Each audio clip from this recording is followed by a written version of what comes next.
6 years ago, 511. Sharon remembers this day clearly. Ethan, who arrived from Vallejo in Colombia to study, meets the imperial family. This was her first meeting with Ethan. With his smile, he confused her so much that she did not understand what was happening to her. As if fate itself brought them together, Ethan swore an oath to Sharon. She was sure that this man was half of her soul, as if sent from heaven. But the unexpected happened. Ethan's half-brother, Prince Caleb, took advantage of the absence of a relative and staged a rebellion, and he had to temporarily return to his homeland in Vallejo. The girl did not want to let him go alone, but the guy could not take her with him, as it was very dangerous. Sharon loved him very much, and was sure that separation would not affect her feelings in any way. Ethan promised to take the throne for her, to become the ruler, and to give the most luxurious reception when she decided to visit him. The guy intended to ask her father for permission for their wedding, if only Sharon would wait for him. After saying goodbye to Ethan, the girl prayed every day in the temple for health and safety. Her prayers were filled with sincerity and warmth. After 2 years, news came that a new ruler of Vallejo had ascended the throne, and his name was Ethan Vallejo. The coronation of the young emperor took place. Sharon continued to pray for him every day. After another 2 months, she understood that now the guy was taking care of the whole state. But thoughts about him did not leave her head. The girl believed that she needed to be patient for the sake of the country, since she was an empress, in order to be worthy of the title of Ethan's wife. From today, Sharon decided to study even more while Ethan was there, because the wife of the emperor is obliged to know the culture and structure of the state as a whole.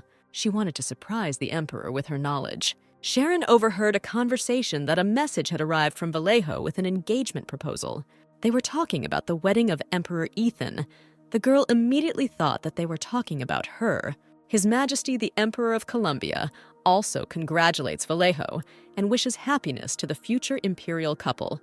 After these words, Sharon began to guess that something was wrong here. And then she heard that the bride was Duke Leo's daughter, Lady Sandra. Running to her chambers, Sharon burst into tears.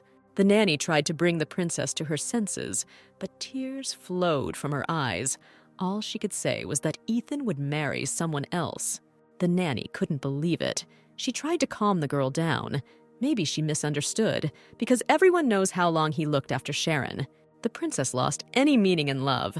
Her heart was broken, and Ethan turned out to be a traitor. Ethan decided to marry the daughter of the duke of his country. Probably not only Colombia, but the whole country already knew about this. Sharon could not sleep, sat on the windowsill, looked out the window, and thought that she probably prayed too much for his victory. But she should have prayed for love for her. Suddenly, the nanny burst into the room and demanded to get off the windowsill, as it was very dangerous. The nanny brought an anonymous letter for the princess. It was from one of the ambassadors, who asked him to give it to her. Sharon immediately changed her face and shouted that this letter was from Ethan. But was it really a farewell letter, or had the emperor changed his mind? The next morning, Sharon came to her father with a request to go to Vallejo. The father immediately understood the reason for this desire. Although he considered Ethan a good young man, he thought that he was not suitable for his daughter. The man stood up and hugged his daughter, telling her that she should under no circumstances think of becoming his concubine if he offered. The girl had no such idea, but she still had to go there. The father had to accept his daughter's stubbornness, but he had 2 conditions. The first was that she would step on his foot for what she had done, and the second, that she would appear there as a representative of the ambassadors. Sharon hit the road. The butler met the princess. He was a little confused, because he did not know that she would come in person, but the girl said that His Majesty was her friend, and he would be glad for such a visit. The butler agreed that the emperor would really be glad that they had come to congratulate him personally, and escorted the ambassadors, led by the princess, to the palace. Sharon dreamed of coming to Vallejo, but she could not even imagine that everything would be like this. She did not think that she would have to choose a gift for his bride and prepare for the wedding of her beloved man. The princess entered the reception room, and Ethan attacked her, saying that he missed her. Having pushed the emperor away, Sharon gave him 5 minutes to explain how he dared to leave her. Ethan pretended that nothing bad had happened, tried to calm the princess down and asked her not to be so cruel. At the same time, he had 4 minutes left. The guy exhaled and decided to tell everything that during the uprising, his brother turned out to be stronger than he thought. And the strongest was Duke Leo, who was on his brother's side. The emperor needed the duke's help to stop Caleb, so he tried to lure him to his side. The duke agreed only on the condition that the emperor make his daughter Sandra his empress. Sharon stepped on the emperor's foot with all her might, turned around, and began to leave, leaving behind the fact that all people first of all think only about themselves, and he is no exception. But this did not mean that she was not angry with him, because the emperor could have informed her about the end of the war, but the princess only learned about it from the news of the wedding. Ethan stood drooping. He asked the princess not to speak like that because he did not call her for this reason. The guy confessed his love to Sharon. The girl looked at him with a surprised look, as if not understanding what kind of love he was talking about. Ethan asked to wait only 5 years. Since he still has not found all of Leo's supporters, he won, but is still worried. But during this time, he will be able to get rid of them and suppress the Duke's power. Sharon was furious, because during these 5 years, he would not only be with his wife, but also with a concubine. But the emperor promised that for all 5 years, he would be faithful only to her. The princess decided to admit that she also loves Ethan, but in these 5 years, he will be the man of another woman. The girl asked to be let go, turned around and headed for the exit. The emperor shouted after her and asked her not to leave. Sharon was of the opinion that if he wants, then let him break up with Sandra now, and not in 5 years. The commander approached the princess and asked if everything was fine with her. She replied that no, it was not good. And then the guy was going to call the maid to help her.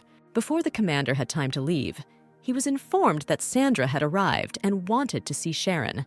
The princess agreed to see Lady Sandra because one way or another she arrived in Villaggio as a representative of the ambassadors.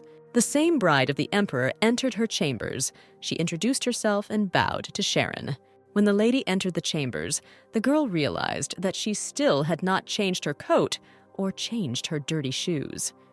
Sandra, looking at the princess's appearance, giggled. The girls shook hands. Sandra's hand, unlike Sharon's, was soft and gentle. Looking at the bride, the princess wondered if Ethan really thought that he would not fall in love with this girl in 5 years. Sandra started the conversation first. She wanted to talk about the conversation between Sharon and Ethan about 2 hours ago, and that is why she dared to come. Smiling sweetly, the girl continued. It seemed to her that Her Majesty and the princess had different opinions, so she wanted to be honest. Sandra had no intention of divorcing His Majesty in 5 years. The princess pretended that she did not understand what this girl was talking about, and that she was not interested in their marital plans. The lady said that all this is not because she loves him, but there is only one reason. She does not want everything to be the way His Majesty wants. Sharon didn't understand how the girl heard everything, but in any case, it was probably terribly unpleasant for her to listen to it. At first, what happened hit her self-esteem, and Sandra even thought about breaking off the engagement a couple of times, but then decided not to do it. She decided that if she retreated voluntarily, she would not be able to hurt His Majesty. The princess was very sorry, but Sandra thanked her, because if not for this incident, she would not have learned the whole truth about the emperor. Having finished the dialogue, the emperor's bride left, leaving Sharon a small gift, her friend. The princess laughed, but her best friend really helped. While finishing another glass, Sharon thought that Ethan was not the only one. There were many, many men. To forget him, she needed to meet someone beautiful, with an incredibly beautiful face. The next morning, Sharon woke up with some unknown guy. Her head was pounding wildly. It seemed like nothing terrible had happened. But the princess, who arrived as an ambassador, got drunk with a stranger in the garden. The girl was unable to wake up the stranger. He smelled strongly of alcohol. Clutching her head, she began to run out of the garden. Sharon couldn't remember who the guy was and what he was wearing. Could he be an aristocrat? If so, then they would probably meet at Ethan's wedding. She didn't remember anything and decided to pretend that nothing had happened. But when she arrived at the wedding, the princess was still worried about the thought that she might meet a stranger. The guy who was sitting in the main part of the hall seemed to look like the stranger from the garden. Sharon wondered if he might be a member of the Vallejo imperial family. The commander leaned over to the princess and asked if she knew that guy, since he was not taking his eyes off the girl. The girl was embarrassed. Perhaps she was right. The stranger saw a girl in the garden. She was sitting and drinking alcohol. For him, it was a shameful sight. Approaching her, he asked where she thought she was, that she dared to allow herself to do this. But the girl didn't even flinch, which angered the stranger even more. He thought maybe he should put her to bed, but first he decided to ask what happened and who broke her heart. The princess seemed not to pay attention to him, but began to rave, talking about Ethan and her feelings for him. It was Prince Archie, although he was not the son of the Empress, and the guy was known for his handsome appearance. But since the age of 15, he had not had a lover, and it was all due to his disgusting character. And of course, it was new to him that a woman was hanging on him. Archie wondered if she really liked him so much that she felt pain. But the one who was born a prince could not marry the first person he met. He understood everything wrong. He was very sorry for the girl, and he did not understand why she liked her. Archie was hooked by the fact that Sharon left him in the garden and ran away. And now she won't even look him in the eye. He approached the princess from behind and said that he would stop looking away and would rather get to know them. The commander immediately appeared and asked to explain who he was. The guy introduced himself as Archie Smith, Prince of Vallejo. Sharon realized that she was crazy. Not only did she wake up with a member of the imperial family, but also with Ethan's brother. The girl realized that there was no point in pretending that nothing had happened. She introduced herself as the Princess of Columbia, saying that she came to the wedding as a representative of the embassy. The only thing that pleased her was that she didn't remember anything, and therefore didn't know anything. Sharon said that Vallejo was a lovely country, and Archie joked that the country was so warm that you wouldn't even freeze if you fell asleep on the street. The girl began to joke stupidly, not understanding what she was saying. The princess hinted that it was time for the prince to take his place, since his brother would soon appear. Archie went to his place, leaving a trace that they would continue their acquaintance later. The commander watched this scene with obvious dissatisfaction and lack of understanding. He advised Sharon not to hide her true character in front of the man she likes, because she is so attractive when she is rude. Before becoming a commander, Gordon was a friend of the princess's older brother and has excellent fencing skills and leadership qualities despite his young age. But Sharon saw in Gordon only a harmful friend of her older brother and did not understand what the daughters of aristocrats saw in him. The commander said that Archie was not particularly suitable for the princess, and she sincerely did not understand why he thought so, because the guy was still such a handsome man. Gordon saw right through such men. The guy clearly had a problematic character, and he believed that a man with such a temperament was not suitable for the princess. Sharon asked if the guy was referring to Ethan, who had just walked the carpet in his wedding suit. But no, the hint was not at all in relation to the emperor, but in relation to himself. The princess said that his joke was not funny and turned her attention to the emperor. The wedding ceremony took place. The lovers exchanged rings, took vows, and the time came for the first kiss. Sharon headed to her room. She was angry. She had to clap throughout the wedding, hand over a gift, and eventually attend the wedding. In a playful mood, the commander followed her into the room with a plate of donuts. The princess ate 12 donuts in the blink of an eye. Gordon stood with his mouth open. The girl was very angry. She wanted to return home quickly. The commander supported her, since they settled an obligatory part of the wedding. Sharon decided to go tomorrow morning. She was going to say something to Ethan's face and go straight home. The next morning, the emperor could not understand why the princess was doing this, but the girl had already decided everything for herself. Ethan persuaded her to wait only 5 years. He hoped for her understanding, because Sharon was also from the royal family. She understood him, but it was about forgiveness and acceptance, which was unacceptable on her part. His Majesty did not stop insisting on his own. For him, 5 years was a short time to solve all the problems. The princess was angry. She was tired of this conversation, since she did not deviate from her own. For her 5 years was a long time, during which the emperor would have more than one concubine and wife. The man who was Sharon's first love, the one who swore eternal love, promised and assured her. She understood that when he was faced with the choice of the throne or love, it was wiser to choose the first. And perhaps Ethan would keep his promise, since he is smart and could cope. However, the princess asked His Majesty to put himself in her place. Would he wait while she accepted concubines and married other men? After a couple of minutes, Sharon told him not to answer this question, since after a while she would ask it again, and then she would get the answer. Village on the border of Vallejo. Heading home, the princess thought about Ethan and his wife. Lady Sandra was the best. Since ancient times, she was known for her good disposition. She was never involved in scandals. Unlike her aristocratic peers, she had a reliable family. Archie lay in his room and thought about the princess and how he asked her to meet again. He tried not to think about the fact that he liked her. After all, she liked him. And not the other way around. The prince tried to reassure himself. Sharon had not yet rested from the trip and the pain of a broken heart, but bad news had already arrived. Her elder brother refused to be the crown prince and instead decided to become a great sage. The girl couldn't believe that Fred would become the next crown prince. The princess's father forbade her to simply mention her older brother's name.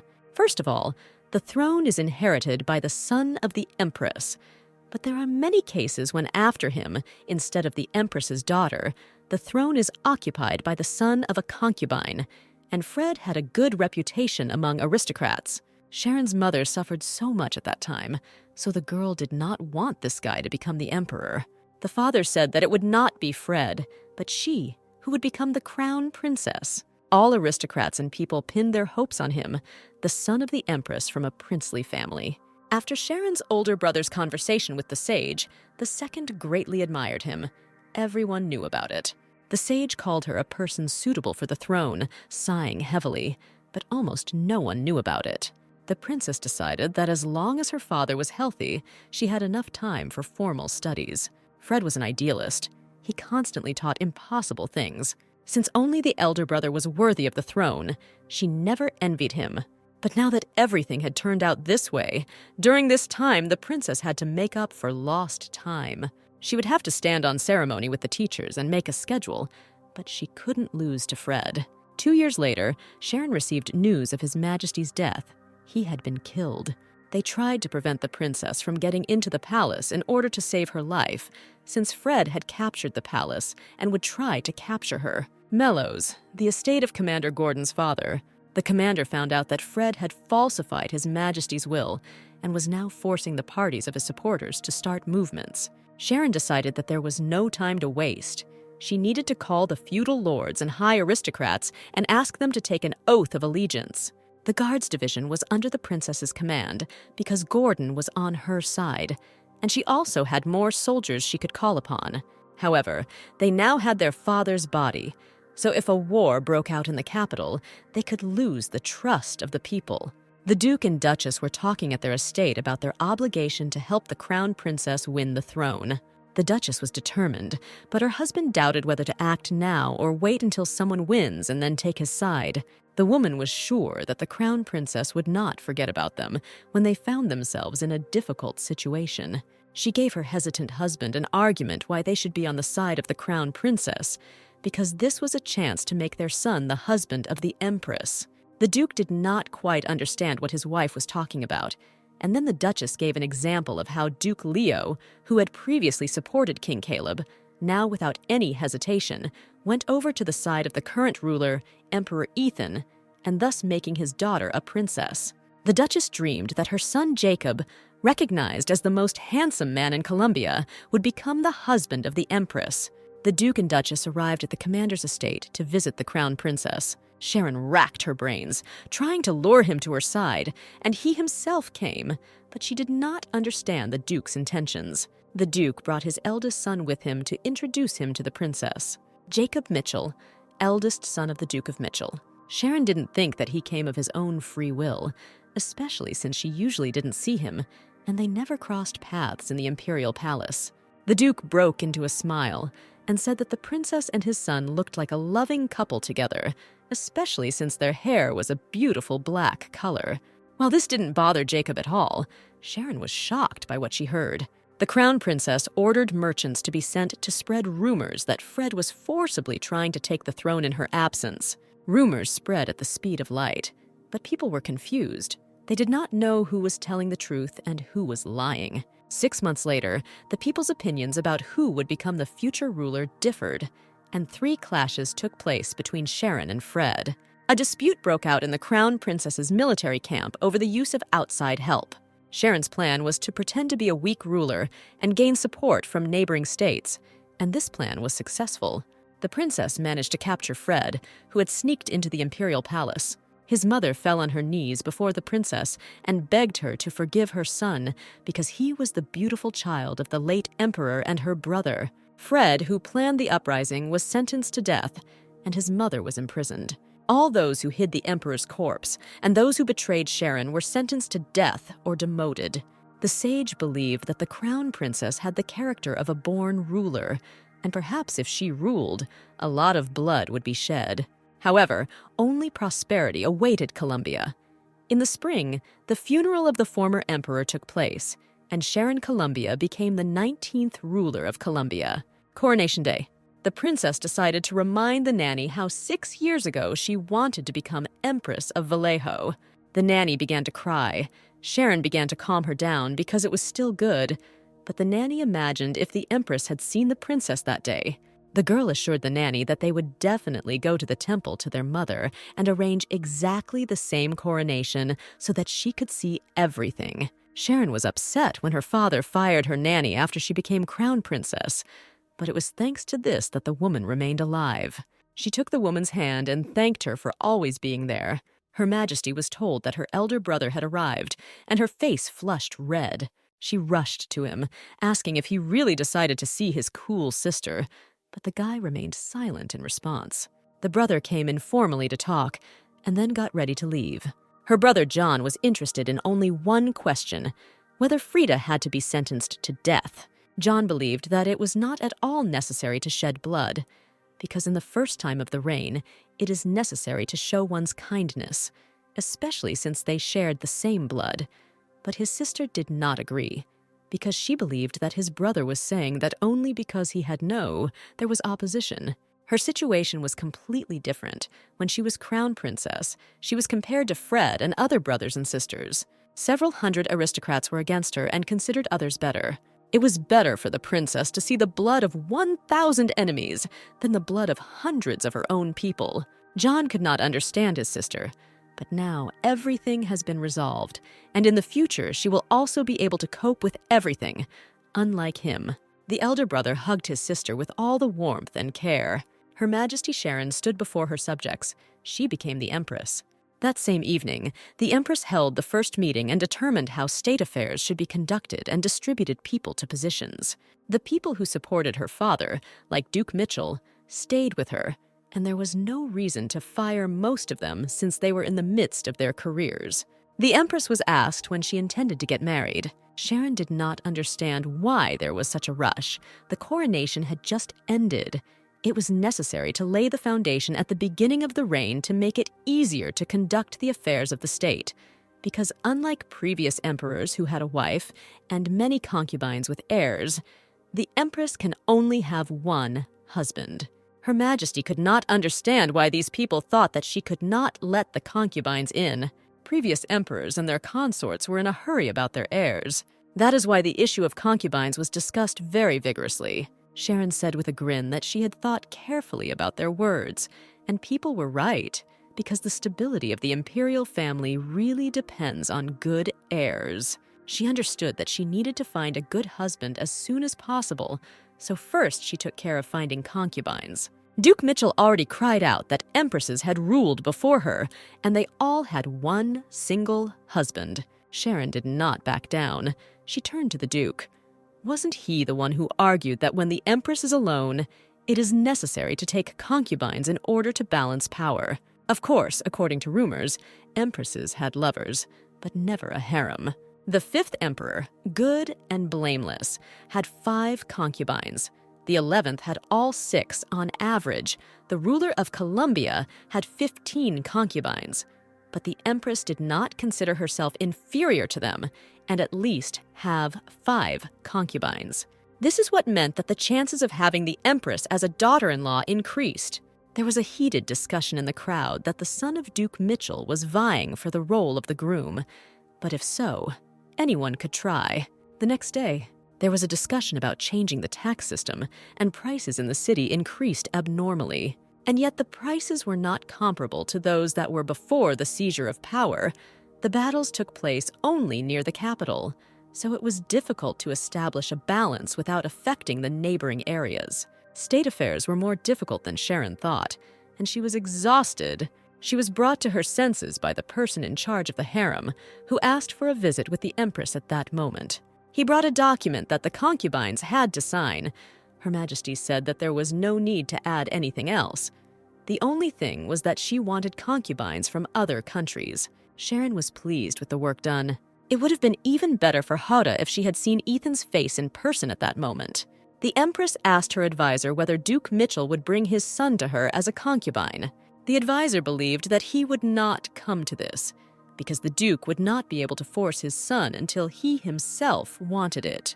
Jacob came to his father to inform him that he wished to become the Empress's concubine. The father had no words, but when he came to his senses, he asked if Jacob knew who the concubines were. He decided to tell his son that initially, this system belonged to the Emirate state, but later, after cultural exchange, it became widespread in other countries. At that time, they were called the lovers of the ruler. But unlike a full-fledged lover chosen by the Empress, concubines do their job not interested in the Empress's feelings. Unlike the children of a lover, the children of a concubine will be considered the children of the Empress, since the concubine lives in a harem and is one of the courtiers. The guy had no experience, but he grasped everything on the fly and believed that it would not be difficult for him to master it. Father couldn't believe that Jacob was telling the truth. To him, it was even worse than what he was worried about. The son gave the Duke the completed application for the harem.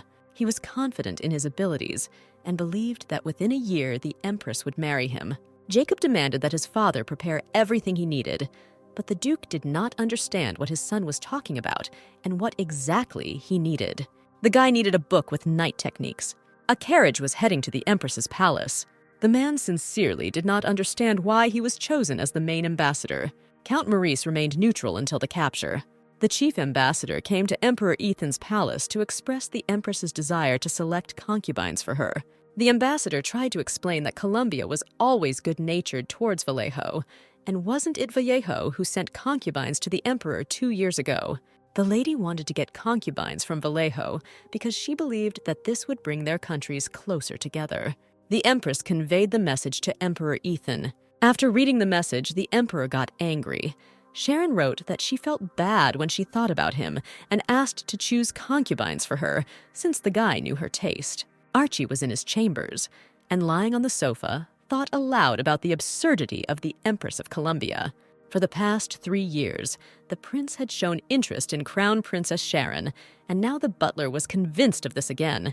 But he did not understand why the prince spoke about her with such disdain. Archie believed that being a concubine instead of a husband was disgusting, and he was also sure that the Empress had sent people to ask him to be sent away. The guy was too narcissistic. He didn't understand how she could want to make the prince of a great state her concubine. The prince was going to talk to Ethan about the concubines that the emperor was going to send to Colombia. His Majesty refused to send the concubines and sent envoys back to Colombia. Archie burst into his brother's office to find out why he sent the ambassadors back. The prince was furious. Was his brother really going to fight with Colombia? The emperor himself took a concubine from there 2 or 3 years ago. The prince could not remember her name. The emperor was surprised that his brother did not remember the name of the girl who was his concubine. Ethan explained that he had no one to send there, since the prime minister's son was already married, and the emperor could not send the only son of the archduke to another country. Archie began patting himself on the chest, hinting that he was a suitable candidate for a concubine. The emperor forbade it, but the prince pretended that he had not heard this and continued to rejoice, because the Empress herself had sent ambassadors for him. Archie explained to his brother that Sharon knew that they had no one but him, and she initially noticed him. which is why she sent ambassadors. The guy did not doubt himself. He was from Vallejo and believed that he should live up to his family and become the husband of the Empress. Ethan ignored his brother's words and asked to leave, since he has a lot to do right now. As soon as Archie left his office, the Emperor grabbed his head. He was at a loss whether this was how Sharon decided to take revenge on him. The Empress, with a smile on her face, showed the commander a letter about concubines. There were even more candidates than the girl expected. Now Sharon adhered to the image of an empress who believes in true love. But no one knew what would happen next. So for now, she decided to make do with 5 concubines to begin with. When she saw the statement from Jacob Mitchell, she was surprised, because she did not expect him to express a desire. The Empress thought that his father forced him. Sharon ordered Jacob to leave, take 1 concubine, who would be sent from Vallejo, and let the advisor select the other 3 himself. The Empress was informed that the ambassadors had returned from Vallejo, and the chief ambassador wished to meet with her. Count Maurice retold Ethan's words that he could not send the concubines, and sent them back without allowing them to stay there even a day. Sharon was furious. She grabbed a piece of paper and began to write something. In the letter, she wrote that if Ethan again refused her ambassadors, she would consider it a disdain for Colombia. During these 3 years, the Emperor did not write a single letter to her, so he had no right to act as if there was something between them. Having received the letter, Emperor Vallejo began to write a reply that he wrote letters to Sharon every week and even sent gifts. Putting down his pen, Ethan wondered how such a bright person as the Empress could write such a poisonous letter. Then he realized that Sharon was always rude, just pretending to be nice next to him. But one thing remained unclear. Who was hiding his letters and gifts then? Ethan did not expect that he could melt the girl's heart with letters and gifts. But clearly there was someone who touched what was sent to the princess. The Emperor did not know what to do, believing that their diplomatic relations could not deteriorate because of this. He sent Archie to the Columbia Palace for a while, but warned him that he would bring him back at any opportunity. Ethan hoped that if Archie and Sharon had a child, he would not be recognized as a member of the imperial family, since Archie was an unofficial concubine, which meant they could divorce at any time. Before leaving, the Emperor instructed his brother that since he was going there for a while, he should not touch Sharon. Archie asked Ethan if he was really going to divorce Sandra, because although they are not on good terms, they are better off living together in order to have the support of Duke Leo. Sandra married Ethan because of their political goals, but still loved Caleb, who was killed by the Emperor. He didn't want to have a person next to him who could stick a knife in his back at any moment. Now they didn't even turn their backs to each other. His brother understood his situation, but he was wondering what Ethan was going to do after the divorce, and whether he had anyone in mind. But the Emperor ignored his question. The Emperor warned his brother not to dare to fall in love with Sharon, and not to take any place there, because he would take him away after half a year, no matter what the circumstances. Colombia, the Empress met a concubine from Vallejo heading towards her. She couldn't believe her eyes.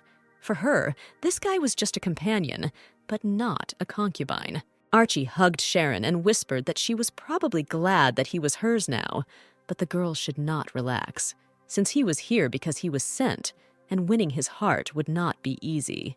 The commander was clearly unhappy with the situation, and the Empress expected Ethan to send one of the aristocrats with a high status, but not his younger brother. The treasurer and the prince went to inspect the castle and the prince's chambers. Entering one of the rooms, Archie immediately expressed his dissatisfaction. The room was too small for his day, but before the treasurer had time to answer anything, the guy said that he would furnish his chambers himself as he saw fit. The main thing was to show them to him as soon as possible. The prince demanded to see the Empress's chambers, so as not to cause her any trouble, he was going to go there and wait for her. The Duke gave Sharon a letter from Ethan. The Emperor asked him to give it to her when no one was near her. In the letter, he wrote that he sent her letters and gifts every week, and did not understand why she said otherwise. Sharon was confused, even though Ethan cheated on her, but he definitely wouldn't lie about something like that, especially since they still haven't found the one who killed the last emperor, and now someone is hiding letters addressed to the Empress. The Empress began to discuss with the commander that someone was hiding letters and gifts from Vallejo, but none of them knew who it could be. The girl was convinced that even if this was not connected with the murder of the emperor, it was still worth being on the alert, since the theft of imperial things was a crime. Sharon wondered if the letter, delivered by the Duke personally, had reached her. If the criminal was in Vallejo, then he was involved in sending the letters, and if in Colombia, then in receiving them. The Empress should be angry at Ethan for sending his younger brother as a concubine, but these letters made her forget about it for a while. She didn't think about breaking up with Ethan because she's busy, and soon she won't remember even in her free time, and she's still worried about breaking up with him. Approaching her chambers, Sharon saw Archie there. Her surprise knew no bounds. When asked what he was doing here, the guy took out a bottle of wine and said that he wanted to drink it with Her Majesty, adding at the end that she gets drunk from him and he from alcohol. Before the girl had time to answer anything, Archie said that he wanted to wait for the Empress in her chambers, but the treasurer did not allow him to enter there without her permission, which is why he was waiting for her in the corridor. Sharon invited him to her chambers. After all, he was going to spend 6 months here, which meant they had something to discuss. The Duke ran up out of nowhere, almost knocking Archie off his feet. He had urgent news for the Empress that did not require delay. It turned out that Prince Fred interfered in relations between countries during the struggle for power. Sharon was furious. She wanted to immediately find out what kind of strange things he was meddling with. The Duke did not know this yet, but their neighbors supported them, and even Ethan sent the prince as a concubine for the Empress, so it is unlikely that these were neighboring countries. Her Majesty was at a loss for words.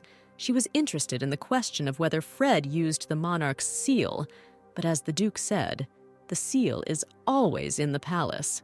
The monarch's seal is made in the form of the signature of the ruler and has the strongest influence. If Fred used the monarch's seal and tried to interfere in the external affairs of the state, then he was definitely forging documents and making deals.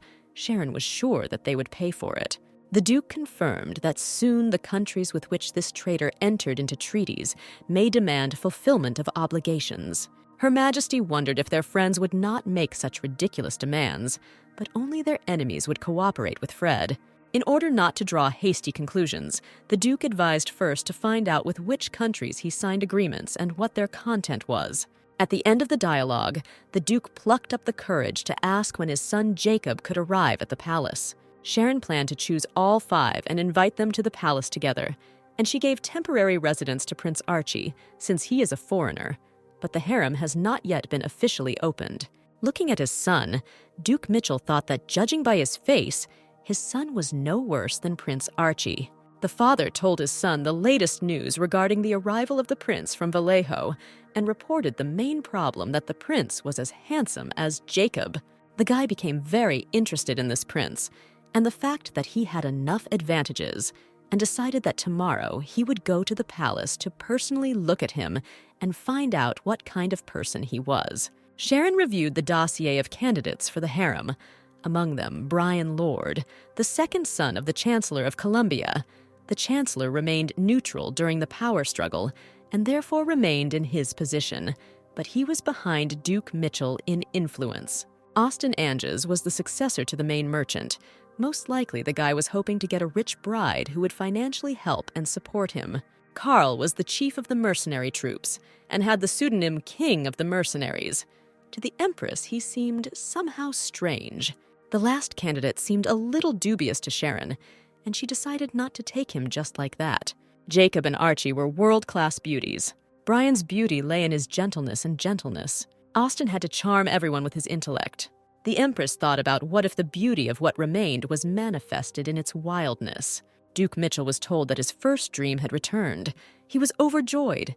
He was looking forward to it so much. Jacob was clearly in a bad mood, as Archie told him that Her Majesty had been unrequitedly in love with the prince for several years. The Duke was confused. He couldn't even imagine where they could have met so that the Empress would still suffer from unrequited love.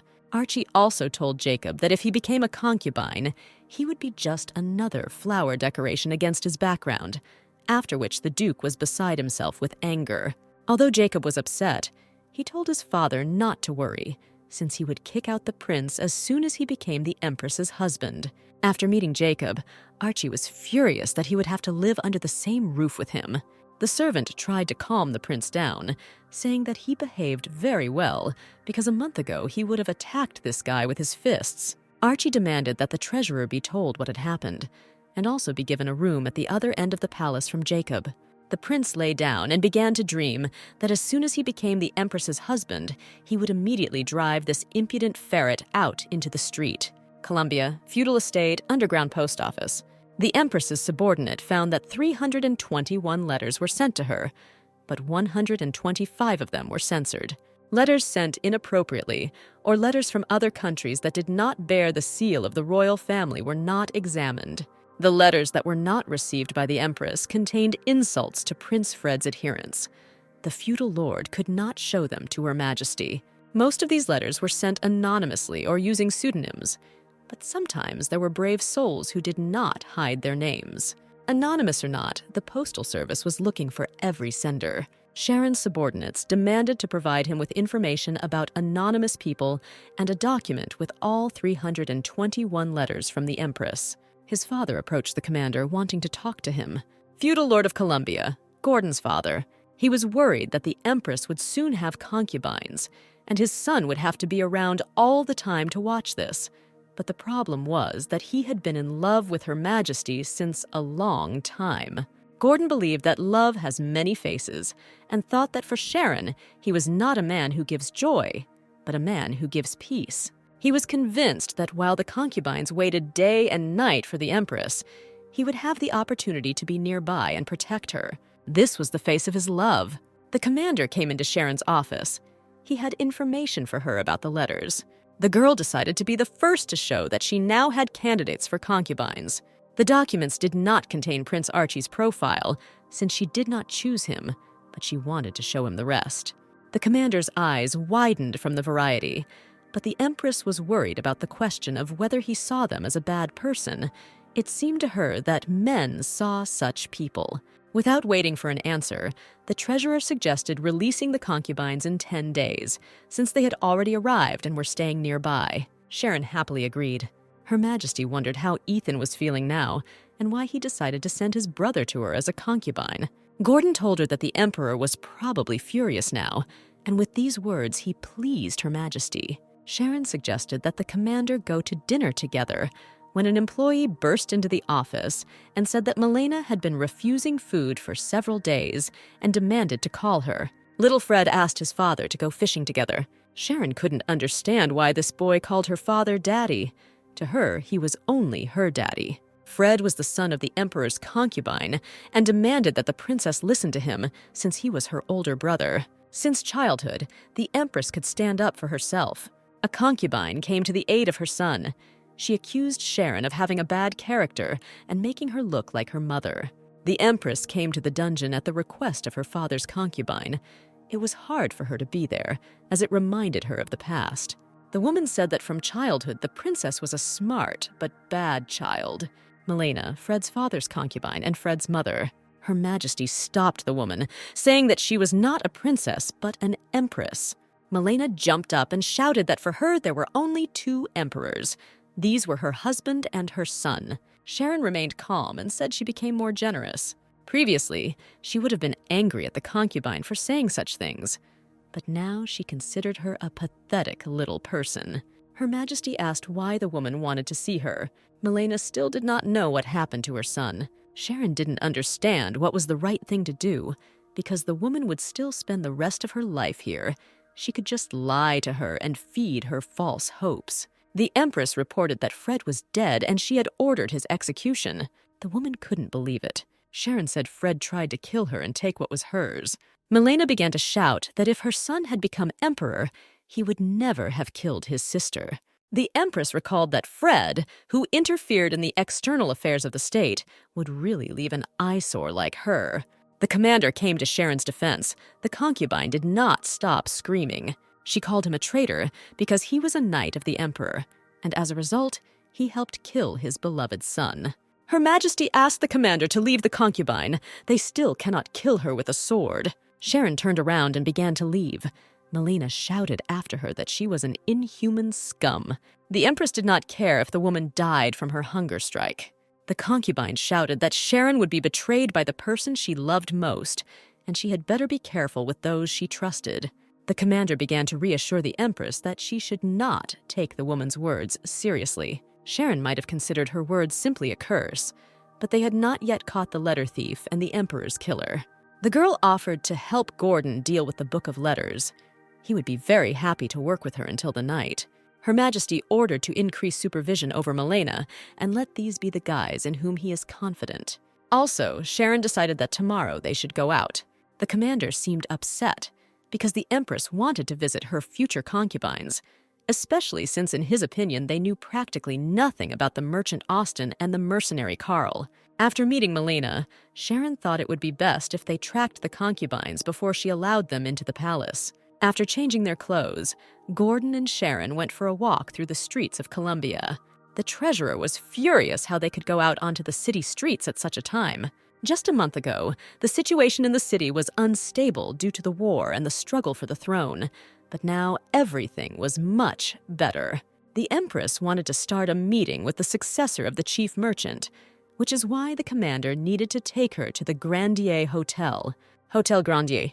It was the most luxurious hotel in the Colombian capital, so expensive that even aristocrats could not afford to stay there for long. Austin booked half of the hotel and stayed there with his companions. Having seen all this with her own eyes, Sharon understood what it meant to be the successor to the country's main merchant. Her Majesty saw a magazine, on the cover of which it was written that for the first time male concubines appeared. Empress Sharon announced the creation of a harem.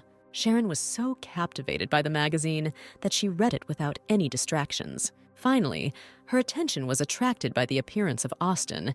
He looked like a man who was doing something scary, something like drugs.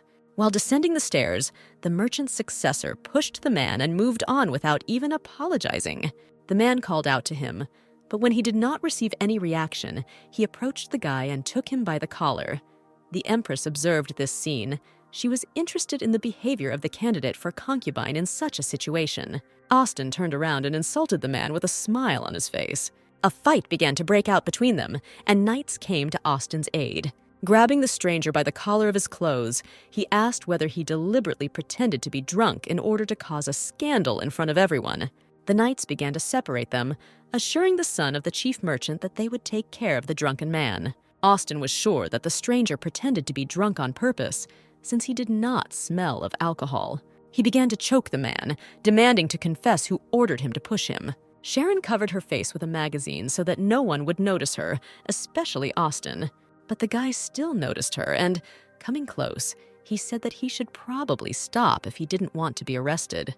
The concubine told Sharon that hiding her face behind a newspaper or magazine was not particularly effective, and next time she should hire good actors for all sorts of performances. There was a noticeable pretense, even though the knights pretended to intervene. Everything did not go as the Empress expected. She suggested that the commander make Austin an official instead of a concubine. Sharon was in the tavern, waiting for the mercenary, but it was very quiet for several hours. The waiter told her that it was true that the mercenary was here, but after the first day no one saw him. There were more people who were looking for him, but no one met him in the tavern. The guy did not leave his room even to go to the toilet. His subordinates were worried that he had died there. The waiter said that his bag was full of beef jerky, but still he never went to the toilet. And besides, he was somehow strange. Her Majesty did not understand why she should eat only dried beef while spending the night in a tavern, and even without leaving her room. The nanny asked Sharon what her first impressions of the concubines were. Were they as they were, or were they greatly embellished in the portraits? The Empress never saw one, and the portrait of the second deceived her. Austin looked like a portrait, but his aura was somehow frantic. Sharon was worried about the Chancellor's son. He was too gentle a guy, and it was also difficult for him to communicate with strangers. He was very simple, and surely other concubines could crush him. A few days later, the opening day of the harem. Although the Empress was supposed to organize a grand banquet, she allowed only close friends of the concubines to attend the opening. Austin arrived first, and Sharon ordered those following his carriage to be caught. The Dark Knights were also here. Their formation was like a sword. After them, Jacob and Brian arrived at the same time. The gates of the imperial court were closed. Banqueting hall. 19th ruler of the Empire of Columbia, Her Majesty Sharon Valentine. The girl did not know whether the concubines would plan something or not, but the main thing was whether they would compete with each other. She decided to watch them first. The guy looked weak, as if he had quit immediately after becoming the king of mercenaries. Prince Archie was given the documents to sign as soon as he read them. They all talked about love, but Sharon understood that among these concubines there was no person who truly loved her. It was normal. She did not intend to find love. She simply brought them in order to have fun, watching them compete and thereby attract the attention of the aristocrats and the people. The first condition in the contract was that they help her strengthen the imperial power, and she gives them money or fame in return.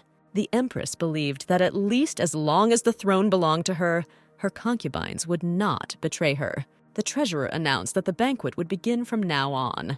The chief merchant even bargained at the banquet, and the Dark Knights were the same as Sharon had seen them a few days ago. In the evening after dinner, the Empress was getting ready for bed. Her nanny asked her if she liked the concubines and if she had a favorite. But it was not in vain that the Empress was worried about Brian. They were friends in childhood, and he was already quiet then. The nanny asked to take care of him. Sharon promised to watch him, even though they were not as close as in childhood. But otherwise, the other concubines would crush him, and there would be nothing left of the guy. The treasurer came to visit Her Majesty. She sincerely did not understand what he needed, but the man reminded her that today was the first night. The concubines were waiting for her favor, so Sharon needed to choose one of them. The girl thought about who she should spend the first night with. Firstly, there was Brian. Although she was not attracted to him as a man, but he had a very flexible character, and she could raise his authority by choosing her first. Sharon was also interested in Carl because she had trouble talking to him, but to show respect for Duke Mitchell, she decided to go to Jacob first. It was harem. The treasurer informed Her Majesty that they had located Prince Archie's chambers as far away from Jacob's chambers as possible.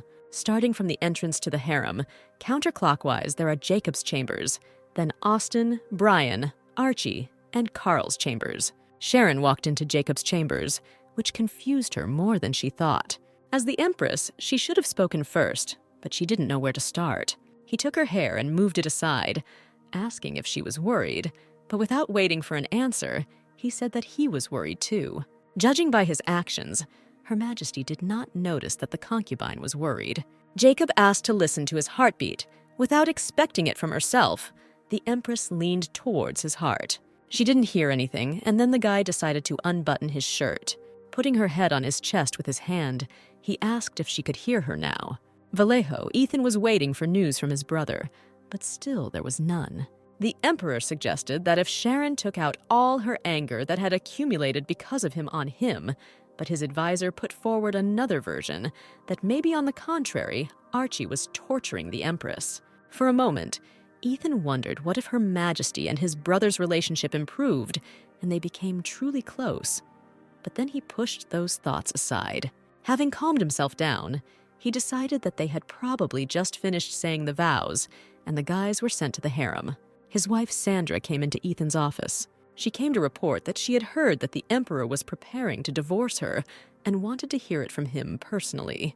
He said, smiling, that she already knew everything, since all these 3 years her spy, whom she assigned to him, had been reporting everything to her. The Empress woke up in bed with Jacob. She was very ashamed, but she did not yet understand why exactly. The guy pulled her close and asked if she would go for a swim. Sharon jumped up from her seat and began to shout that there was no need for all this. Ethan appeared in her thoughts, that if it had been him, then she probably would not have had such a reaction. Jacob asked if the Empress would come to him again that night, but she said that she would be busy today. Her Majesty did not need heirs until she consolidated her power. When Sharon left, his servant came into the guy's room and said to rejoice that what happened that night was expected, since the other concubines could not compare with him. 2 of them were commoners. The aristocrat moved like a sloth. The only thing is that Archie had a high status, but you didn't even have to deal with him. Prince Archie approached Jacob and told him not to be arrogant because he received Her Majesty's favor today. Let him look in the mirror and understand that she would very quickly get tired of him with such a face. The guy remained silent. The servant was indignant that the gentleman did not answer anything, since he is usually eloquent. But in this case, he allowed the prince to say such unforgivable things. The concubine silently pressed the guy to the wall and began to incinerate him with a malicious gaze. Jacob then asked the guy what he looked like from this angle. He looked breathtakingly gorgeous. The clerk was embarrassed. His heart was beating like crazy. He really was beautiful up close. Jacob was so beautiful that the guy wanted to kiss him. Austin appeared out of nowhere. He was glad that he caught such a provocative scene, doing everything to be noticed. He said that he did not want to distract the guys and headed away. The servant began to apologize that he had not explained anything to the concubine, and that now he would spread rumors about the master. Jacob was concerned about something else. It turned out that he had nothing with the Empress. She just fell asleep looking at him. All that night, the guy just slept and hugged Sharon. He didn't understand why this happened, because he studied and prepared so much. But Her Majesty just wanted to sleep and nothing more. The employee realized that the mistress had cruelly crushed and thrown away Jacob's pride on the first day. He began to reassure his master that the Empress was very tired because she was often busy with state affairs, and no matter who was with her, she would still fall asleep. The most important thing here is that she came to him first. The treasurer reminded Sharon that she should send a gift to the concubine she chose first. It was such a tradition. Her Majesty thought that they spent the first night together, but it was not exactly the first night. And if she told the whole truth, then only Jacob would suffer. She ordered the gift to be sent. At that moment, it seemed to Sharon that the treasurer liked Jacob the most. Entering the library, the Empress noticed Brian there, reading books alone. The girl asked him not to run away as before. The guy blushed and covered his face with a book, which greatly amused Her Majesty. Brian's character has not changed. Sharon has considered him cute since childhood. Taking him by the hand, she said that if someone mocks him and he wants to cry, then let him come to her and not suffer alone. Brian didn't quite understand what Her Majesty was talking about. He asked Sharon why she was telling him this. Her Majesty wondered if he really still liked her, but even if not, when he looked at her with such a sad look, it was difficult to lie. She decided to laugh it off and said that sitting in a room all day was bad for your health, inviting him for a walk. Sharon's palace was big, very big. Austin's employee asked him why he was calm and careless, and also made fun of the other concubines. The guy was having fun. He believed that he was here to have fun and not die of boredom. The clerk asked Austin to be more serious as they were here to receive Her Majesty's favor. The concubine agreed that every chance should be taken, but the Empress had not yet come to him, so there was time to have fun. Austin saw Sharon in the distance, and he and the servants began to watch them so as not to be noticed. The man was surprised, because next to Her Majesty was the son of the Chancellor, who did not even look up at the banquet yesterday, so it seemed that he was the most fated of the concubines. It seemed that the guy was one of those naive dogs, but it turned out that he was an arrogant cat. Austin came out and openly began to watch them. The employee watched the gentleman's reaction. When he saw him like this, he was afraid for his competitors. The concubine agreed. It was necessary to attract the attention of the Empress. He was calm because he thought Brian was the quietest cat of all, but it turned out that that's exactly what Sharon liked. Austin decided to dress up first and then find out more about the Empress's past in order to learn about her tastes. The concubine wanted to find out if Sharon had a first love. If so, then find this person and find out what kind of guys she likes. The employee supported his idea, calling the gentleman prudent and the best. They went to think through the plan carefully. In his room, Archie looked at himself in the mirror. He was sure that the Empress would come to him tonight.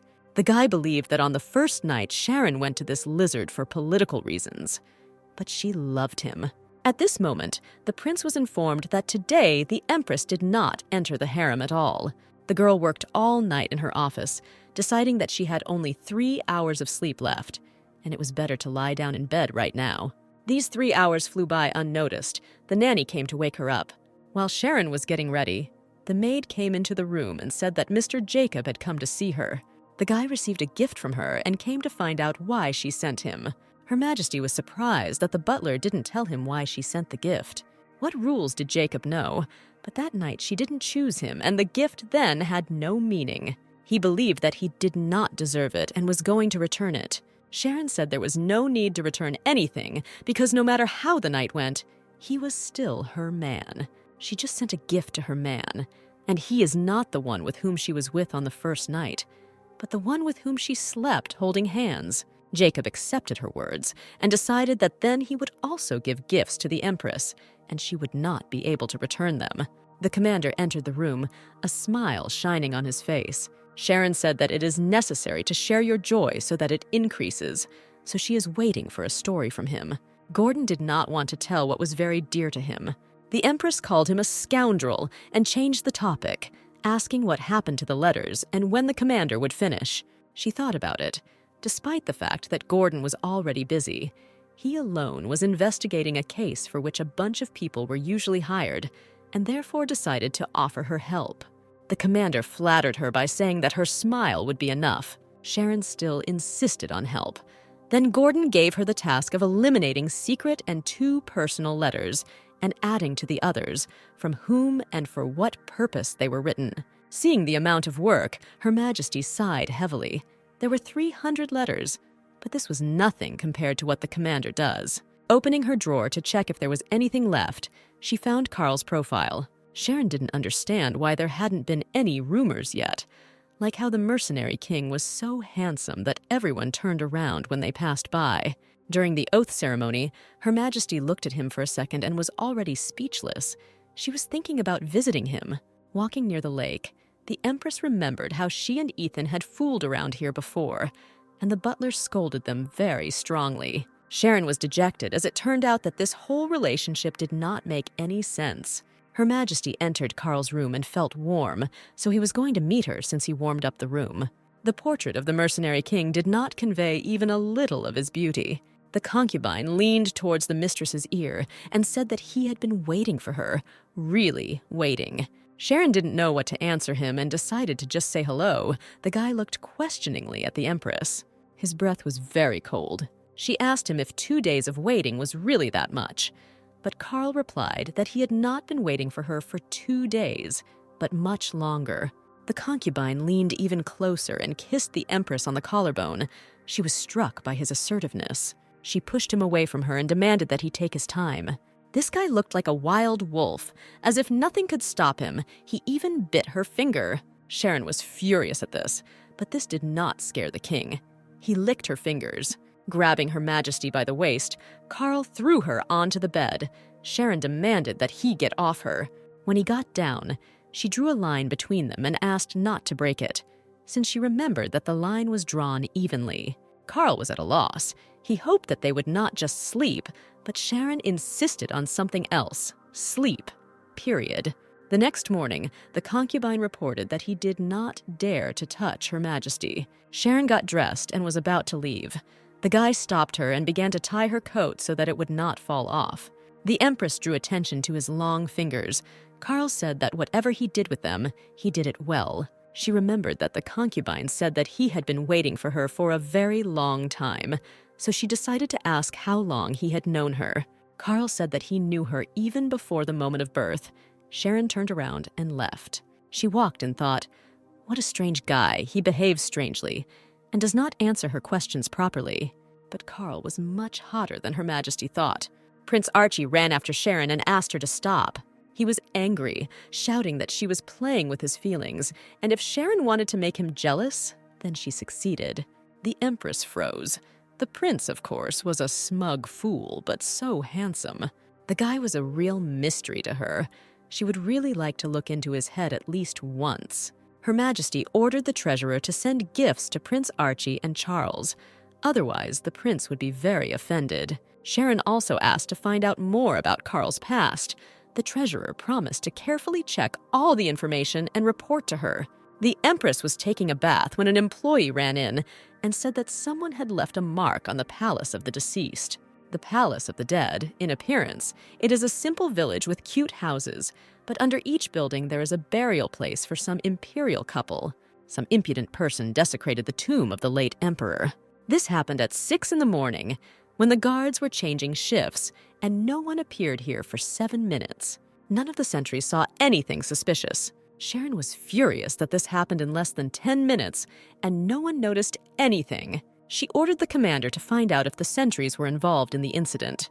It was necessary to find the one who did this. It was a spit in the direction of the imperial family and disrespect for the past emperor. The Empress asked the senior guard if he believed that this had anything to do with the attack and murder of the past emperor. The symbol was drawn in black paint. The senior guard had seen it somewhere, but could not remember. It was the mark of one of the assassins' guilds, the mark of the Black Forest. This guild was known for the fact that after each completed assignment, they left their mark. Most likely they killed the emperor, Sharon thought, although it was strange that they left a mark after so long. The Empress came to the conclusion that anyone could have left it by repeating the drawing, since it was not complicated. The commander also thought so. Her Majesty asked him if it had happened that anyone had forged the mark. This mark is used to show pride in a crime committed. The guild was very proud of themselves, and they did not like that someone was trying to take their name for themselves. So they warn that they will find the copycat and kill him, and then leave a mark on the corpse upside down, snapping her fingers. Sharon told the guard that this is how they will catch the killer. He didn't understand what exactly Her Majesty meant. Her plan was that they would secretly track them down and make the matter public abroad. The commander and senior guard stood in bewilderment. If it wasn't the dark forest that did this, then somewhere there will be a corpse with their mark upside down.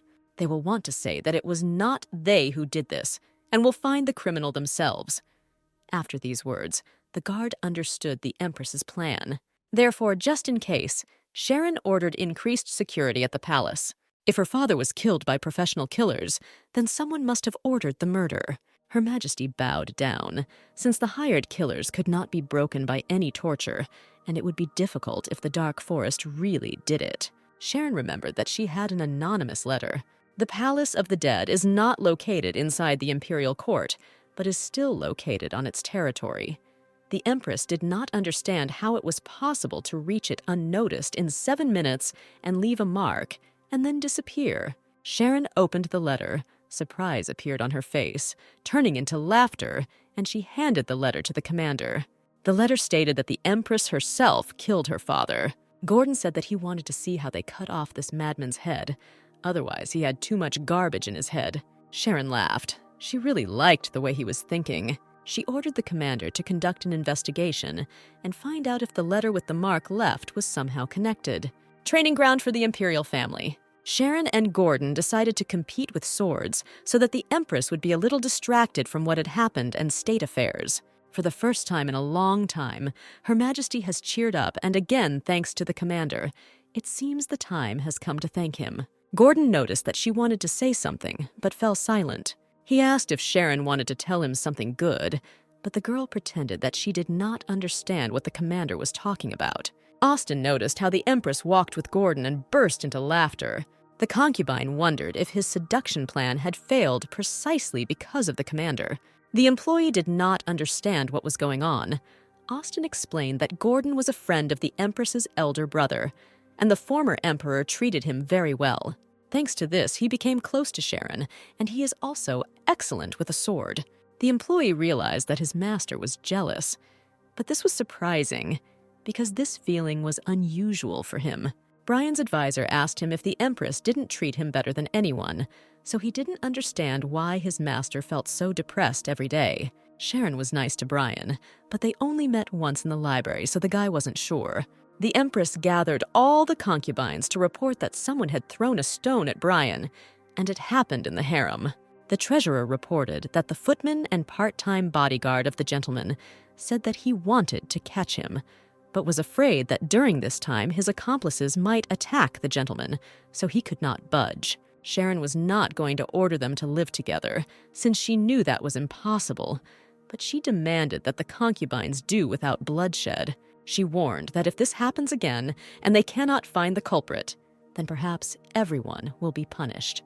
Austin began to discuss with his bodyguard that the rumors about the Empress always following the knights as a child were true, and she might pull out the sword in the future if they quarreled. The employee had not yet found out who the Empress's first love was.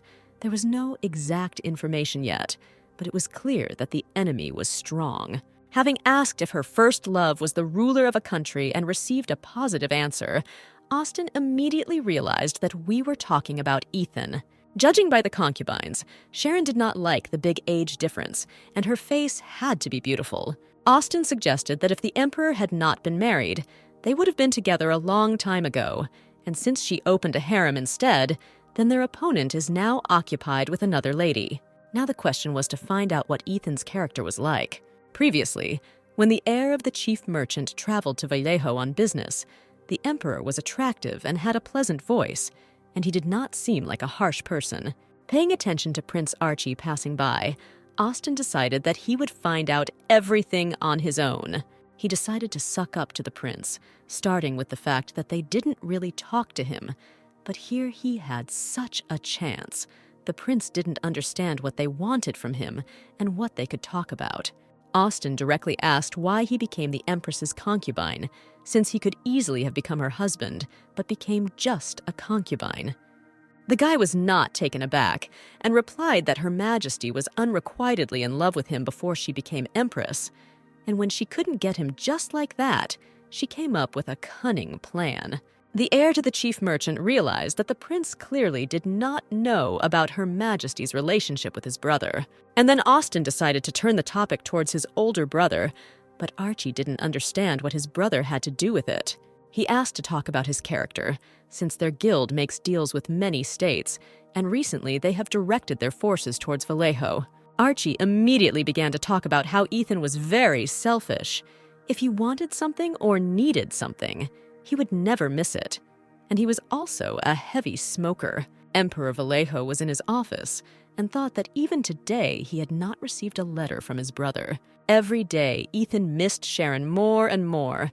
He remembered how they looked at the sky together, played staring contests, and how he kissed her for the first time at that moment. His thoughts were interrupted by the chief secretary, who came to report that the results of the investigation that the emperor had requested had arrived. The mail addressed to Sharon disappeared.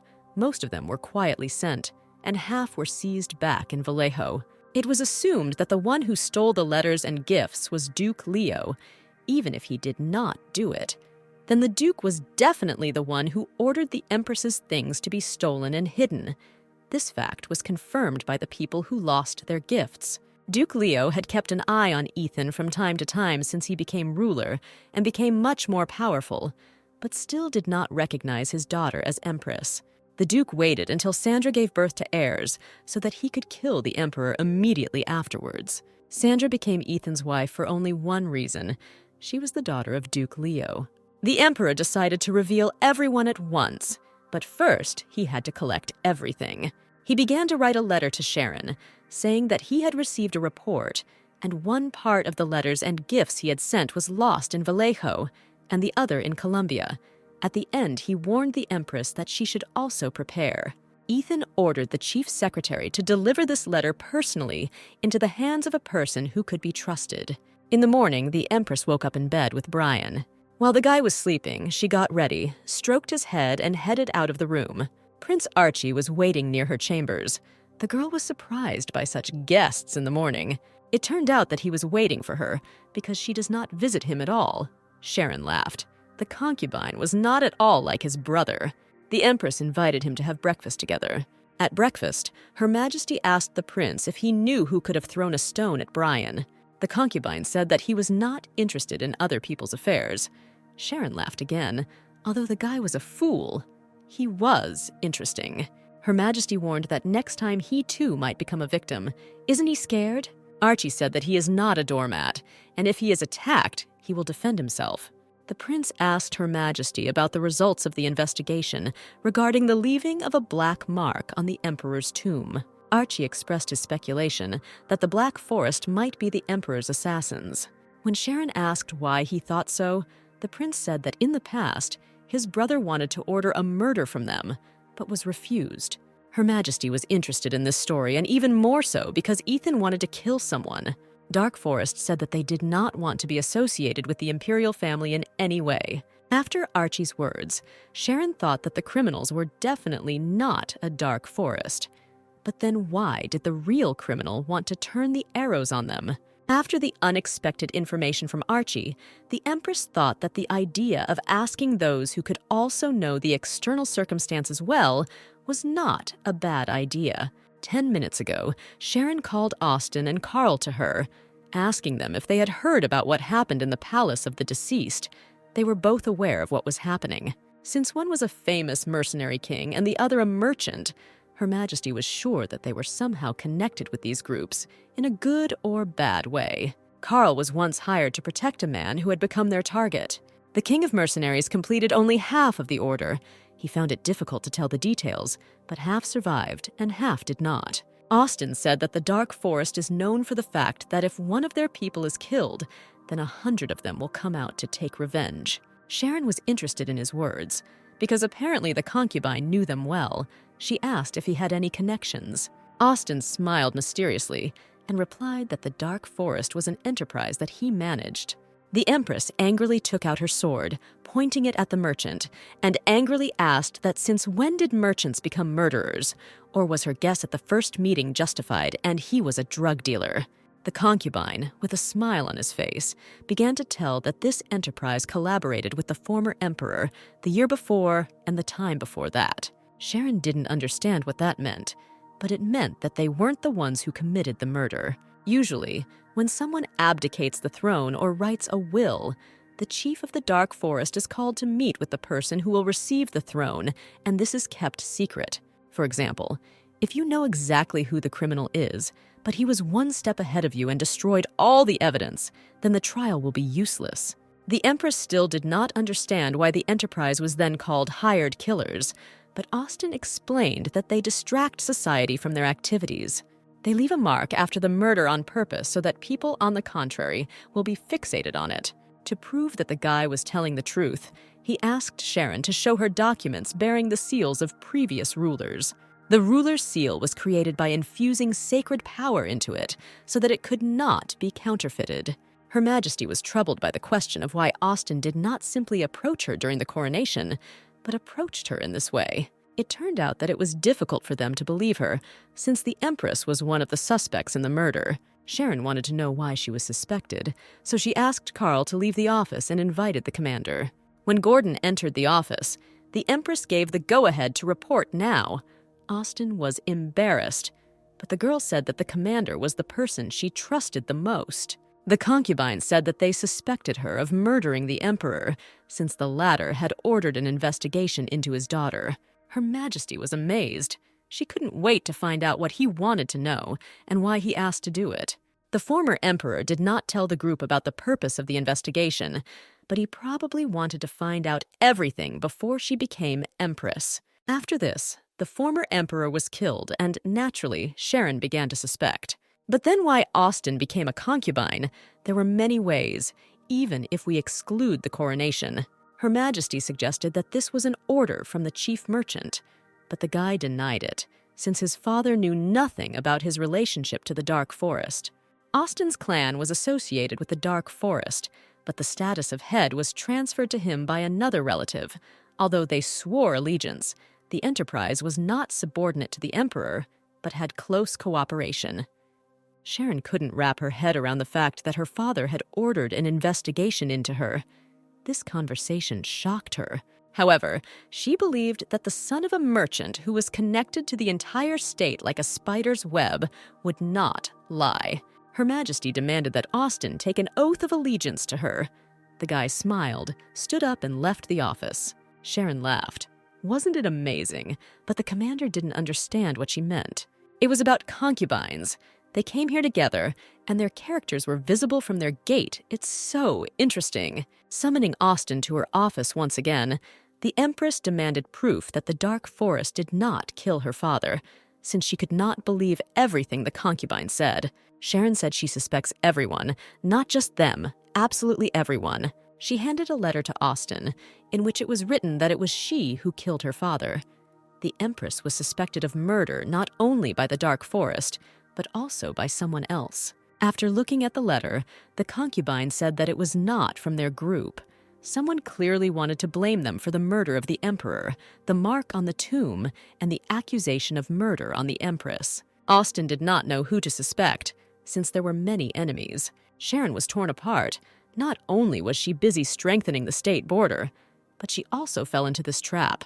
The concubine reminded that he was not a subordinate of the Empress, but rather he was one of her men. As he left, Austen asked to be treated like a man. Sharon decided to take a break and went for a walk with the commander, asking him a question that he did not expect.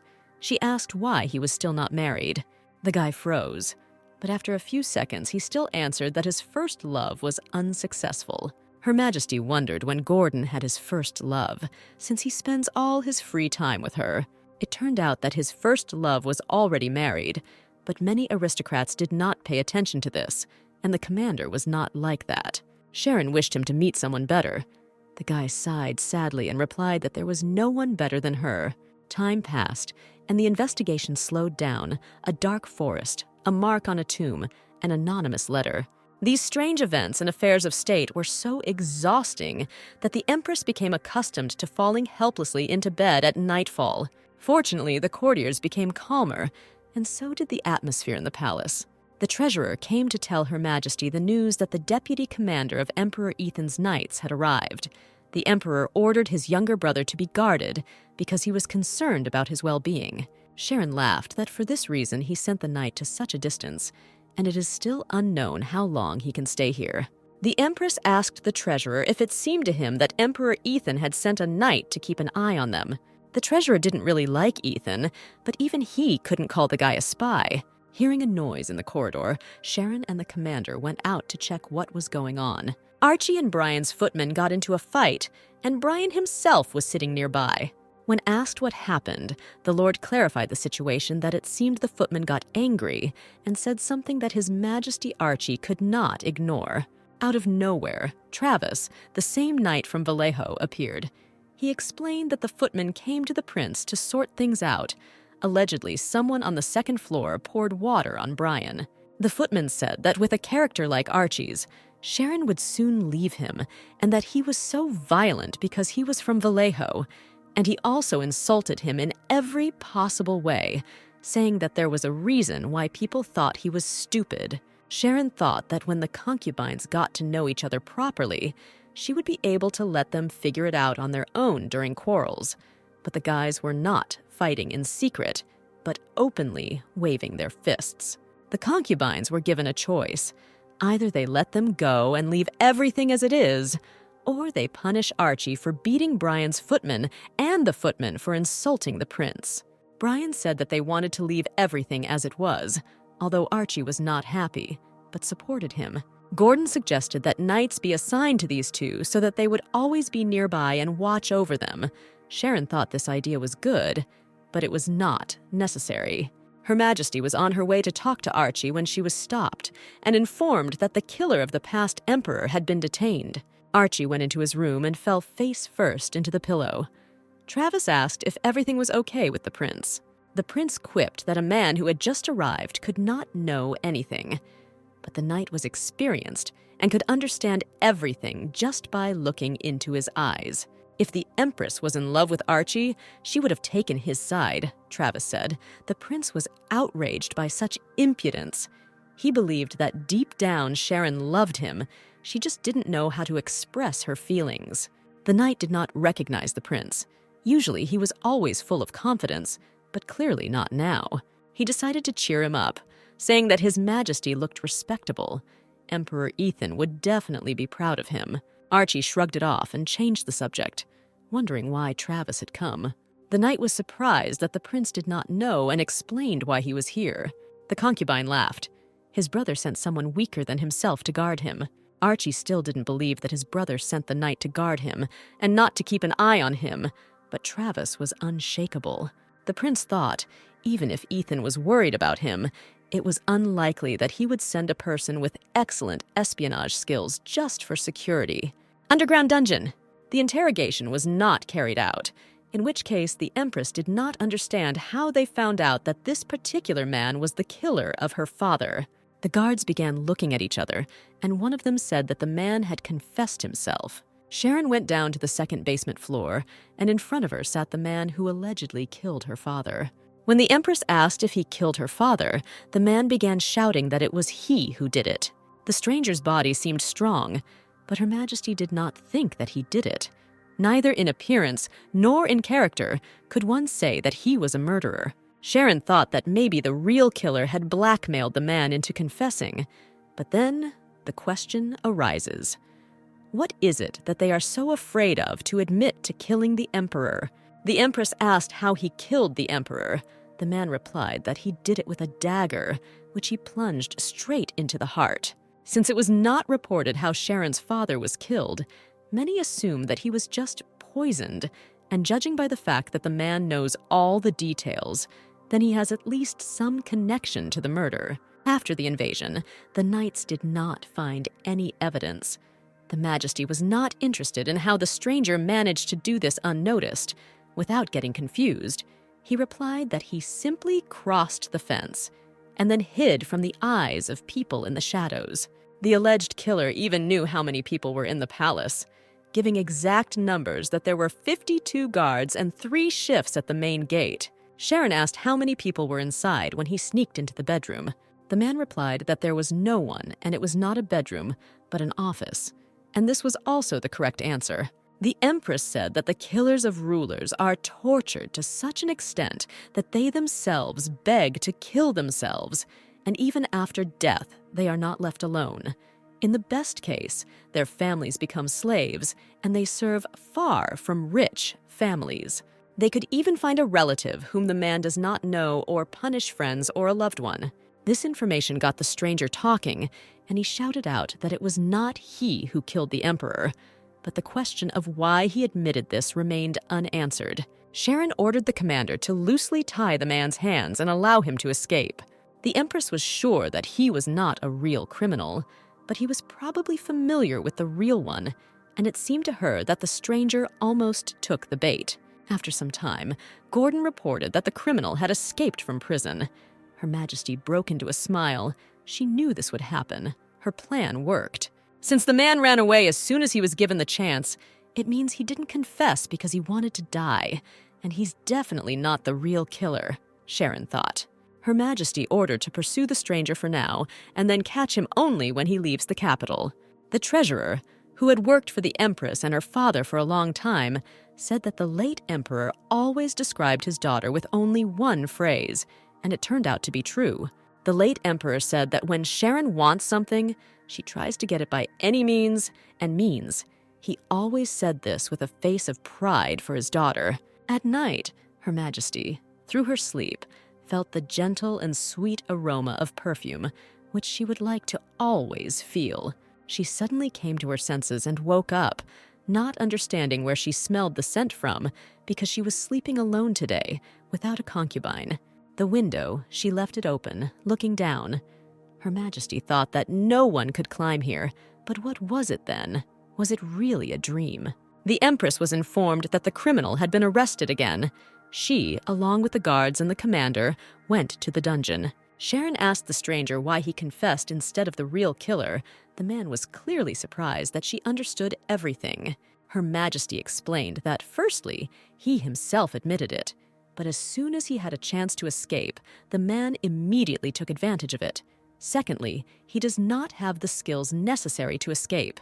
And thirdly, the stranger is terrible at martial arts, unlike the real one. The killers. The real killer of the emperor was silent. Then the Empress offered to help him in case he was blackmailed, but he still did not make a sound. Just as the man was about to say something, there was a crash, and the room was covered in blood, and the stranger was dead. The commander covered Her Majesty with himself, but still she was covered in blood, like everyone else around her. She ordered to call the priest and not touch the bodies until he appeared, just in case. The nannies froze in horror when they saw the appearance of Sharon and Gordon. They immediately prepared a bath. The commander told her to rest while he went. Sharon stopped him and told him to take a swim first. Her Majesty insisted that he go first. Although the commander refused, she handed him a towel. Before his death, the man managed to tell them to worship the Lord and allegedly mentioned Fred's name. Sharon couldn't get these words out of her head. For a moment, she thought that he was a murderer and was still alive. But this could not be true, since his throat had been cut. Fred managed to irritate the Empress even while dead. Gordon finished his bath and came out without clothes, which angered Sharon. The guy didn't have a change of clothes with him, which she didn't even think about because of the rush. The girl laughed. It seemed very funny to her that the commander was standing in her room completely naked, covering himself only with a towel. The next morning in the underground dungeon, Amelia, priestess. The priestess concluded that the warmth was indeed cursed. Sharon thought about it. Curses had long been prohibited, and sorcerers were destroyed 500 years ago. Now everything has become even more confusing. Amelia said that to get rid of a cursed body, the best way is to burn it. But a body that is heavily cursed can transfer bad energy to the ground or anything nearby during decomposition. In this case, people who fall under the influence of this energy weaken and become infected with an unknown disease. In the worst case, the dead can be resurrected and become zombies. Even though zombies had existed generations ago and were now barely mentioned in history books, Sharon was concerned about whether their generation would be able to deal with them if something happened. The treasurer and commander were worried that the body had not yet been burned, but the Empress decided to paint a portrait of this man since he was connected with the Emperor's killer, and someone might recognize him. The priestess was a little at a loss. Since exorcists had almost disappeared from the temples, it would be difficult to find a person who understood all this. Her Majesty ordered to gather everyone who could quickly and accurately draw a portrait and bring as much ice as possible to prevent the body from decomposing, as well as bring everyone who uses black magic. Amelia knew someone named Karen who may know something about this part. Karen now lives in Costa territory. The treasurer whispered in the Empress's ear that the investigation she ordered to begin was over, but the girl did not remember any investigation. The man was talking about investigating Karl's past. Apparently, there had never been any rumors that the mercenary king was in a relationship, but no one could know for sure whether Karl was meeting someone secretly or not. In addition, since the guy is constantly traveling because of his activities, there are many ridiculous rumors about him. It is difficult to understand what is the truth and what is the lie. The treasurer hinted that Sharon should look into the harem a little more often, since she was so looking forward to its opening. If Her Majesty does not pay special attention to the concubines and pamper them, then the aristocrats may again raise the issue of marriage. Brian's lackey was more worried about his future than the concubine himself. The guy was a noble, handsome man, but here all the men were luxuriously handsome. It was necessary to somehow skillfully embellish his innate beauty so that it would attract attention. The footman pinned a brooch on the lord. Brian was at a loss as to what all this was for, but the man insisted that he go with her, because at any moment he could meet the Empress. The employee was about to go into the city to buy cosmetics for the concubine. He asked him not to go anywhere except the library so as not to get into trouble. Sharon entered the harem and was greeted by Karl and Jacob playing chess. The guys looked quite harmonious together. Karl was surprised why the lady came to him. Her Majesty laughed and said that she just wanted to visit him and see how he was doing. Jacob was offended that the Empress did not even ask how he was doing, because she did not expect to see them together, planning to visit the concubines in turn, and Karl was first in line. Sharon decided to avoid the conversation and said that she had an urgent matter and she had to go. The guys stood in bewilderment, since she had just arrived and was already getting ready to leave. Near the entrance to the harem, Her Majesty Gordon was waiting. She hurried away, saying that she came to the harem at lunchtime and she had nothing to do here at such a time. The commander smiled mysteriously. Everyone followed the Empress's instructions. The artists were now working on the portrait. The investigators went to catch the remaining sorcerers, and Amelia went to Costa. The case of the murder of the Emperor turned out to be difficult. Who would have thought that everything would come down to sorcerers and curses? The treasurer was surprised that Sharon had already returned, although half an hour ago she had gone to see Mr. Karl. But the Empress could not admit that she said only 2 words and left. The man said that if she didn't like these concubines, then they could take 3 more. The treasurer was interrupted by the commander, who said that he thought the fake killer had mentioned Fred's name before he died, and shouldn't they investigate this? Sharon agreed with him. All the more, it is worth checking the version that someone not connected with Fred may want to harm Her Majesty. Gordon took the initiative to investigate, but the Empress forbade him to interfere. The commander insisted, since this was a serious matter, and he could not entrust this to anyone, but Sharon was adamant. Her Majesty believed that Gordon still slept little. She could not add to his work. The guy was leading the Knights, doing business as a follower of Columbia, and at the same time he was conducting a secret investigation related to the letters. Sharon wanted Austen to investigate. The Empress decided in this way to check whether he could be trusted by inviting him into her room. She started from afar. The concubine immediately realized that she was not going to show him mercy. She gave him a folder with documents. The guy examined it and said that there was practically nothing there, but that was his task to fill it out. Austen wondered if Sharon had really called him not as a concubine, but as the leader of the Dark Forest. The Empress asked if he was aware that the Emperor's killer himself confessed and then died. The concubine nodded. He was aware. She asked him to find out if Fred's supporters really had anything to do with the death of the Emperor, or if they were just mocking his death. Austen smiled sarcastically and asked if Her Majesty knew how a dog is tamed, that the owner is sometimes strict with it, but when it obeys, it receives food as a reward, not for getting to praise it. The concubine was interested in what reward he would receive for the completed task. Sharon didn't even think about the reward, but Austen took care of it and asked for a hug if he was successful. The chief of the Dark Forest already knew the Empress well, even when he did not interact with her much, all thanks to rumors and objective information, however. Now he wanted to know the real her. Walking through the garden, Austen saw Brian, who was holding a bird in his hands to help it fly. The son of the chief merchant thought about the Lord. He was the son of the Chancellor, known for his good disposition and strong shyness. Although everyone in the world considered him a good fool, Austen couldn't tell if the guy was really that good, or if he was just a good actor. His expression made him doubtful, but either way, he decided it didn't concern him. Aristocrats from small states, when they take up a new position, arrange magnificent banquets and invite their friends and aristocrats who are nearby. On the surface, it seems that this is just a holiday, but in fact, the banquet is held to declare that he is now the master here. When a person becomes the ruler of the state, he is obliged to throw a banquet in honor of this event.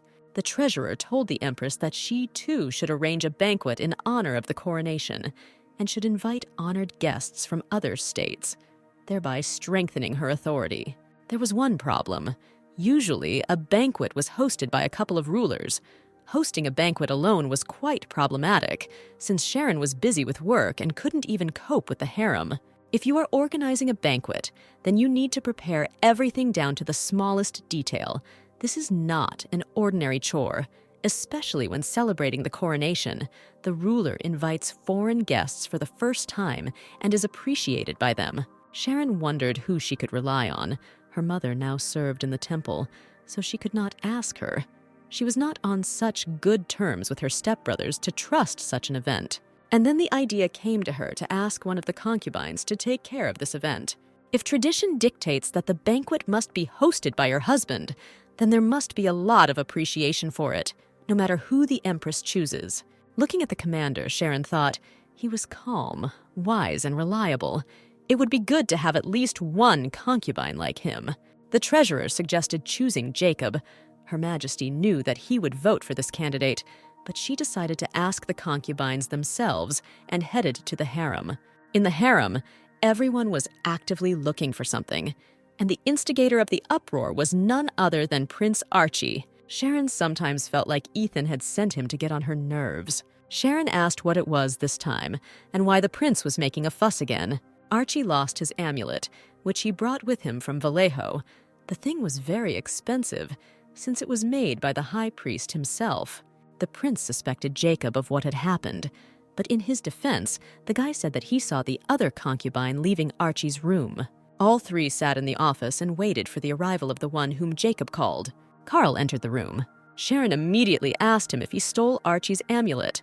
The guy denied everything, saying that he did not go into his room. Carl advised Jacob to use his eyes correctly and not to carry any nonsense to the Empress. Sharon was surprised, because not long ago the guys were friends and played chess. She asked them if anyone had evidence, but both concubines replied that they had no evidence. Her Majesty ordered the knights to search every room in the harem and find the amulet. Archie took Sharon's hand and whispered that he really liked that she took his side. Although it was not entirely true, she decided not to upset the guy.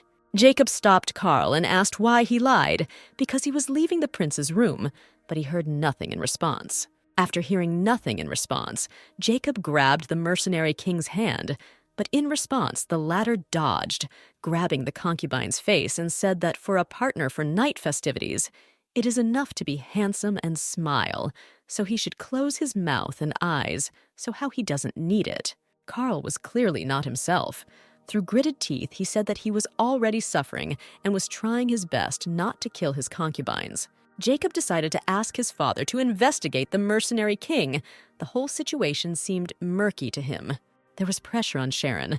Time was passing, and she still had not chosen a companion. The girl herself was not happy, since every time she goes to the harem, some kind of showdown occurs there.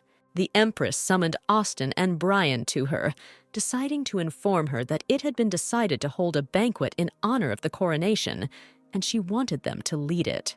Sharon believed that Austin was used to the luxurious life, and Brian was used to the aristocrat, and they would get a good result if the guys acted together, so she hoped for them. Her Majesty thought that of the two, they were the least likely to quarrel with the others, so everything should go well. The concubines sat down to discuss the banquet. Austin insisted that it was necessary to arrange a luxurious reception, but Brian had a different opinion, since he believed that the Emperor's killer had not yet been caught and that everything should be done modestly. The head of the Dark Forest thought that 2 or 3 words would be enough to persuade the Lord, but the guy turned out to be quite stubborn. 5 days later, the scenery looked luxurious but modest, as it was all black. 2. The secretary in charge of organizing the banquet exhaled.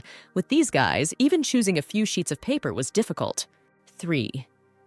On the first day, they argued and interrupted each other without any embarrassment, so they didn't decide anything, and then they quarreled despite Laura's presence, so much so that Mr. Austin had to calm the Lord down.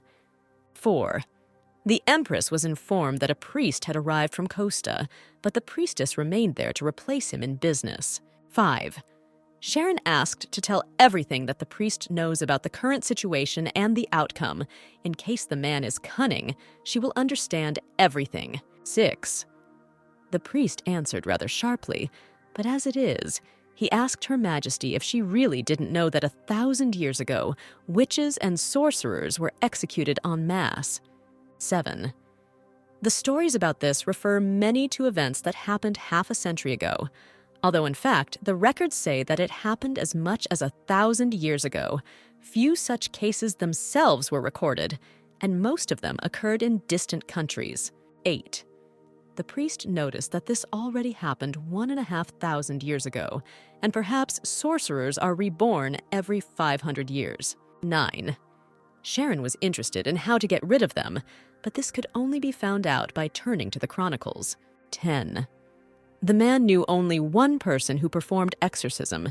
It was the high priest, truly. The very existence of the high priest frightens those who live in darkness. 11. There was one main problem. No one knew who he was and where he lived. The priest hid his identity. 12.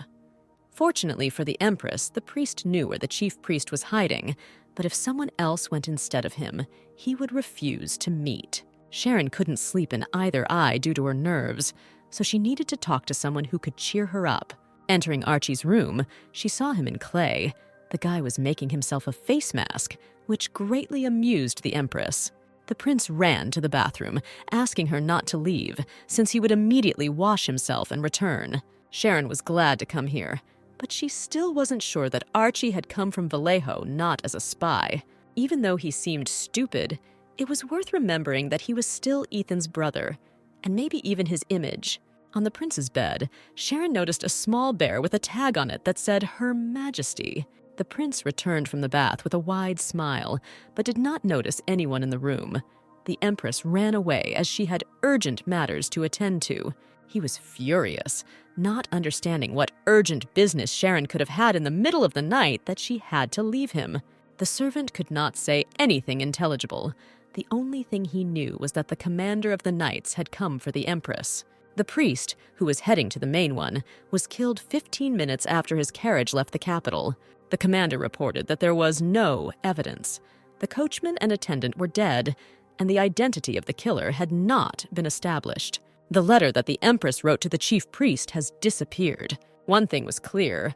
The killer did not want Sharon to bring the chief priest here. The treasurer was interested in whether sorcerers had anything to do with the death of the late emperor. Sharon didn't know, since it was difficult to say if they killed the emperor. They might not make themselves known. There was no point in giving themselves away. Her Majesty decided that it was still necessary to bring the chief priest here. If their enemies wanted to interfere, then they needed to move more confidently towards the goal. The next day, a notice was posted on all the signboards of the country from the Empress that she was inviting the chief priest to her coronation banquet, and she strongly recommended that the chief priest accept the invitation.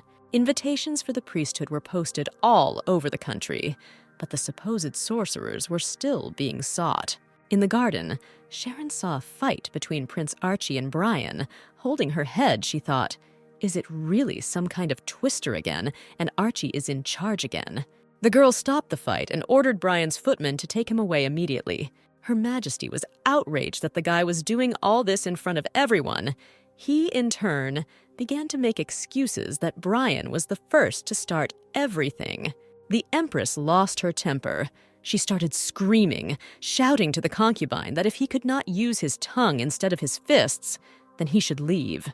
She needed concubines, not clubs, and she didn't need a fool like Archie. Sharon ordered him to quickly pack his things and return to his homeland. The prince began to pack his things. Despite the employee's persuasion to stay, he decided for himself that he did not need a person who threw around such words. Archie stood his ground, packing his things. He thought that the Empress would regret her words and would continue to think what she said, and that he would forgive her only if she sent 5 ambassadors with an apology. Travis began to persuade the prince, arguing that he was not a simple concubine, but had come here to strengthen relations between the two countries, and if he left, he would put Vallejo in an awkward position. The commander began to stand up for Archie. He believed that Her Majesty should not have said such a thing to Archie, but Sharon said that sometimes it is necessary to say something sharply that will benefit the prince, especially since this is not the first time before her eyes that he beat someone. The Empress decided to visit Austin. The concubine was surprised that Sharon came to him at such a time in the middle of the day. His room looked like it was inhabited not by a concubine, but by a mad scientist. The guy explained that the books are related to trade, since he doesn't know whether he will continue to be the heir to his father's business, but he still needs to look for new information somewhere. Sharon came to find out if Austin fulfilled her request related to Prince Fred. At the moment, he was unable to find at least one reason why Fred could kill the late emperor. He wanted to quickly finish the investigation and transfer the case, but for now, it was still very early. Sharon was sure that the concubine had seen things when he worked with the Dark Forest. Now she was worried about the question of whether he knew anything about sorcerers. But Austin only had the same information as her, or he wanted them to think so. The Empress began to leave, but the concubine stopped her and asked about the incident with Archie. Did she really do that to him? Sharon confirmed that this was true. After that incident, Mr. Archie cried all night in the garden, and that's how everyone found out that Her Majesty had abandoned him. Austin came to the guy's defense, believing that the prince should not have hit Mr. Brian. But he could also be understood, since the loss of the amulet and all this. So much has fallen on Archie lately. He simply lost his temper. Sharon would have understood if Brian had said this, but hearing this from Austin was quite unusual. The guy was not one to easily stand up for others. The employee of the merchant's heir was outraged. Now, among the concubines, there were two people with whom Her Majesty did not stay, and the guy was one of them. Austen's arrogance and meanness were his specialty, and when he starts to act kindly, it suggests he's up to something, the advisor said. The concubine thought that the guy was great, but if you make him angry, he won't shut up, which Austen was already pretty tired of. The master asked him to calm down because he had two reasons to help Prince Archie. The first of them was that by getting closer to the prince, he could find out more information about Emperor Ethan, and the second reason was that Brian, he was not so simple, what it seems. The chief of the Dark Forest was convinced that the Lord fueled his serpentine character in order to create the desired image for himself. He always needed a rival against whom he would look better. When Brian gets rid of the prince, he will switch to him since he knows his true essence, which is why he should help Archie, Austen concluded. The advisor said that the gentleman was simply a genius and cool as always, but he was a fool and was afraid that he would become a good-natured person. Sharon couldn't get Austen's words about Archie out of her head. She was so busy killing the priest that she completely forgot about him. She felt very ashamed and decided to visit the prince. The Empress stood near his room, but the concubine did not even think of leaving. The advisor decided that perhaps the guy had fallen asleep. Archie stood on the other side of the room and listened. In the background, the footman shouted to him to open the door, because if he continued to delay, then Her Majesty would simply take it and leave. The prince was in his thoughts. He thought that Her Majesty had exhausted his soul, so he would also show her that he was not such a simple man. The concubine heard the commander approach Sharon and say that he had important news for her. Archie opened the doors with the words, "Is the Empress really going to leave him again?" He threw himself into her arms, begging her not to leave. Sharon said that she had important things to do, and she needed to go. But the sooner she left, the sooner she would return. The prince clung to her and sobbed, pretending to cry. Having released her, he set the condition for her that he would wait in 30 minutes. But the Empress said that she would come in an hour. Let him wait for her. A letter came from the temple from the high priest, which meant that he could be contacted. The high priest wrote that he had heard about what happened to Karen, and that Her Majesty knew him. Although he did not know the circumstances, he believed that this was not an ordinary case of the expiration of a person's life. The Supreme One promised to appear at the banquet, but this must remain a secret, since he does not want to reveal his identity, and even at the banquet itself, he will show himself only when he is sure that it is safe to be with Her Majesty. Gordon thought that the priest was afraid, but in any case, they had to be prepared for the unexpected. Moreover, the man probably did not know how to fight. Sharon ordered security to be doubled so that there were no blind spots. Absolutely every area had to be guarded. While she was giving instructions, time flew by so quickly. Archie was waiting for the Empress in her room. Entering the prince's room, the girl found him sitting in the pose of Buddha and chewing something similar to a precious stone. Leaning closer to him, she saw that it was candy. Sharon asked what kind of candy it was that he was chewing with such a look. The concubine grabbed her hand and pulled her towards him. Throwing her onto the bed, the guy replied that it was candy with the taste of the sea. Archie invited the Empress to find out the taste of the candy herself, if she was so interested. Sharon agreed. Her Majesty asked the commander if he had ever been to the sea. Gordon replied that yes, he had, but Sharon did not manage to go to the sea, and she never really wanted to.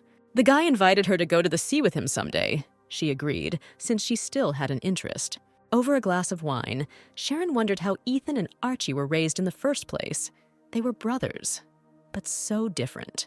Gordon smiled and said that the Empress was not similar to Fred, although he was a half-brother. But she was also not at all similar to her own brother. Sharon laughed and asked a provocative question to the commander, whether she was better than her brother. The guy fell silent, choosing between friendship and loyalty. Gordon never gave a full answer, but said that he was always on Sharon's side, because he was born for this. Brian and Austen watched this scene from above. The head of the Dark Forest joked, saying that the good man looked intimidating, but the Lord's answer was not long in coming. The guy said that any man would look like this if he saw how the woman he is in love with gets along with another man like that. A few days later, the day of the coronation celebration, after many events, the coronation celebration was safely prepared. The Empress drank a cup of coffee on her balcony and watched the guests staying. Among them was a country that collaborated with Fred, but Sharon did not know which country it was. Her Majesty ordered security so that the High Priest could approach her with confidence, and there should be no incidents today. The commander warned that the High Priest should come, but another person disguised as him might also come. The man who killed the old man may have committed the murder, and then accidentally found the letter, but he could also have attacked the Empress if he knew where the letter was from the very beginning. Given the suspicious damage to the imperial tomb, it can be assumed that there was an enemy on the other side. Sharon foresaw what was worrying Gordon, and she had a way to check it. She approached him and told him that she had a secret that only he would know. Finally, in the evening, the banquet began. Numerous gifts and congratulations from high-ranking guests poured in from everywhere. After listening to everyone, Sharon decided that it was time to find a high priest. But an advisor approached her and said that she needed to choose a concubine for the first dance. She invited Jacob to the dance, because one way or another, his family contributed to her ascension to the throne, and because of the harem, he became a laughing stock, so Her Majesty had to save him at least that way. During the dance, the concubine admitted that the Empress's indifference was trampling his heart. Jacob said that he was and is always waiting for her, but Sharon ruined the romantic note in his words with her question of who exactly he was waiting for, her or the Empress. The Empress believed that there is more desire in the lips of a devotee than in lips whispering about love. The concubine said that her words could be trusted. The concubines, left without a partner, began to dance with each other. The Empress could not understand what was happening. Sharon overheard a conversation in which they discussed the High Priest, or rather the fact that he had not yet been caught. She couldn't understand who was talking about this so frivolously. The man saw the Empress and began to bow to her, flattering his eyes that he was glad to see her. But in his mind, he was thinking about what she was doing here. He caught her gaze and asked if Her Majesty wanted to ask him anything. He received a negative answer. The man left. Sharon wondered that he was clearly targeting the High Priest. Was there really someone here who wanted to harm him? The Empress decided to follow him, since the gentleman was clearly worried about something and was looking out for someone. Through the window, Her Majesty saw how the High Priest was surrounded. Among them was a knight of the palace. It turns out that the problem was inside. Bursting into this circle with a smile on her face, Sharon said that they had nothing to worry about because the choice was hers, to kill or catch. The man scattered the attackers without any difficulty. The Empress was in complete shock. The man looked like a secret guard and not like a high priest. He bowed before her and thanked her for saving his life. Her Majesty was about to put the attackers in prison, but the man stopped her, saying that he could not be identified. In appearance, the man seemed to be a mercenary king, which is what Sharon asked him directly. He confessed that he was the high priest. The Empress thought that the high priest would look like an angel from a famous book. Maybe because of God's love, his muscles were so swollen. The man suggested simply erasing the memory of the attackers. He grabbed one of the attackers by the throat, trying to choke him. Sharon tried to stop him, explaining that murder was not the answer, and she had to find out why they attacked. The guards arrived. The Empress ordered to send these bastards to prison without the right of visitation and to make sure that no one entered or left the prison. As for the high priest's face, it was clearly not what Sharon had imagined. The Empress asked to prove that the man really was the high priest. He touched the wound on her leg, and the wound healed within a second. Her Majesty began with the main thing, that before the visit of the old priest, a man suddenly appeared, declaring that it was he who killed the emperor. Trying to name the real name of the criminal, he suddenly spat out blood. The man died, having uttered only the phrase that they should worship the Lord, and the next day the priest, being under a curse, confirmed these words. After this, the Empress saw that the priest was killed and the high priest was attacked, and the group using the curse seemed to no longer want to remain silent. The high priest did not know how to help, since he had no idea how to drive out this evil spirits. Sharon wondered if one day the group killed the cursed man in the square or something. There would be some sort of undead attack or scavenger hunt or something like that. The high priest suggested that the great sage might know how to deal with this. He really did not know how to expel this evil spirits, but he could suppress black magic with his very existence. The high priest turned to the Empress with a request to take him to the harem. Returning to the palace, Sharon was met by the commander. He was concerned that she had disappeared somewhere. She reassured him, saying that she decided to get some fresh air and take a short walk. Brian approached the Empress with a glass of wine and offered it to her, as she looked exhausted. The guy decided to be a little bolder and invited Sharon to dance with him. An hour ago, the high priest asked Her Majesty to make him a concubine. He was pursued by many people, but when he saw the Empress, the high priest thought that she could protect him. Sharon thought about getting a handsome man with a strong body and such outstanding appearance as a concubine. He was ideal for a harem. She planned to make a public offer to join the harem, so the man just had to agree. But there was one caveat. Sharon can't really fall in love with him, and therefore sincerely show it, so the chosen one must stand out enough to be noticed. Previously, the high priest was unsure, since he always hid, but now he promised to do everything possible to be noticed. Sharon's face was flushed with embarrassment. The high priest decided to win her heart with his dance. In addition to the Empress, everyone around was impressed by the man's inability to dance, but by his enormous self-confidence. Everyone present at the banquet whispered among themselves.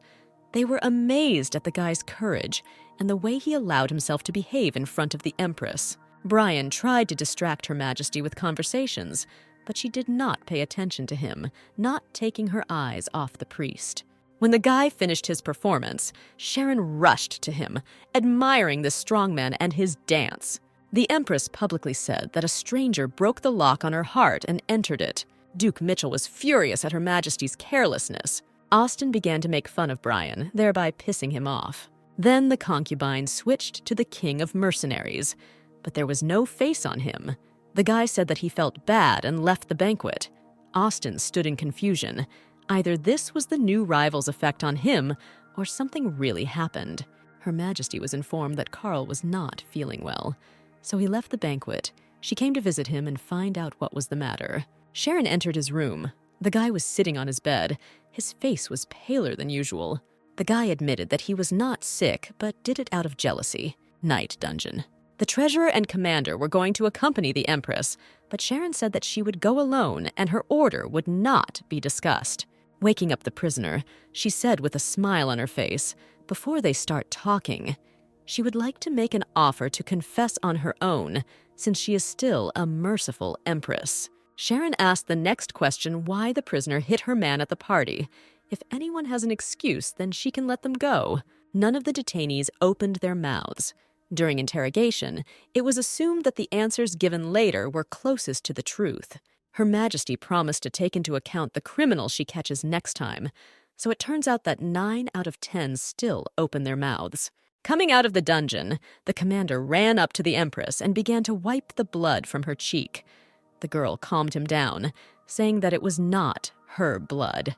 The group split, and she managed to find out that her brother Fred was still alive. The connection was severed. It seems that the high priest noticed the balls that were placed in the heads of the group members and broke them. The guy was worried about whether the meeting with the Empress took place.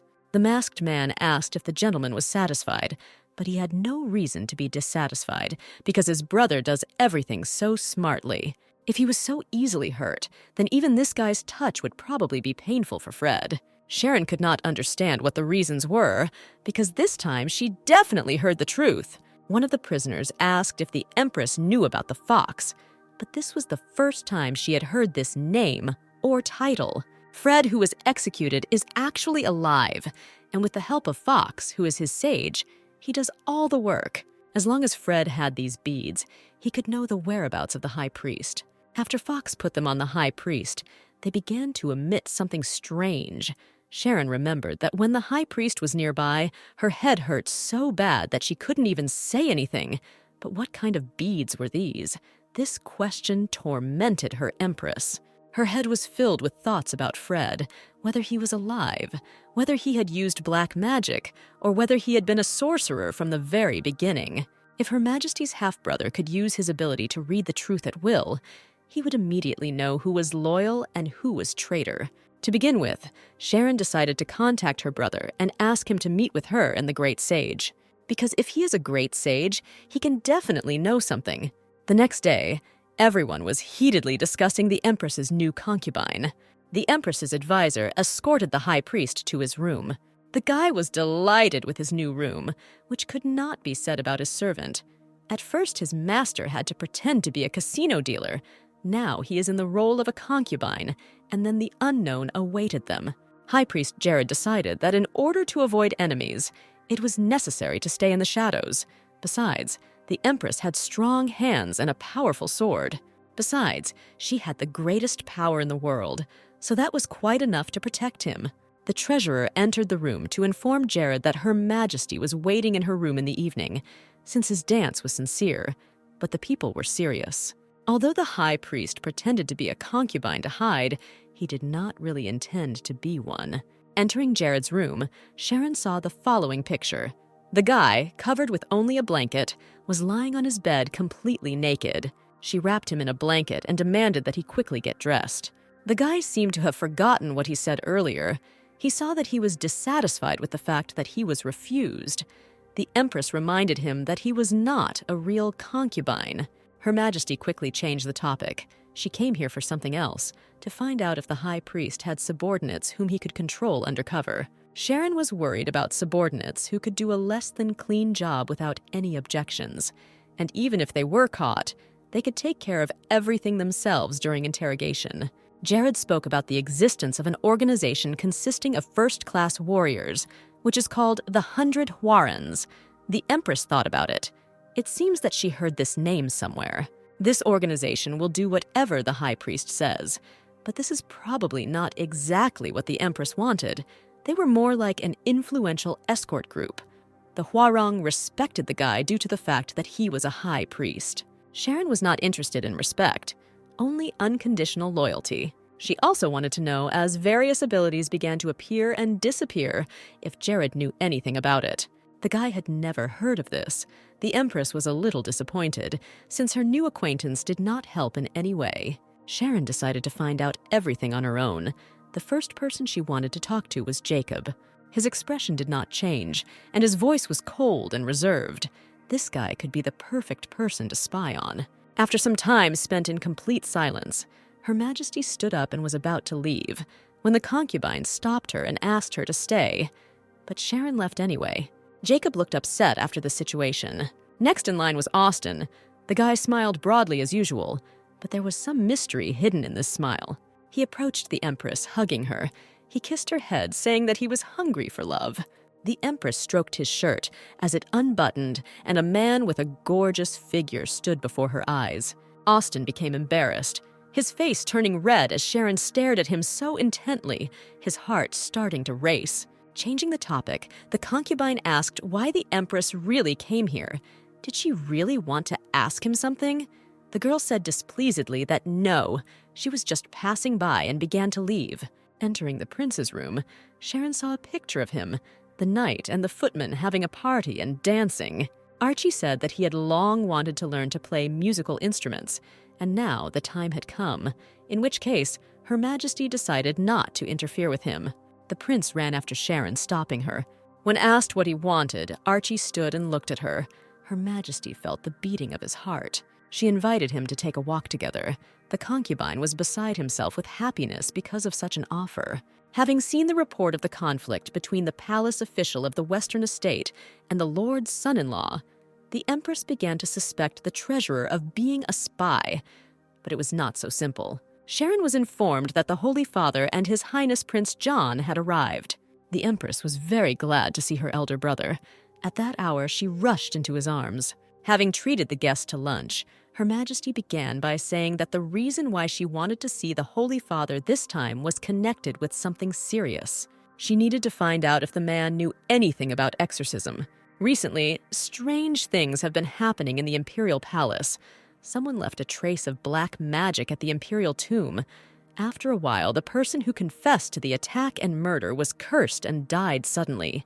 From what the Empress heard from the priest, it could be said that the curse was the realm of black magic, so that if the cursed corpse decomposed, it could give birth to unclean creatures. This is why precautions were taken, as Her Majesty did not want the corpse to awaken the dead here, but so far no progress had been seen. The Holy Father also studied similar phenomena, but all these wars or epidemics of serious illnesses in the past, they all turned into legends that were simply passed on from mouth to mouth. The man managed to find out that every 500 years, black magicians are reborn, and when they are reborn, in addition to them, unholy, creepy creatures are resurrected. These terrible creatures ate the dead themselves. There were also vampires who drank the blood of living people. The dead usually did not wake up in the contaminated area, but nevertheless, they were dangerous in their numbers and ability to infect others. The dead eaters and vampires were not contagious. There were few of them, but they hid well, pretending to be people. Black magicians were people, but by uniting with creatures, they increased their powers, and the accumulation of all these powers is the Lord who controls them. Sharon didn't know much about the Lord, but she did know that it had something to do with the 500-year cycle of rebirth and the false emperor she talked about earlier. The Empress admitted to her brother that when Fred was dying, he called for the Lord, and at her coronation, a group of mercenaries suddenly appeared, saying during interrogation that they came on Fred's orders. The Holy Father concluded that if His Majesty the Prince is alive and this Lord exists, sooner or later they will have to be found and killed. There was no other option, because if the dead man's flash appeared before they found Fred, then trouble could not be avoided. As far as the man knew, vampires and undead eaters were inactive in daylight. The Holy Father promised to find out more and also use all his skills to find out the whereabouts of His Highness, Prince Fred, and also to find out if there were other methods of exorcism or exorcism methods. The Empress came up with a brilliant idea. When another person is excited or weakened, or when he has something that he strongly strives for, without a doubt, this is the best moment for revelations. Sharon ordered the commander to assemble the first guard now. The reason that the palace was attacked without anyone noticing it was because the guards were irresponsible, and Her Majesty decided to punish them. She ordered us to run 50 laps around the parade ground. Wet, sweaty, and exhausted, the guards stood before Her Majesty. The girl said that, in fact, this punishment was not given to them for attacking the palace. In fact, there was a spy among the knights, and Sharon did not notice him. The men began to look at each other and whisper that this could not be. Sharon was convinced that he could not do everything alone. Someone was behind it all. She hoped that Fred was not alone. Looking at the thoughtful face of the Empress, the commander asked if everything was fine with her, but Her Majesty laughed it off, saying that everything was fine. As soon as she knew something 100%, she would immediately share it with him. The knight was depressed.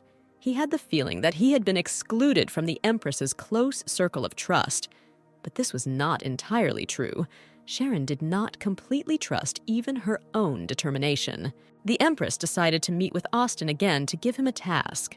She wanted to introduce one handsome guy into the first guard without any honors, but everything had to go well.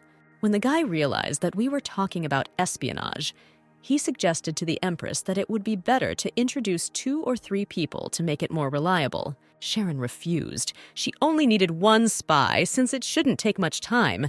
She was going to start looking for the head soon. Her Majesty decided to conduct surveillance herself to find the head. Initially, the girl was going to carry out surveillance on her own, but then she decided to take the head of the dark forest with her, but soon regretted it, since the guy talked incessantly. The concubine suggested passing the time by pointing to a huge mansion. Entering the estate, they were warmly greeted by a man who turned out to be the head of the Lost Province and Austin's father. The father was surprised by such a visit. Although he was glad to see his son, he asked if he was really bored with the harem that he decided to visit his father. But the guy replied that he had business nearby, and that's why he was here.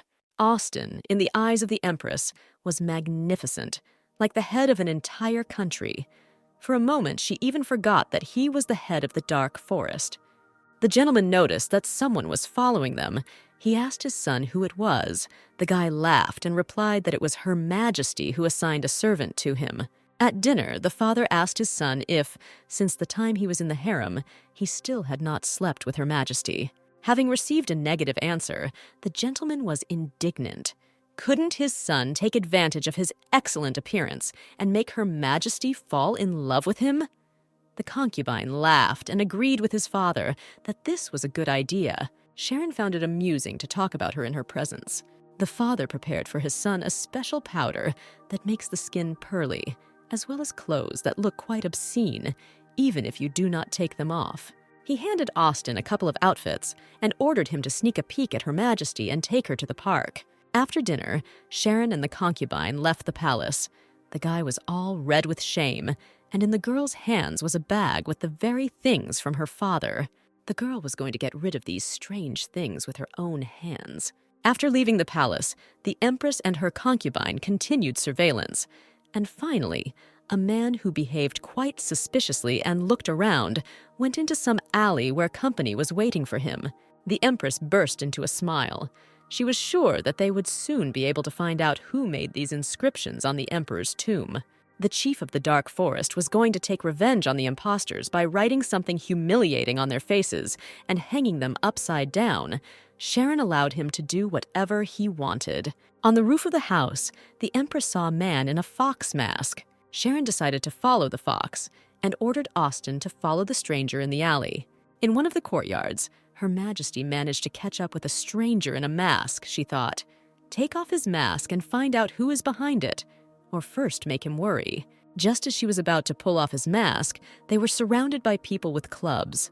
They were going to attack the Empress. Sharon thought they were Fox's subordinates, but it didn't look like they were in league, as they also attacked the masked man. Her Majesty decided to fight shoulder to shoulder with this guy, and after some time, the enemies were defeated. Coming close to Sharon, Fox said that she should be more careful.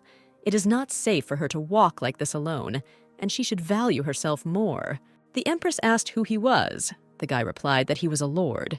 Before she had time to look back, the masked man disappeared, and Austin was standing near the Empress with two strangers on his shoulders. They were unconscious. The concubine was surprised that she had caught more people than he. The chief of the Dark Forest asked if Sharon caught that guy, but she changed the topic and asked to send everyone caught to prison, since she could never ask him to lie about it to everyone. It was Valeggio. Sandra became the Empress, but it was just a title. Her husband painted a portrait of his first love every night. Not wanting to touch his legal wife with even a finger, the girl was ready to run away without hesitation. She dreamed of only one thing: that Caleb was alive. Suddenly, she heard a voice similar to her lover. The voice was calling her. Sandra woke up in her room. The nanny was sitting next to her, who was very happy that the Empress had come to her senses. It turned out that she had turned pale during the walk and fainted. The girl began to cry. She definitely heard Caleb's voice. At least there was definitely someone there. She was sure of it. But no matter what she said, no one would believe her. This was Columbia. The words of the so-called Lord could not leave Sharon's head. She was sure that he said it on purpose, and there is no point in arguing with those who can prove their innocence. No method will help here.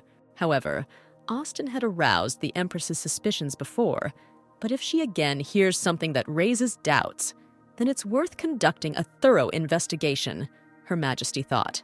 In any case, her half-brother Fred was a fool, since she had already taken his place long ago. The Empress came to the prison to talk with the prisoners. The man, seeing her, immediately began shouting that he knew nothing. The man also did not know who he was working for, but only followed instructions. The second prisoner was more accommodating, saying that they only warned her that the killer was nearby, and this was all in the name of the true heir to the throne. The Empress warned him that now they were so carelessly protecting the position acquired with the blood of others. But soon they would be judged fairly. The man laughed like a madman. Near the entrance to the prison, Austin, the commander, and the treasurer were waiting for Sharon. The guys simultaneously asked if she was okay. Before she had time to answer, the concubine came up, took her by the arms, and took her aside. He was wondering what the prisoners said.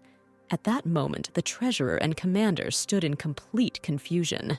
Her Majesty said that one of the spies said that this was done in the name of the true owner of the throne. Austen concluded that what happened at the tomb was the work of Fred's followers. But Sharon did not confirm this. Gordon was angry because this concubine had also become the Empress's confidant. Austen hugged the Empress and lay on her shoulder. She didn't understand if he was really so glad that Fred was alive. But no, the concubine was glad that Her Majesty was so smart. Here the commander intervened. He suggested that the true heir could be someone else, not necessarily her half-brother. At that same second, it dawned on Sharon that what if we were talking about her brother John? Sharon herself could not believe what she was thinking, because John said that he could easily ascend the throne. But he himself resigned because he did not like all this, and all her brother's supporters knew about it. Although the Empress denied it, Gordon's statement should have been taken into account. Maybe during this time something had changed, including John. Some of his supporters may well have disliked her. Sharon decided for herself that instead of being careful not to get hit, she would be on the alert and prepare for everything in advance. The girl was not going to trust anyone. The next evening, Her Majesty thought that she could not combine business and painting. There was no end to state affairs, so she could not freely manage her time as before. But it was possible to choose trusted people and divide responsibilities between them. Sir Gordon has been trusted since childhood, and he is still a close confidant who is entrusted with various tasks, and he was also friends with her brother. The girl decided to get the commander drunk, because if a person drinks a lot of alcohol, his mental abilities decrease, and he begins to share what is in his soul. Sharon invited Gordon to have a little drink with her. Supposedly, her heart was not at peace. A few bottles of wine later, the Empress was very drunk. She began to ask the commander if he liked someone. The guy remained stoic, trying to convince Sharon that she was very drunk. The Empress fell asleep. Sir Gordon poured himself a glass of wine and did not take his eyes off her. His heart was also not calm. If only he could confess to her. He spoke to the sleeping Empress. The commander's speech was interrupted by the Countess entering the room. He asked her to pretend she didn't know anything about it. The Countess expressed her thoughts to the Sir. She believed that a person needs not only a lover. For Her Majesty, the guy was like a close friend and brother. But if he had feelings for the Empress, then this would complicate everything. All Sharon needed now was a reliable protective knight who could be trusted to watch her back. The commander was not one of those concubines who were unable to help. Gordon's look was very sad. He still hoped that Her Majesty would not open her heart to someone else. The next morning, the Empress lay in her bed and was dying of a hangover. She didn't even know how to drink normally. The nanny brought her honey water for a hangover. Who would have thought that the commander could drink? The Countess reported that Sir Gordon came yesterday. The Empress had nothing to worry about. Even though she was very drunk, he took good care of her. Sharon decided to put everything aside with the commander and move on to interviewing the concubines. And the first of them will be Brian. Brian was extremely surprised that the Empress liked alcohol. Her Majesty laughed. She did not like alcohol, but she believed that sometimes it was worth drinking when it was necessary, and in this case, there was a frank conversation. Brian had not done anything yet, but they lived together in the same palace through thick and thin. Of the concubines, the guy got along best with the others, according to Sharon. The girl believed that there was nothing wrong with trying to find out something through the Lord. The guy was dizzy from drinking. Although he didn't know how to drink, he couldn't stop after the Empress offered him a drink. The next evening, a frank conversation with alcohol awaited Prince Archie. Sharon immediately began by asking what the concubine thought of her.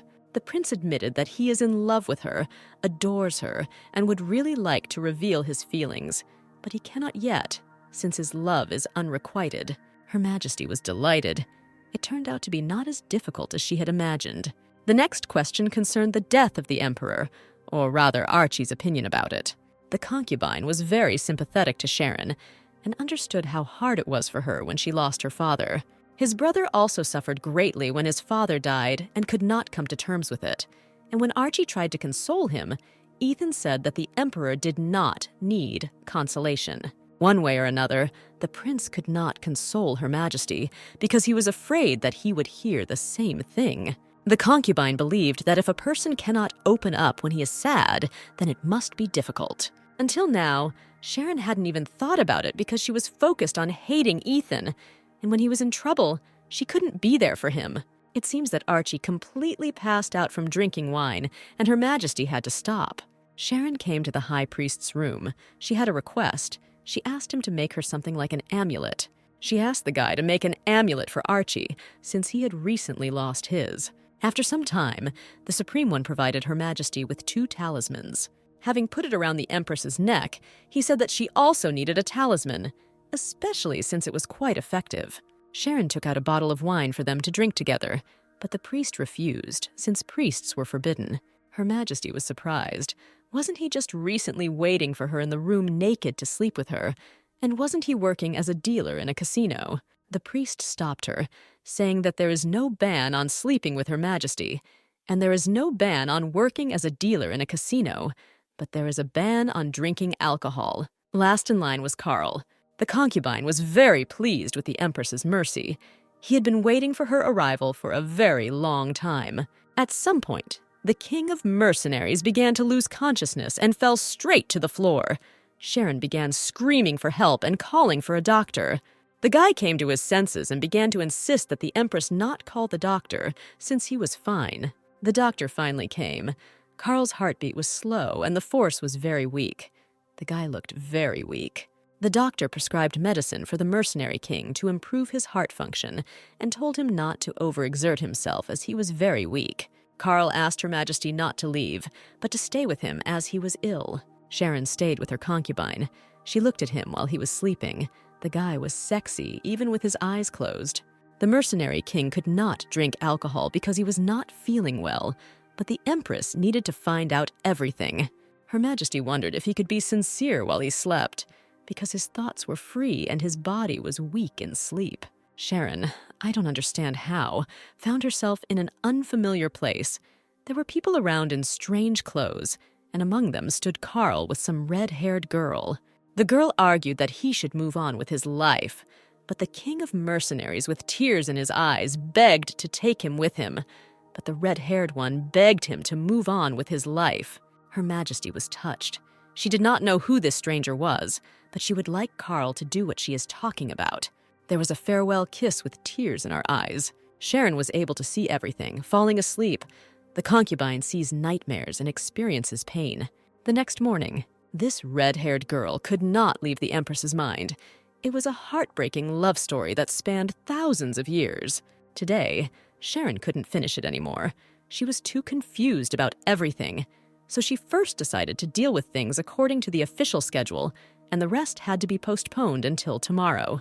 Rumors that the Empress was visiting the concubines one by one and inviting them to drink wine with her spread throughout the palace. Her Majesty could not take care of one person, but must take care of everyone. Jacob noticed that the girl was talented in flirting. The concubine believed that if the Empress did not like this, then she could simply return to business and take a break. Wouldn't it be easier to take care of several populists rather than have 6? Sharon looked at him without taking his eyes off.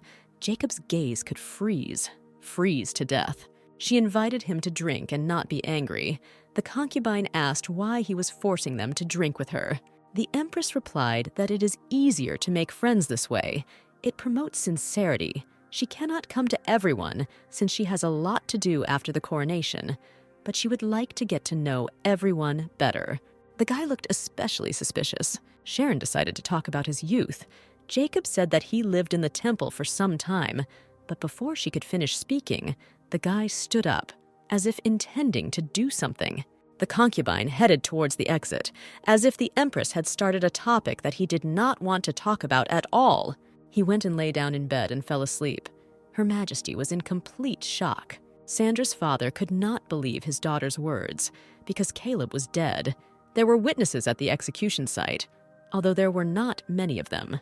The man decided that the girl had had difficult days, and it all seemed to her. He hugged his daughter and calmingly said that sooner or later Ethan will suffer just like her. If Sandra endures all this with pride, then after some time, everything will definitely work out for her. Even those who are dear to the Empress would rather believe that the sky would fall than in all this, because even her father did not believe her. Sandra was sure that she heard Caleb's voice.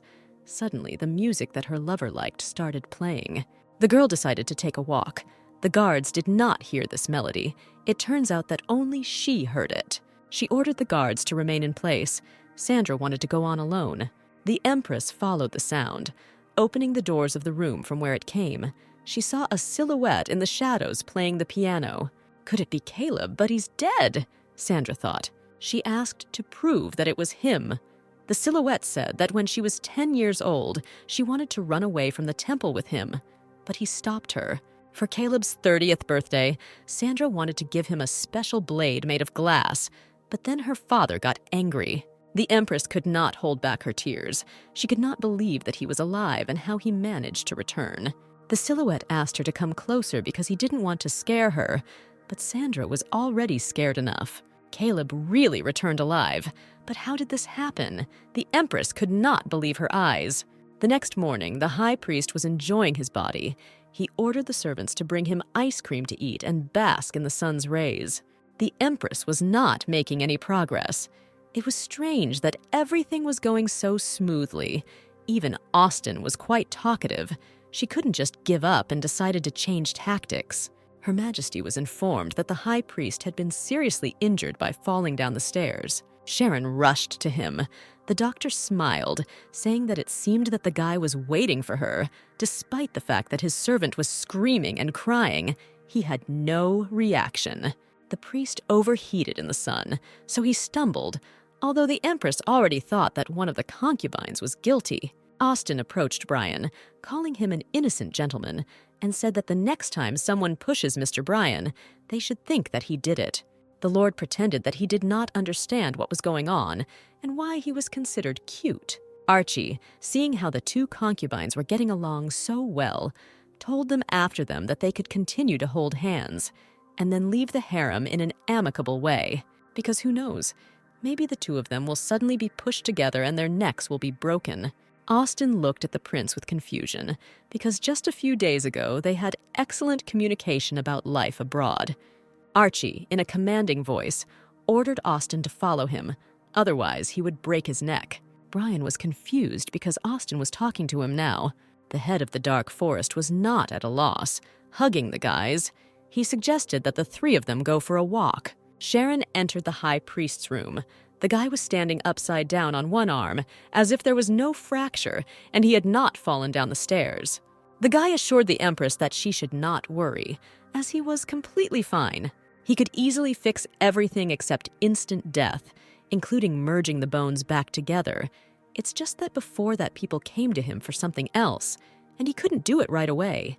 The high priest thought that if he healed too quickly, people would look at him strangely, so he would pretend to be in pain for a while. Sharon got back to business. She asked the guy if it was true that he fell himself, because every time she thought about it, she realized how impossible it was. The priest smiled. He liked the Empress's intelligence. The next question was whether the guy saw the face of the criminal. He wasn't sure, so he couldn't say anything for sure. The person who pushed the priest was not an ordinary one, as he had to be quite strong to be able to push him. At that moment, just for a moment, he felt darkness and some kind of evil presence. Sandra's maid asked the Empress not to worry, since she would return soon. But the girl was calm. She let her rest properly with her family. Sandra was informed that her maid had committed suicide. The girl could not believe it, since she was sure that the woman had no problems. Sharon and the high priest were walking through the park. The guy had to focus on the suspicious characters around. Whoever the criminal was, he must be a person who has special powers. Perhaps the spy they were looking for is a sorcerer. The high priest saw whoever attacked him and began to scream. Jacob stood in front of them. Temple in the capital of the Empire, Vallejo. Sandra wanted to give her maid a farewell gift and asked her to open the coffin to put her favorite mirror. The coffin was opened. It was empty. Sharon asked the priest if he felt a dark aura from Jacob, but no. His soul was innocent and pure, and the priest was confused by his eyes, which right now seemed to be trying to burn him alive.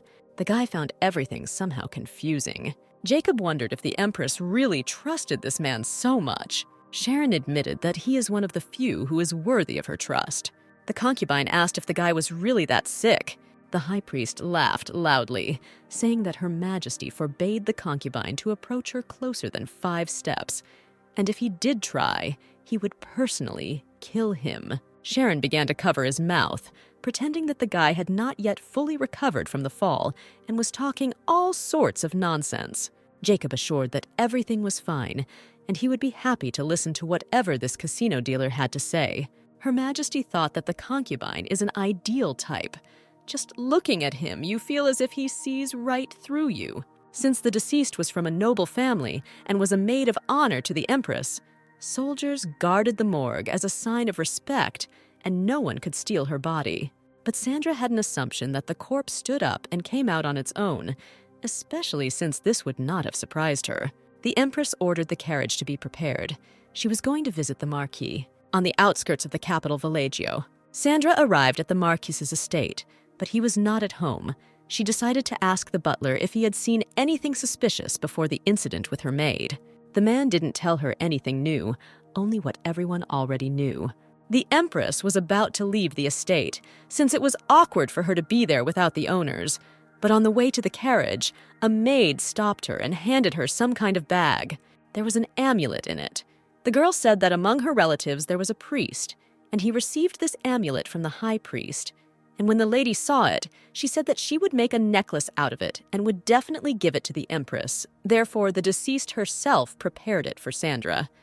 The Empress did not accept the amulet, but asked to give it to the Marquis, as it would be more correct. A village on the border of Colombia. Sharon was informed that the Hwarang detachment had arrived. It was very important, so Her Majesty needed to be present. The Empress wondered why he had come. Was it really connected with the death of the old priest? Or was it all because of Jared? One day, the high priest told Sharon that there was a certain Hwarang detachment, an organization consisting of elite warriors. The Empress ordered a restroom and lunch in the dining room to be prepared for the soldiers, and then she would receive them. The girl went to the high priest to talk to him, and he was just heading to the Empress to tell him something. The guy asked for forgiveness for not telling Her Majesty that the detachment always accompanies him, but watches from the side. But here they showed up so openly and without warning. Sharon wondered what the right thing to do was. Since everyone knows the Hwarang, they are unlikely to just leave the palace. But if they linger in the imperial palace, it will soon become clear that this is all because of the high priest. Everyone in the area was discussing that the Hwarang squad was the most elite military squad. So this means that something special happened since they decided to meet with Her Majesty. When asked what they needed in the imperial palace, the soldiers knelt and began to ask permission to accompany the high priest. One of the warriors came forward. He was the head of the detachment named Walter. The Empress asked the leader to follow her. The commander of the guard was supposed to escort him to his place of residence. Sometime before this, Her Majesty spoke with the high priest, and they decided that he would be the official knight accompanying Jared, thereby revealing his identity. Sharon asked the knight if he knew anything about black magic. The guy froze in bewilderment. In his opinion, this was not something that the Empress should be interested in. The Empress had to tell that she had recently found traces of black magic. The knight was very surprised. He said that we need to try to catch whoever is doing this and get rid of this magic as soon as possible. The Empress admitted that being a believer is such a burden. In the first days of her reign, she had to establish herself as a strong monarch, so she was not allowed to reveal her views. But she does not believe. This was a big shock for the guy, because it was the complete opposite of the great empire. Walter admitted that he was very surprised when he saw Her Majesty in the audience hall back then, as she radiates a very bright and pure aura. The knight reported to the high priest that the village was empty, so the warlock had disappeared. But no one knew when he could appear again, and also that Her Majesty was interested in black magic. The priest ordered to simply observe her for now, and let her know when he receives more specific information about the Empress. A sensation thundered in the newspapers. Her Majesty's 6th concubine was the high priest. People whispered that Sharon was trying to strengthen her position by using the high priest to do so. The Duke, reading the newspaper, understood why the Empress was interested in this man, who has nothing but muscles. It turns out she had a plan. The high priest was amused that people's opinions changed so quickly. They were so sensitive to change that they began to hate him. Prince Archie entered the garden. The priest's servant thought that now that the high priest's true identity was revealed, the prince would have to change his attitude towards him. The guy was clearly angry. He demanded to get out of here since the high priest had no place here. After these words, Archie turned around and left. The prince ran into his room, fell to the floor, and demanded that the Empress be informed that he was sick. Sharon ran into his room. He was lying half naked and kept saying that his body was burning, and he seemed to have a fever.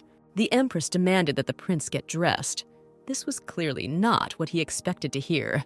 Archie did not understand how anyone could not like him at all, because he is the prince of the Vallejo Empire and the younger brother of the current emperor, as well as the owner of an unearthly beauty that everyone admires. A few days later, Sharon was informed that a delegation from Vallejo had left for them, and it looked like they would arrive in a few days.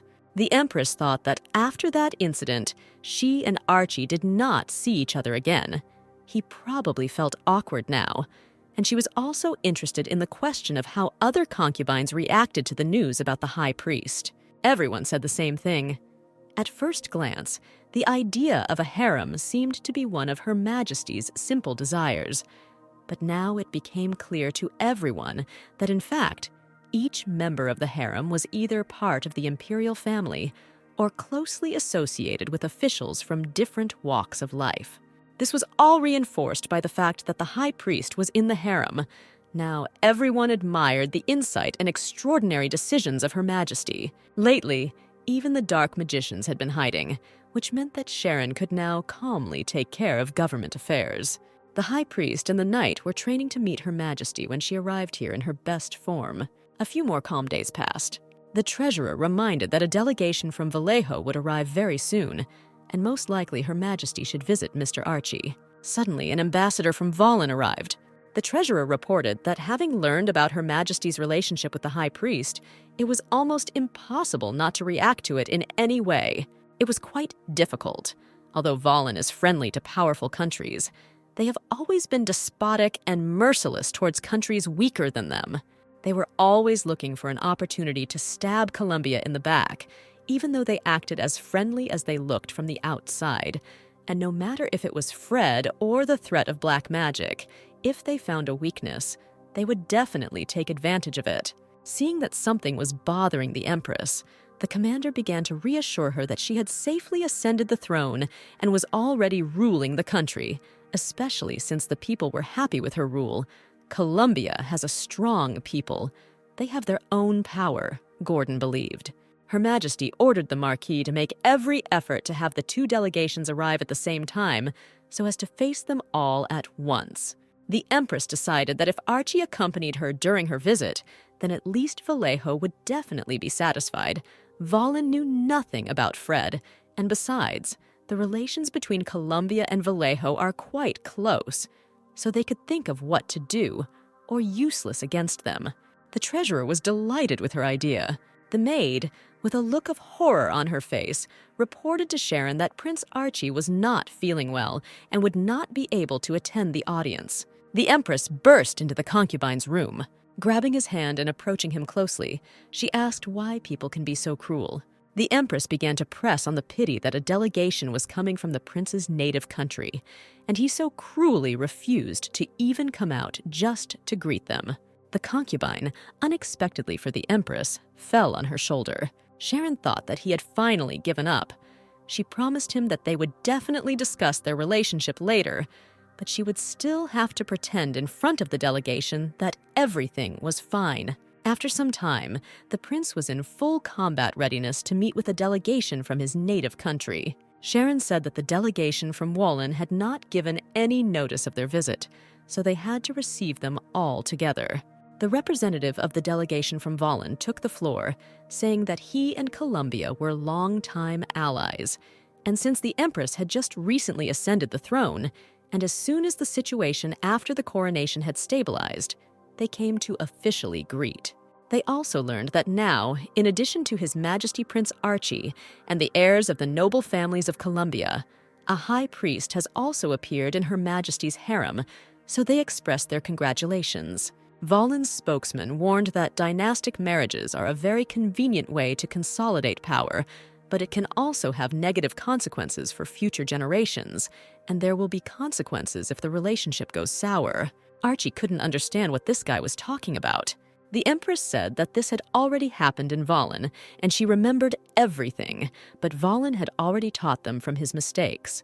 In conclusion, the representative said that since Sharon was going to conduct politics through dynastic marriages, it would be better to simply become an empress in another country rather than stain her hands with the blood of her own brother to become one here. Everyone was shocked how the man could say such a thing.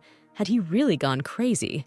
But there was no embarrassment on his face at all, which meant it was someone from the nobility. A stranger from the crowd of those present noticed that this man was like a foal who eats unripe grapes and complains because it is sour, but forgets that in order to gather such influential people into your harem, you need to have enormous strength and power.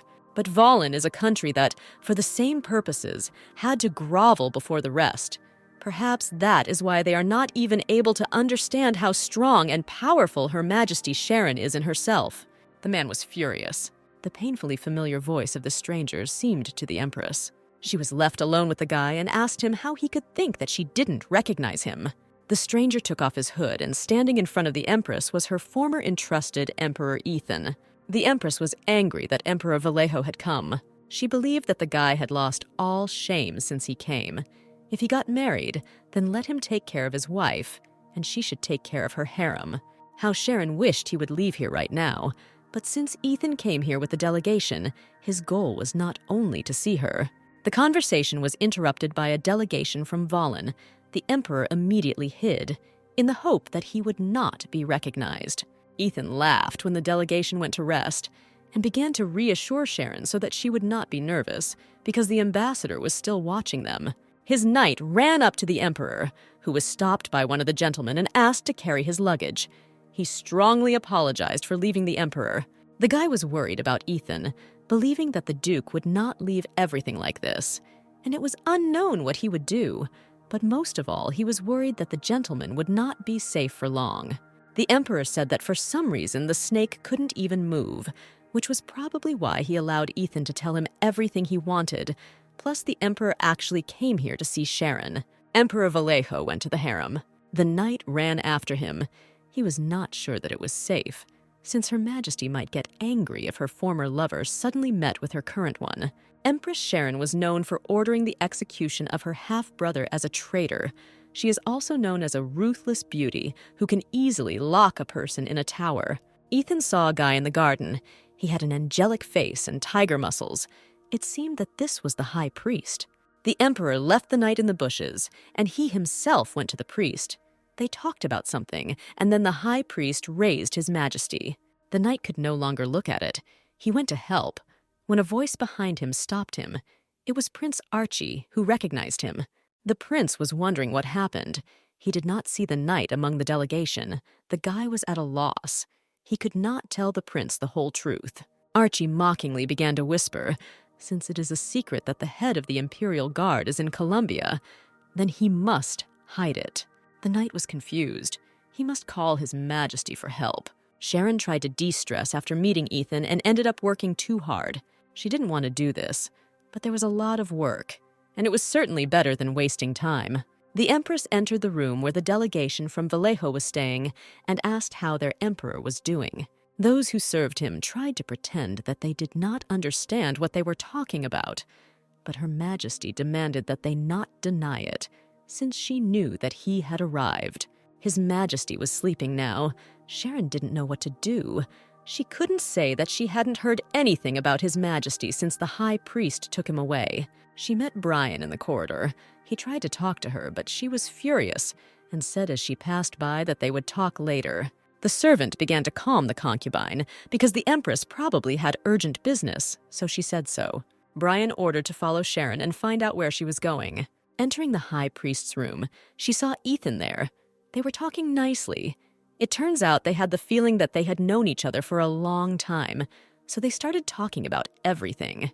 Sharon demanded that they better stop this.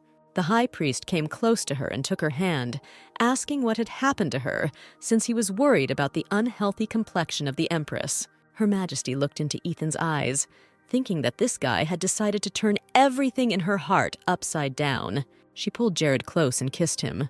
The smile on the Emperor's face immediately disappeared. The high priest's servants brought him gifts, which were handed over by representatives of the nobility. Seeing the redness of Jared's lips, the servant shouted in anger that who dared to touch the lips of the high priest and violate chastity. The guy was silent, as if he had not heard the question.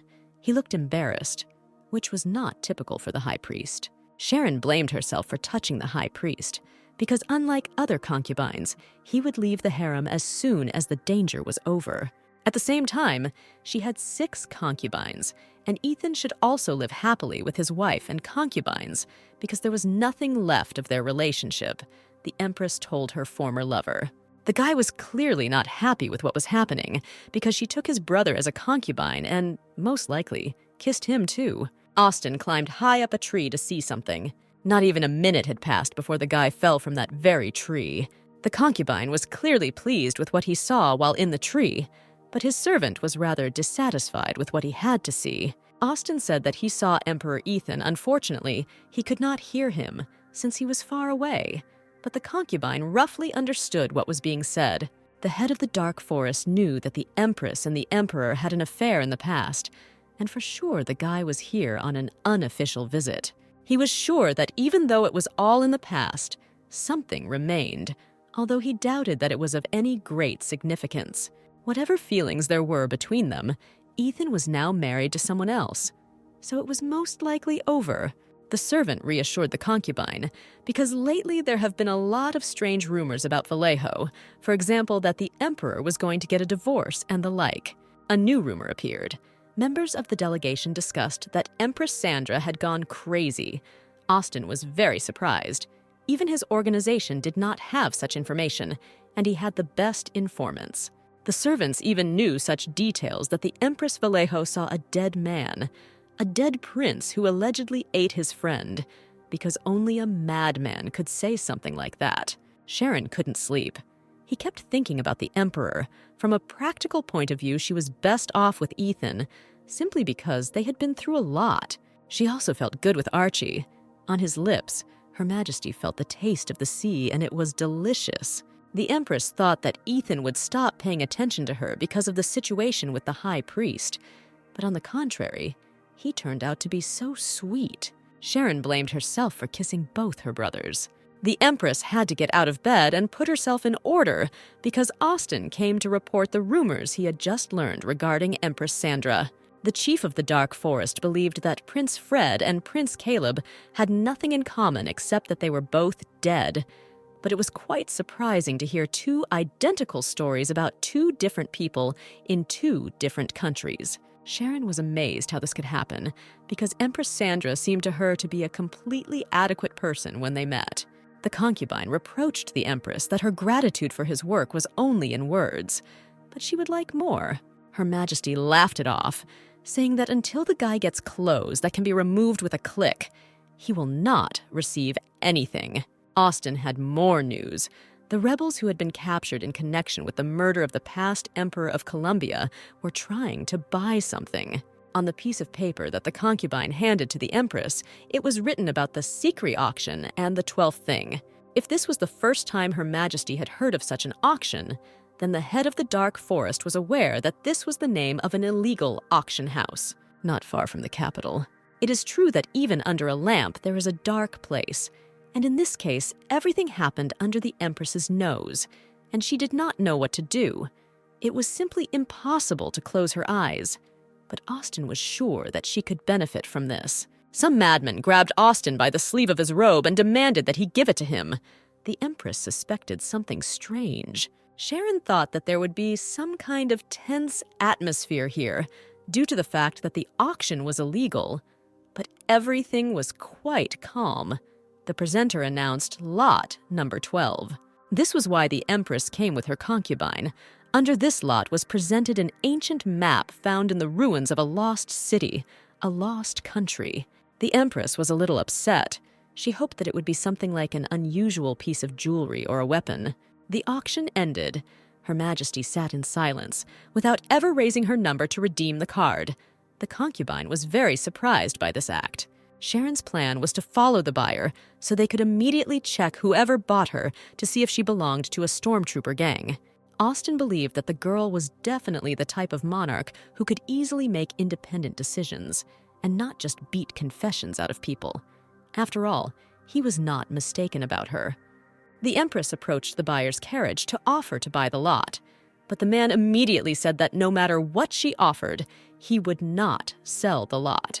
Sharon took out a sword and put it to the man's neck, putting his life on the line.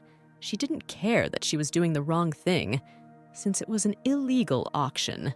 The man said that if his life has such a price, then what is the price of her life? He laughed, saying that it would even be funny for him to catch and tame such an eccentric and impudent beast like her. After a fight with swords, the man was unconscious. In his carriage, Her Majesty tore his clothes. Lord Brian had no face.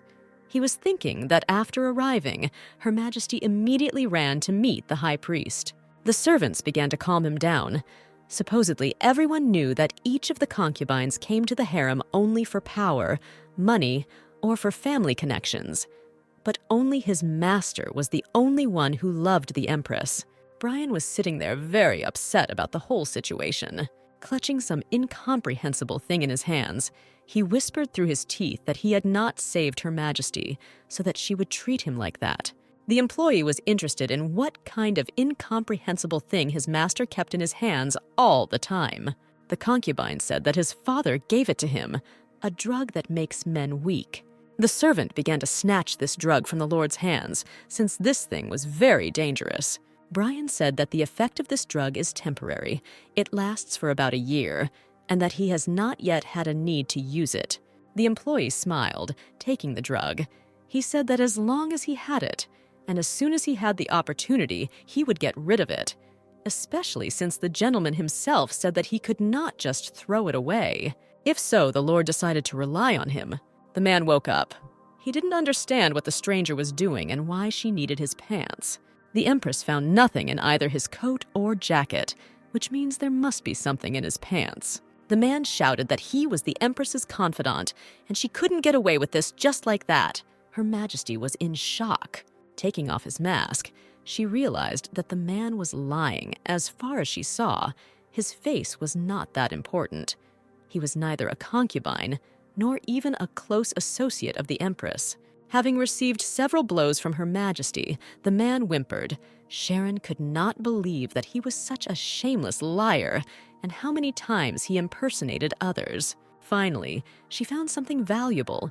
Since the man hid something in the lining of his trousers, it must have been valuable. The stranger was angry. He asked who sent her. Sharon replied that she was from the Empress. The man did not believe her, asking if Justin sent her. Austen burst into the carriage and said that they needed to get out immediately, as there was a cliff ahead. The Empress couldn't just leave. She had to find out who was behind all this. Austen grabbed her and dragged her out of the carriage. The High Priest discussed with Walter the sudden manifestation of phenomena similar to black magic, and that the village was destroyed in just a few days. The warrior remembered that some time ago he had talked with the Empress about black magic. He was bothered by the fact that everything related to black magic was always before the eyes of the Empress. The guy couldn't understand what was happening here. The Lord of Darkness, who leads all the forces of evil, is resurrected only once every 500 years to stop him. At the same time, his opponent is born. The time and date of birth of the Savior were known from the prophecy.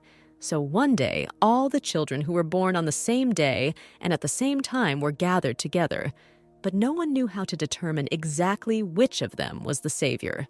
At that time, the temple did not have the same funds and influence as before, so they could not keep the children for more than 3 months. One of them had to be sent home after only a month. Someone knocked on the High Priest's balcony door. Going out onto the balcony, he saw Her Majesty in front of him. She asked him to walk with her. The Empress said that she went to the underground auction because she learned that the people who destroyed her father's crypt were looking for a map there. It was put up at that auction, which is why she went there with Austen. Sharon didn't want to draw attention to herself, so she deliberately allowed the other person to buy her out, but then took the card anyway. During all this, something happened, and they were chased by security from that auction, when suddenly the carriage exploded. The girl had no idea who could be behind this, but she only knew that the person who bought that lot at the auction was very suspicious, because when the Empress took the card from him, he asked if she was together with Justin. Be that as it may, that wasn't the problem. Sharon promised to tell everything as soon as Austin woke up. Her Majesty begged the High Priest to heal the chief of the Dark Forest.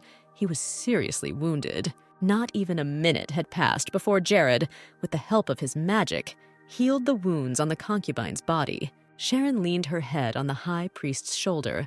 She was very glad that he was able to save the guy, since the Empress was very afraid that he might die. Austin said that Her Majesty should have said these touching words while hugging him, but for some reason she still hasn't. The Empress shouted loudly that the guy had gone crazy. The concubine pretended not to hear, approached Sharon and kissed her on the cheek, asking if she wouldn't rather be near him. Straightening his shirt, Her Majesty began to apologize. She could not ignore what the man was talking about. Austin tried to calm her down because it was part of her duties, and so he initially knew that Sharon had a good reason for this. The concubine was interested in what that man said to the Empress. She replied that the stranger mumbled more than he spoke. The only thing she understood was that he did not know how to now get on the trail of His Highness the Prince. The High Priest got into the conversation. He didn't understand which prince he was talking about. To clarify the situation for the High Priest, Her Majesty briefly told how it all began and what they managed to find out during this time. Jared realized that in the course of all this, the names of the two dead princes had surfaced, while Sharon believed that the map they found was somehow connected with Fred. And regarding Caleb, this was the work of Vallejo. People have died because of this card, and all just so that it does not leak into the wrong hands. It is obvious that this thing does not lead to treasures like gold and silver. The Empress decided that she herself had to find the traitor. The High Priest tried to convince her, since it was dangerous, and it would be better if a Hwarang detachment did this. But Sharon could not be convinced. Since it was still unknown who the traitor was, Her Majesty decided not to take Austin to the palace. She was sure that the High Priest, the Chief of the Dark Forest, and Prince Archie were not traitors, but these were only 3 people. Jared still did not support her idea of doing everything on her own, especially if she would be absent for a long time. Then what about the Empire? The girl did not intend to be absent for long, and to continue to simultaneously engage in government affairs, but she was going to ask her brother for help. Despite the doubts of some people around her, she was sure that her older brother could not be a traitor. His right hand hated Her Majesty, so he could have been in conspiracy with someone against her, but his brother would never have done that. The Empress was convinced. It was time to return, because if the High Priest stayed a little longer, his assistant or someone from the Hwarang squad would notice. Having said goodbye to the concubine, Sharon wished him to get well soon and return to the palace. Wasting no time, Her Majesty wrote a letter to her brother that she would very much like him to come and help while she was away, and to stay in the imperial palace for 1 or 2 weeks if the Marquis needed help. Having sent the letter, the Empress sat down to study the literature regarding the city in which this map was obtained. She learned that the city, which was once prosperous, is now called cursed.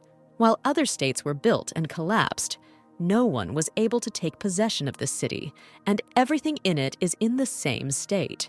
For Sharon, everything came together. No matter how the country took over this place, they all inevitably collapsed due to internal conflicts, and therefore this city became a kind of cursed place. The Empress thought that it was quite unusual that a place that belonged to no one had become a shrine for archaeologists, because there were all kinds of dungeons and ruins. Her Majesty's attention was diverted by Brian entering the library. For several days, Sharon spent in the library searching for information, and all this time the concubine was nearby. The Empress stared at Brian, calling him a devotee, because she always comes at different times, but he appears next every time. The guy admitted that until now he had not made friends with any of the concubines, and there was simply nothing to do in the harem. Despite his shyness, the concubine asked the Empress why she had recently become interested in books on archaeology. Sharon's answer was quite brief. Allegedly, her interest is connected with the not very good events that continue to occur in the palace. To break the awkward silence, Brian ran his finger along the spine of the book, reading its title. The Empress grabbed his hand and asked with great surprise whether he could really read ancient languages. The concubine admitted that yes, he could, since at one time he was very keen on them. But before he could finish speaking, Sharon asked him for help. She decided not to show him the map, but simply point out the symbols necessary for decoding. Then it would be much easier for her to understand the map herself. Her Majesty decided to thank Brian, because thanks to him, her investigation had progressed greatly without much time investment, so she asked him what he would like. The concubine was very worried, but said that it was his birthday soon, and he would like to spend it alone with the Empress, no matter where, as long as it was just the two of them. Sharon decided to accept his wish. The Empress asked the treasurer to tell her Brian's date of birth. He immediately said that the concubine was born on the 17th of May, and there were 2 weeks left before his birthday. The girl needed to find out how long it would take to get to the place marked on the map, because if she couldn't do it quickly, she would first need to celebrate Brian's birthday and then go there. The Marquis reminded that after the Lord's birthday, there would be Mr. Archie's birthday on the 1st of June, and then Jacob's birthday, exactly on the same day as Her Majesty's. It turned out that Empress Sandra and Sharon's half-brother Fred had a birthday on the same day. Her Majesty interrupted this discussion and asked for the birthday dates of the remaining concubines. Brian's servant wanted to use this terrible potion that could deprive a man of his strength for a year, but did not know who was the greatest danger to his master. After going through various options, he decided to settle on Prince Archie, since the latter constantly mocked the young master and argued with him for no reason. The servant was angry with the prince because he didn't even know that the Lord was as good on the inside as he was on the outside. Brian was a strong personality, not a doormat. Having made his way into the kitchen, the guy decided to watch the food that would be brought to this mad dog. Seeing a tray of food for the prince, he sneaked up unnoticed and poured the contents of the vial into his plate and also disappeared unnoticed. In the garden, he took a breath. Brian's servants felt sorry for the prince as a man, but he reassured himself that it was only for a year. And if things don't work out for him with the Empress, then maybe at least then this bastard will become more obedient, the guy concluded. The servants were carrying food for the concubines. Each guy had his own cart with the contents. One of the servants called out to the second and asked to exchange soup. Jacob looked at the soup and wrinkled his face. His employee was afraid of what it was, because this was his master's favorite soup. The guy thought mushroom soup was somehow strange. The employee tried the dish, and it tasted quite ordinary. Jacob objected that they brought him the same thing yesterday, but the guy began to make excuses that usually the menu changes daily. But since the concubine loves mushroom soup so much, they prepared it for him again. The concubine woke up in his bed exhausted. The servant in front of him was telling him how wonderful the weather was outside today, but therefore he noticed that Jacob was not feeling well. The concubine changed his clothes, cleaned himself up, and looked at his palm. The phrase arose in his thoughts that tomorrow everything would be fine. The next day, Jacob lay in his bed and realized that something was wrong with him again. The Empress was furious. She realized that she had not budged. The people who made this map were clearly out of their minds. The point marked on the map was near the capital of Vallejo. Austin, who was nearby, said that at the time the map was created, the boundaries may have been different. Her Majesty angrily replied that she also knew about this. The concubine smiled and thought that she looked like a flounder. Looking into the Empress's eyes, the guy said that all lovers have nicknames. So could he call her Flounder in that case? If Sharon agrees to be his Flounder, then he will. But before Austin could finish speaking, the girl interrupted him and called him a bull, since she associates these fish with scammers. The concubine realized that the topic with Vallejo was painful for the Empress, since her former lover lived there. He didn't know much about it, and Her Majesty couldn't be the first to tell about it. And it wasn't like the guy wanted to ask about it first. Sharon decided that nothing could be done about it, and she needed to go and look, since there was no other choice. Austen began to dissuade her because it was dangerous and Her Majesty could be attacked again. But the girl only laughed in response because she had a map and others, in her opinion, would not be able to find this place. She promised to tread carefully, and it would be good if she could meet with Empress Sandra. Sharon thought she could get some information from her. The concubine realized that Her Majesty had decided to hide behind an official diplomatic visit. Their conversation was interrupted by Jacob's servant. He came to report that the concubine was calling the Empress. Sharon, knowing his character, was surprised. If he was calling her after she had been busy with other concubines lately, then something had really happened. Immediately heading to the harem, the Empress asked in a worried voice what had happened to him and whether anything hurt. Jacob shared his fears. He thought he was terminally ill. The Empress was confused by such news. She did not know what to do. Gather all the servants of the harem and force him to look after him, or send him home to his father to recover. The concubine said that he would not die from this disease, but his future children would die. Sharon clutched her head, wondering if Jacob had seen this in his dream. Pointing to his male organ, the concubine said that one thing was not working as it should. Her Majesty was confused. Many questions immediately arose in her head: how this happened, from what moment, and in general, whether Jacob was sure. He felt it, and it didn't start today. Sharon exhaled a little, suggesting that they call the court doctor, since this was possible temporarily. The Empress thought that his desire had disappeared due to the infringement of his pride. However, he could leave everything as it was. The concubine asked to make sure whether his fears were groundless or not. After some time, Her Majesty admitted that Jacob really had no reaction. She suggested that it might be because the guy didn't feel any feelings. The concubine began to deny because his heart reacted. The Empress asked if Jacob was sure that this had not happened to him before, but the guy immediately noticed that something was wrong with him. Sharon began to reassure the concubine that everything would be okay, since she had a way to help him. The high priest entered the room. It was clear from his face that the Empress had forced him to come. The high priest was outraged that he had to examine the guy, but the Empress insisted she wanted to figure it out. With anger in his voice, Jared declared that he would not do what he hated, even though he was the high priest. Sharon grabbed him by the clothes and screamed with Al that he hated taking care of the terminally ill. Everything about Jacob was like a dried-out bean sprout, even though the body part was a little embarrassing. But a disease is a disease. The high priest still insisted on his own. Just the thought that he should put his hand to this place drove him crazy. Her Majesty was on the verge of a nervous breakdown. She ordered both boys to sit on the bed and for Jared to treat Jacob. The concubine asked to take care of him. The high priest gave in. He collected his thoughts, and all the time thought that the guy was just a patient for him who needed help. The high priest warned that if the cause was the poison he drank, then he would be able to heal. But if it was a congenital disease, then he was powerless. Jared's divine power healed Jacob, so it was a case of poisoning. Someone did it intentionally. The high priest was furious. He demanded that this man be found, and whoever it was, he should suffer the same punishment. Her Majesty was shocked that a guy could say such a thing. The concubine said that he noticed the symptoms 2 days ago, and during this period he noticed something strange. They brought him mushroom soup several times in a row, although in the harem the menu changes every day.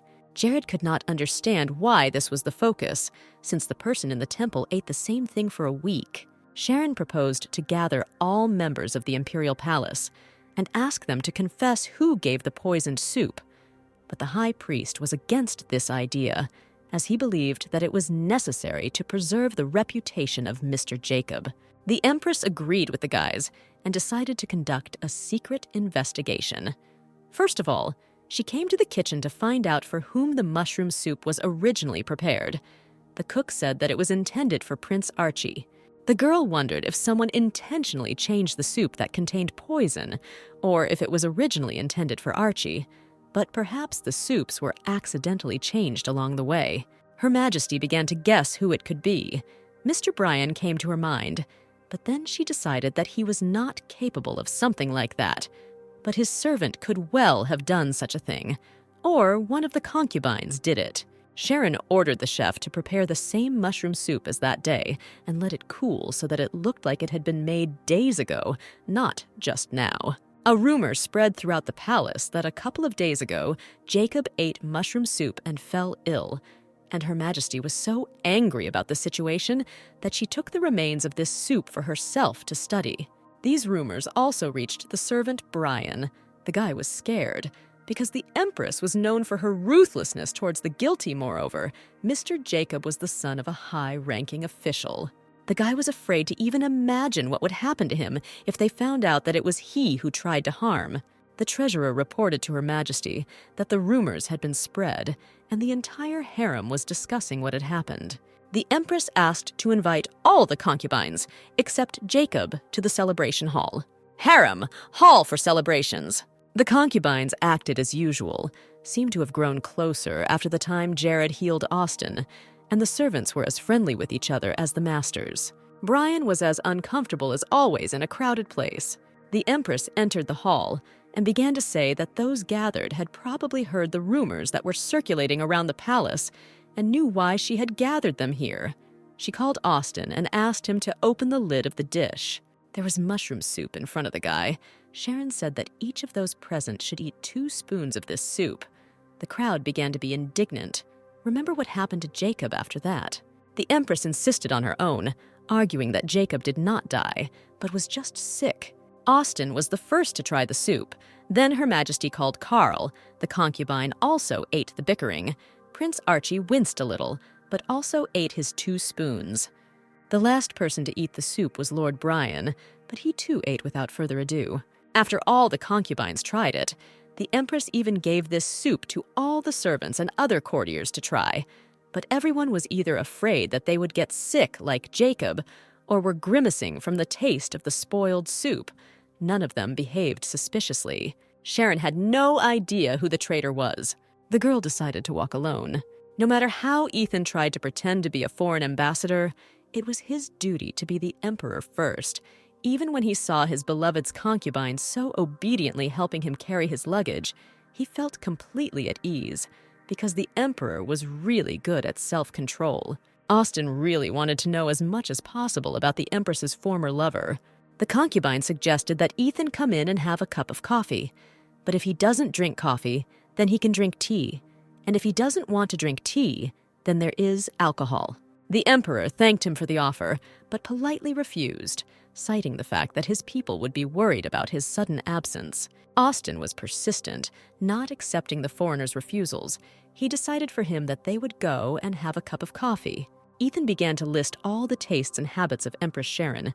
He immediately guessed what was going on. The emperor realized that the concubine deliberately told him his name and volunteered to help with the luggage, only pretending that it was a mere coincidence. Finally, he said that kisses should be on the forehead, lips, cheeks, in that order. At this moment, the Empress quietly approached. Both sides were confused by the unexpected meeting. Sharon, without uttering a word, looked at the emperor with a menacing look, and he silently followed her, and the concubine remained standing in the corridor. Ethan walked and thought how much time had passed since the last time he and Sharon walked along these corridors together. He hoped that she was also remembering this now. Finally, she turned to the guy and asked why he didn't tell her. The emperor didn't understand whether this was really so important now. She hated traitors, which she told her former lover, but he sarcastically said that no one likes them. Her Majesty was serious. Since Ethan knows everything, why does he lie all the time? She asked him. The guy began to make excuses that her concubine approached him first and offered help. Emperor Vallejo noticed that Austin wags his tail to get her love, and also knows how to take advantage and hit the heart. Ethan continued his monologue. Don't let Sharon say a word. He believed that the master who only takes, but does not give love in return, is bad. And that's what happened with the Empress's harem. Having gathered around her beautiful men, she could not give even a piece of her love, because none of them had the same brown hair and gray eyes as his, Ethan concluded. Sharon just remained silent. After some time spent in complete silence, Her Majesty said that he should not dare to condemn Austin so unceremoniously, since the concubine was ready to die for her and was only trying to be loved. Unlike Ethan, who knew his love was following him and had so blatantly taken advantage of it anyway, Sharon hoped that the guy would no longer spend time with her men. The conversation with Ethan worried the Empress and deprived her of sleep, but she decided to focus on current affairs, and time flew by. The individuals who helped Fred by force from the outside were still unknown, so Her Majesty decided not to focus on just one thing, especially since the delegation from Vallejo was leaving soon, and she would be able to live as before again. The commander asked Sharon if everything was okay with her. She replied that yes, but she needed to walk a little to digest everything. Gordon said that he would go with her. Walking through the garden, Her Majesty touched the grass. It was the same grass from which Ethan once made her a ring. At that moment, the girl realized that she still had not forgotten him. Sharon burst into Jacob's room. The concubine was already asleep. He woke up abruptly and did not understand what she was doing here. The Empress said that she missed her. Pulling him towards her, she kissed him passionately. This kiss was long. During the kiss, the concubine felt something wet on his face. He looked at Her Majesty. She was crying. Jacob decided that she didn't like kissing him so much that she cried. But the girl began to throw all the blame on him that instead of answering her, he pulled away. The Empress also thought about Jacob being in the harem, because he is here because his father put pressure on him. She is wasting her nerves on the guy, since he is the son of a high-ranking official. But Jacob himself may be uncomfortable even from the fact that she came here. Sharon stood up, ready to leave. She told the concubine that if he didn't like it, then so be it. The servants immediately ran into Jacob's room. He informed the master that when Her Majesty left the room, she was agitated and asked him to console her master. The gentleman grinned, not believing that the Empress could worry about him after she was so disgusted with kissing him that she began to cry. The girl no longer wanted to continue this quarrel in the harem, so she pretended that nothing had happened. She couldn't shake the feeling that Ethan was watching her, or it seemed to her. This turned out to be true. The Emperor was indeed watching Sharon. Going out onto the balcony, she didn't see anyone under her windows and thought that of course he wouldn't watch her. Otherwise, how long would he have to stand here? Ethan regretted that he came to Columbia. He no longer understood what he wanted to check when he came here. On the corridor, the Emperor met his knight, who reported to him that Empress Sandra continued to say all sorts of nonsense that Caleb had returned, and that the death of her maid was also the work of Prince Caleb. Sandra's father was sure that his daughter had a fever, and she herself did not understand what she was talking about due to her clouded mind. Ethan decided it was time to return home. Sharon walked through some dark place where the light did not even penetrate. She did not understand whether it was a dream or reality, but it was very cold in this place because it was underground. She walked, and the landscape around was still the same. This place was very similar to a labyrinth. A man in a fox mask appeared in front of the Empress. He put his finger to her lips, making it clear that she needed to remain silent. The guy suddenly began to undress. After he took off his robe, he threw it over Sharon, as if trying to hide it from someone. Through the fabric, she saw her half-brother. Could he really be alive? He walked and talked with those around him in masks. It was about his mother, who was locked in the tower, and about Sharon herself and her bad character. He believed that the Empress was mocking his mother. The prince said that he had to save her. Having removed the robe from the Empress, the fox said that her time had not yet come, and he would take the girl to the palace. Her Majesty was so angry that she tore the mask off the stranger's face, revealing her concubine, Lord Brian. The Empress woke up in the park on a bench. Brian was standing next to her. The girl was confused. She didn't remember how she ended up here, but the concubine said that he got up early, decided to take a walk, and saw her lying here. The doctor arrived, and Carl came with him. After examining Her Majesty, the doctor did not notice any injuries, except that Her Majesty was walking barefoot and in light pajamas. The concubines volunteered to escort the girl to the palace, but she decided that she would go with the king of mercenaries. Carl carried the Empress on his shoulders. Sharon was sorry that her lover had to actually carry a person on her chest, but it was quite comfortable. Her head was occupied by the fox. Why did he save her twice? At first, she thought that this guy was trying to intimidate her, But if this incident was just a dream, Her Majesty did not understand why the fox saved her in a dream. The concubine asked the Empress if she remembered that all possible flowers grew on the sides of the stairs, and going down the steps, one could see how their house connected to the lake. The lady wet her feet there and played in the water. But without hearing an answer, I realized that Her Majesty was sleeping, and it was unlikely that she remembered all this. Her Majesty was informed that her elder brother Leon had arrived. Having received the letter, he immediately came, because he was worried that something serious had happened, since his sister was asking to look after state affairs. Sharon said that she was going to visit Vallejo. Leon was very surprised. He immediately thought that it was Ethan. But the girl began to deny this fact, but did not know whether to tell him the real reason or not. The Empress didn't know if everything would be fine if she told her brother about the old map and that warlock spy. It wasn't that she didn't trust him, but that there was still a lot to learn and figure out. The prince accepted the fact that his sister was hiding something and asked how she was going to get there. Sharon said that she would go with the delegation. Strengthening friendly relations between the delegations was a good reason for the visit. Leon looked very unhappy. Shared. At such moments, she wanted to live with her older brother and mother as before. Leon was interested in how long Sharon would leave the state. Her sister did not intend to spend a long time in Vallejo. Although the process of searching and deciphering the map was a little long, it seemed to her that finding the place from the map would be much easier. The prince thought about it, and after a few seconds asked if she wanted to go there secretly, because if it didn't take much time, then she could take the risk.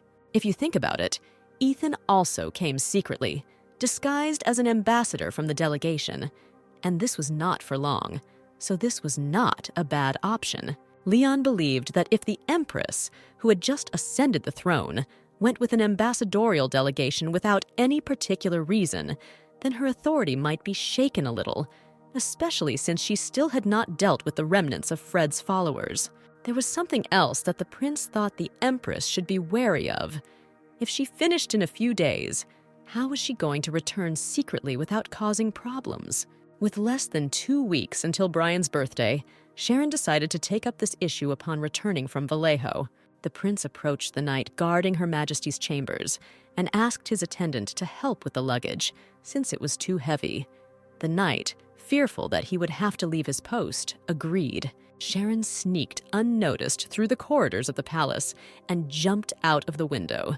She remembered her childhood because, as a child, she was better in terms of disobedience in the imperial family. Once in the carriage, Her Majesty began to memorize the entire map while there was time, because it was unknown what could happen during her trip.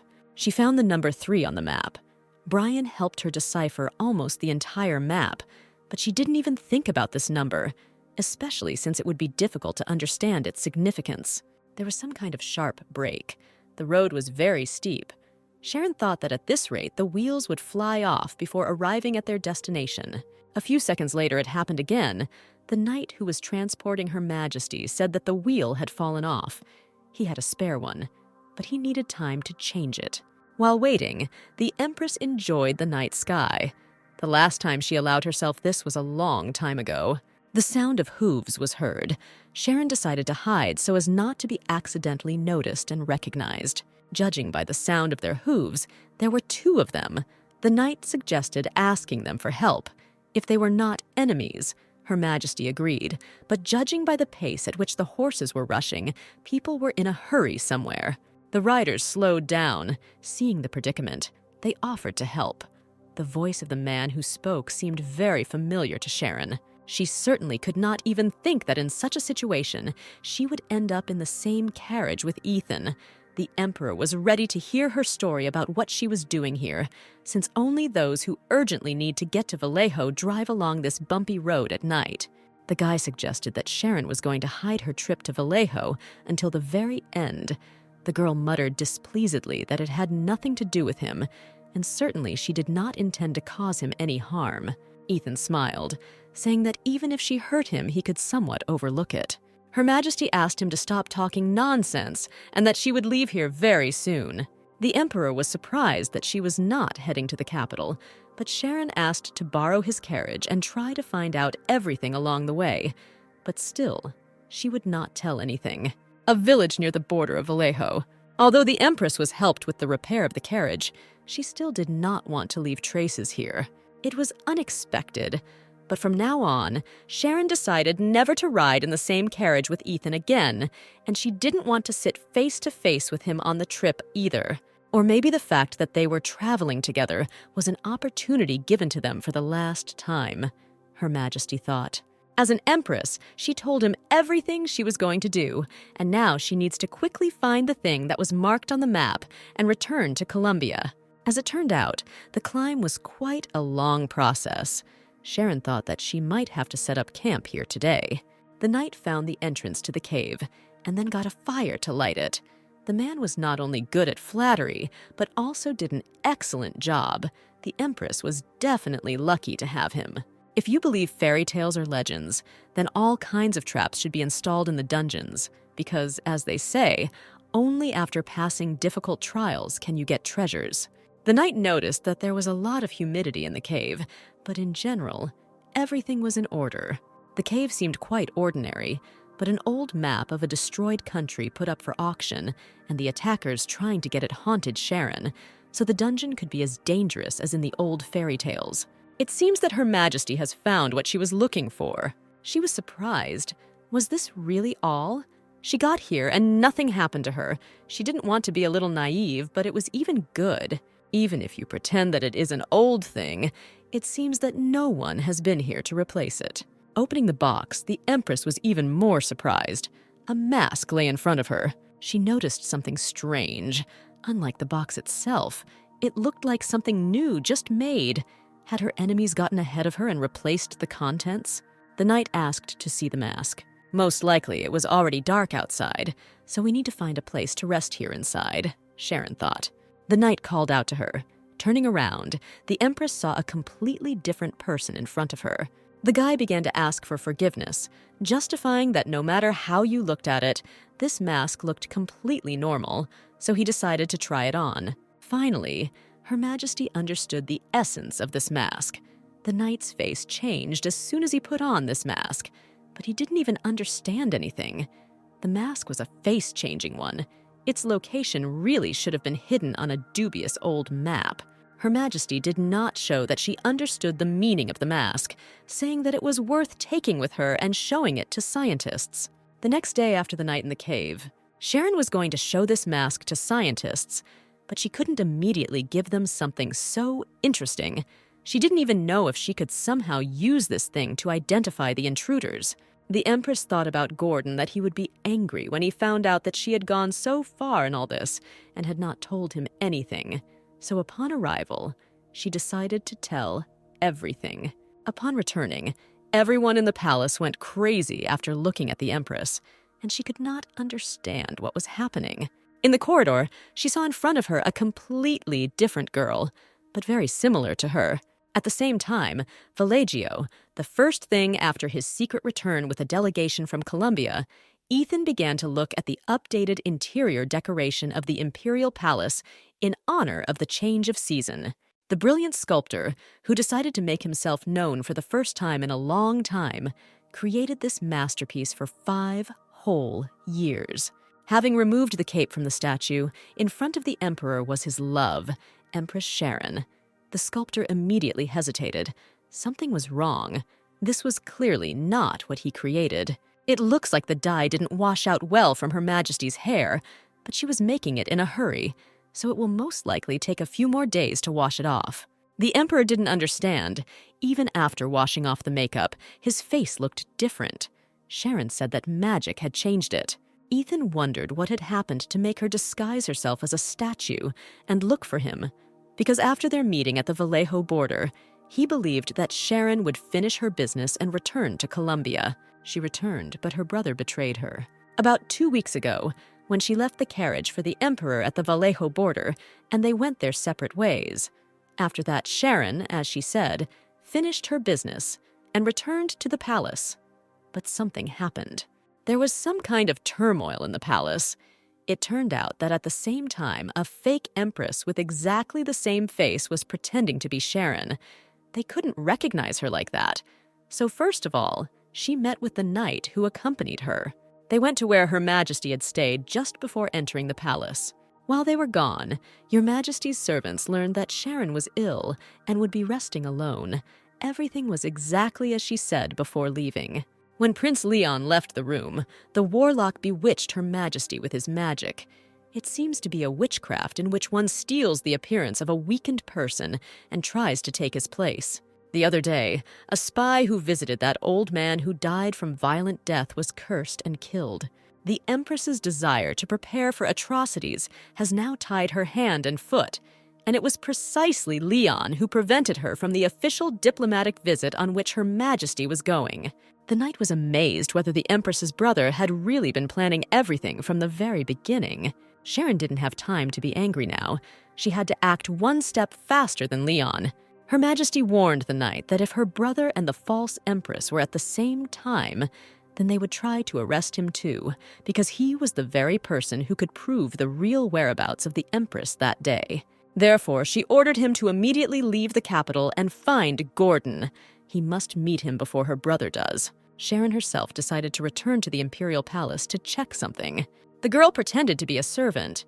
In the Imperial Palace, there's always a place for working hands, and that is why servants are recruited into the Imperial Palace once every 3 months. Sharon changed her face with the help of magic and made herself a disguise suitable for her status.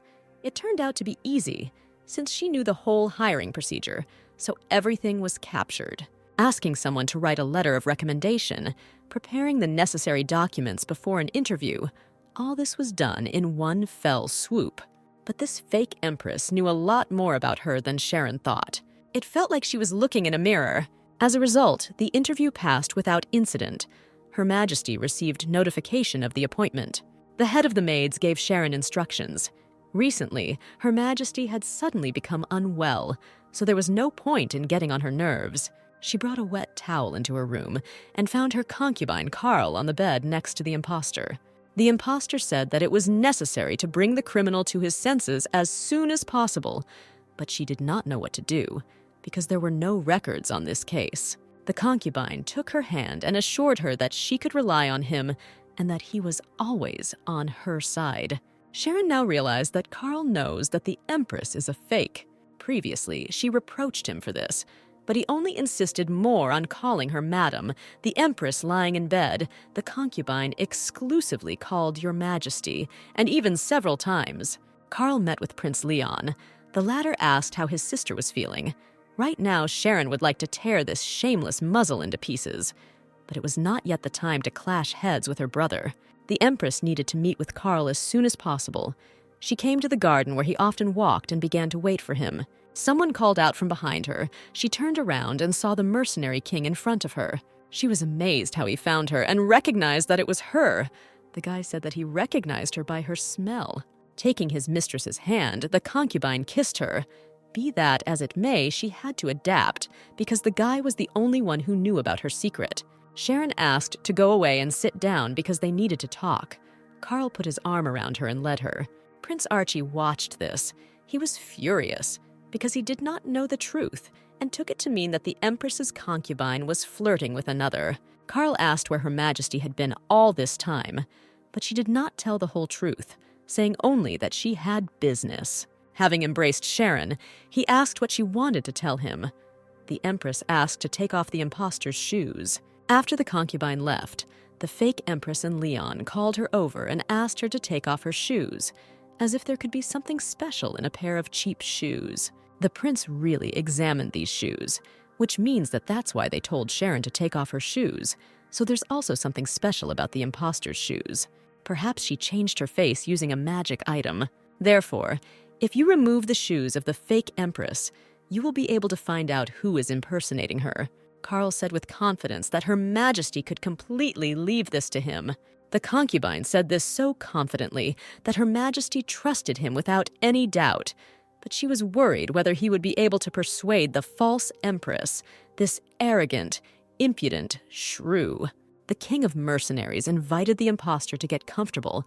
Sharon was spying on them from the dressing room. She had already suffered enough for the guy to quickly suggest that she lie down, because if you say something like that, even the false Empress will not resist. While the concubine was stalling for time, getting himself in order, the imposter fell asleep. Carl carefully took off her shoes when the unexpected happened. The false Empress opened her eyes, laughing. She asked if he really met Sharon. That's why this performance was needed, and she must be sitting somewhere now and hiding, watching what was happening. It was as if the Empress was doused with cold water. She stood motionless, trying not to give herself away. The concubine pretended that he did not understand what the imposter was talking about and began to make excuses that it seemed to him that her shoes were tight. The girl said she wasn't stupid, and didn't Sharon tell him what would happen if he took her shoes off? The Empress was very angry that she was tricked. She realized that the shoes were bait to lure her. The girl decided to come out of hiding, showing herself. Seeing her, the imposter began to take off her necklace. Her Majesty had no words. Standing in front of her was none other than her mother, Shauna, former Empress of Columbia and Sharon's birth mother. Her Majesty attacked her mother with questions about how it all happened, why she stole her face, and then deliberately accused her of practicing black magic. The woman began to apologize for frightening her, but asked her to also understand how her mother had no choice but to save her and her brother Leon. Sharon did not understand what her mother was talking about, since Leon had left with the great sage and was doing what he liked. Shauna asked her to calm down, saying that she could transform into a vampire lord. Her Majesty laughed. She took her mother's words as a joke, but the woman was very serious. She knew that her daughter was investigating this matter. A warlock, a dead man, a lord who is reborn once every 500 years. The daughter was furious. She could not believe that her own mother considered her a warlock. Shauna did not deny that this was possible. To be precise, the Empress was one of the main candidates to take his place. Sharon could not calm down. Had her brother really said this nonsense to his mother? But the woman began to defend him, since even Leon was not sure until the girl became the crown princess. After visiting the temple while studying with the great sage, he noticed in his sister potential immediately after learning about the Lord's imminent resurrection. Everything came true, as predicted. Her Majesty ascended the throne, and this led to bloodshed. The mother knew very well that her daughter was trying to be a good ruler. But people were not just cursed and killed within the walls of the imperial palace. It also happened that an entire village on the outskirts disappeared. Finally, Sharon calmed down a little and asked her mother if she really wanted to get rid of her now and live pretending to be her. Shauna began to deny this, explaining that this was necessary exactly until they found out the truth. It turned out that Her Majesty was simply pausing. She attacked her mother with great rage, shouting that she would not listen to this lie. That is why Shauna had no choice but to plot. Suddenly, someone shouted that the warlock was posing as Her Majesty here. Sharon had to urgently flee. The former Empress turned to Charles with a request. She asked him to follow her daughter and protect her. This is where Sharon ended her story. This is how she ended up with Ethan, since he is the only one, along with the knight she left with, who can prove her whereabouts that day. Emperor Vallejo thought that from the very beginning, Leon suspected that the girl could be a contender for the place of lord. And now he dragged her mother here too. Perhaps from Shauna's point of view, instead of letting Leon get rid of Sharon himself, it would be better to try to find a solution together, because she could not allow only one to remain alive in the struggle between her children. Ethan offered to bring the concubine who accompanied her. The guy seemed to read the Empress's thoughts. Taking her hand, he said in a flirting tone that if she needed anything else, she could turn to him at any time. At the same time, at the Vallejo Hotel, Carl turned to the hostess with a question whether she was able to meet with the Emperor Vallejo. The place didn't even look like there was anything buried in it. The concubine didn't understand why Her Majesty was going to dig there, but it seemed to her that this was where she would find the answer. On the cobblestone, she drew the sign of the Dark Forest Guild, for the purpose that they said that if someone pretends to be someone else, then those who want revenge will definitely appear, and the Empress knew the secret code. The mercenary king did not understand why Sharon wanted to escape. She was not a lord, and if she did as her mother said, waiting in the temple, then she could calmly return. The Empress was worried that it might take too long to find the real lord, and whether she could then regain her place if she meekly folded her hands. There was also a high chance that Fred, who had become stronger, would strike first while she was hiding. In addition, Her Majesty's relatives gathered in the temple for the sake of conspiracy. After that, she could not even look them in the eye. Deep down, Sharon still worried that she might turn out to be a lord, and if that was the case, then whether her mother would still try to save her. Carl was silent, not knowing what to answer. The Empress looked into his eyes. They were emerald in color. She had heard somewhere that demons have just such eyes. Without expecting it from herself, she complimented him. The concubine became embarrassed in surprise. Her Majesty continued her monologue that, be that as it may, if the walls of the temple could hold back the awakening forces of the Lord, then she would have been locked there long ago, probably, and the previous followers had close people with whom they would like to calmly spend the rest of their life. According to the Empress, her mother's proposal was full of pitfalls. It was quite cold outside. Carl took off his robe and covered Sharon with it. The mistress asked him how he would be, because he always had cold hands and feet. But the concubine assured that everything was fine. He was warmed by the thought that she worries about him. She returned the robe to him, but the guy was not taken aback, moved closer and hugged the Empress, covering her with the robe. Sharon wondered what his mother told him before she ran away, whether she really promised to make the Empress her husband if he protected her.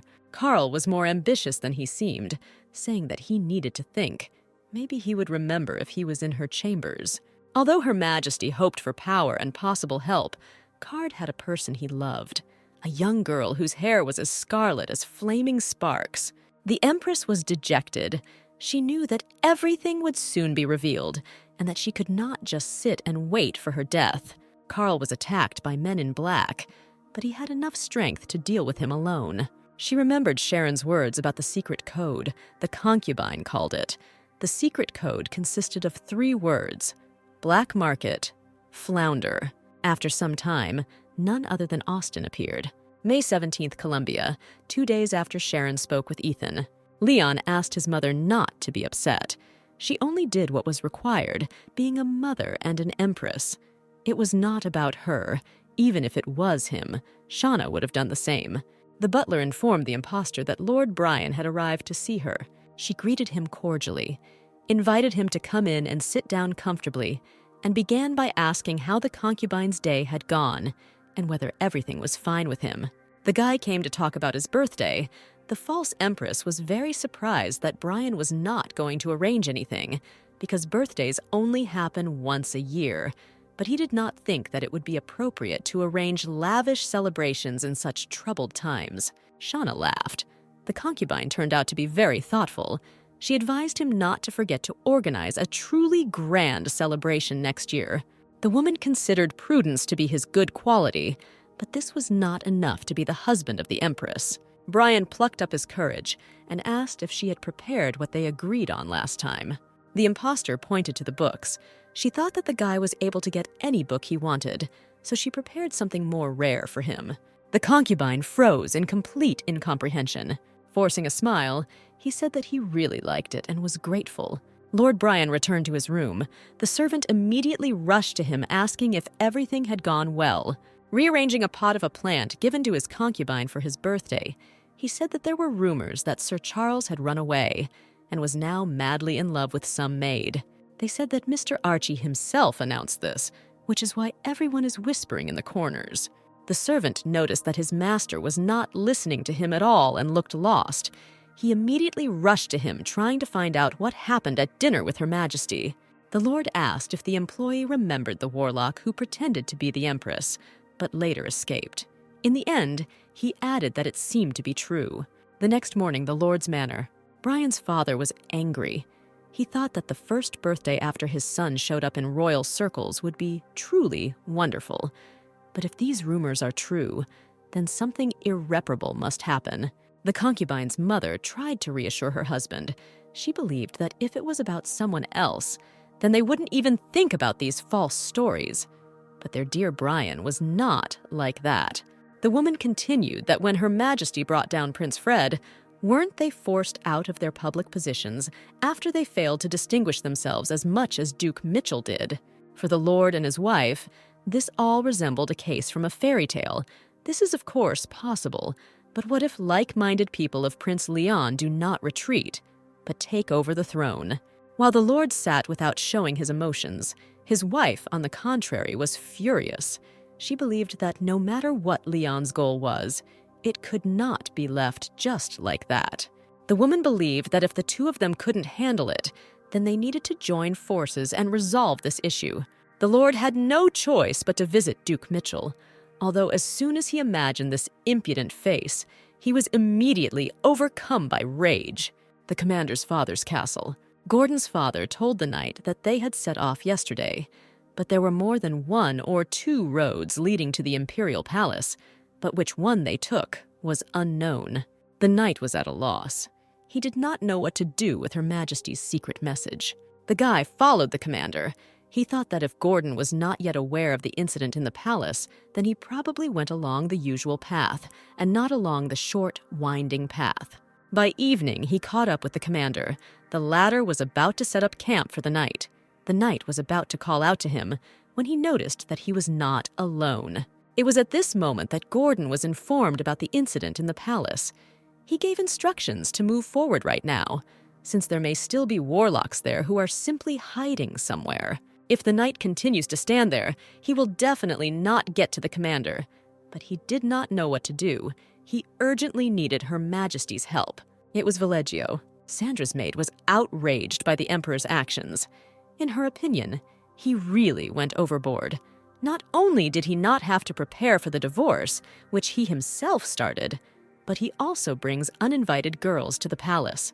In the palace corridor, Empress Sharon was talking with her concubine.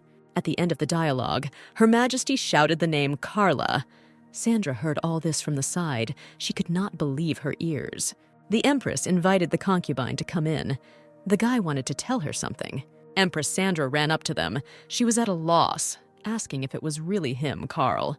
The concubine looked at Sharon and said he had no idea who it was. Sandra stood, not taking her eyes off him, and asked in a surprised tone how he didn't know who she was. Carl asked Her Majesty to go to her chambers. She agreed. At this moment, Sandra fainted. The maid attacked Sharon and Carl, accusing them that it was all their fault. And despite the fact that they were guests of the Emperor, this did not give them the right to maim Empress Sandra. Her Majesty began to apologize, saying that there must have been some kind of misunderstanding. Emperor Vallejo himself appeared. Looking at the maid, he said that she had no right to talk like that to his guests. Ethan ordered his wife to be taken to her chambers rather than stand still. Sharon thought about it. Of course she had heard that Ethan and his wife had a bad relationship, but now she was personally convinced of it. Having rested in her room, Sandra sat and drank tea with her husband. He said that excessive worries cause weakness, so the doctor advised to rest more in order to get better quickly. Ethan reminded his wife of the letter he received from Empress Sharon. He continued that, in fact, not long ago, the girl secretly sent her confidant to properly discuss this issue and these people Sandra encountered in the corridor. The Emperor also said that, in truth, there is only one close to the Empress of Columbia, and the second is her lover. It had to be something serious, so Sandra suggested we discuss it tomorrow morning. Sharon stood in the garden and thought that as soon as she first settled in the same room with Carl, he dreamed of his beloved again. It was incomprehensible to the mind and already resembled some kind of play. Her thoughts were interrupted by footsteps. She looked out and saw some guy. He looked strange and walked as if he was hypnotized. Having discovered the surveillance, the guy transformed into some kind of monster and attacked the Empress. She began to fight back. Strength suddenly arose in her, and she easily repulsed him. As soon as the monster received a retaliatory blow, it immediately ran very quickly into the forest. It was almost impossible to catch up with it. Sharon noticed Carl heading towards her. The Empress was not in the room, and he decided to go out into the courtyard to look for her, when suddenly he heard some noise. She said that she still couldn't sleep and decided to take a short walk. But then she noticed a suspicious young man and chased him. He was clearly not an ordinary person. The concubine began to be indignant at her recklessness. To calm him down, Sharon took the guy by the hand and led him back to the palace. The next morning, from the very morning, the situation was not what it needed to be.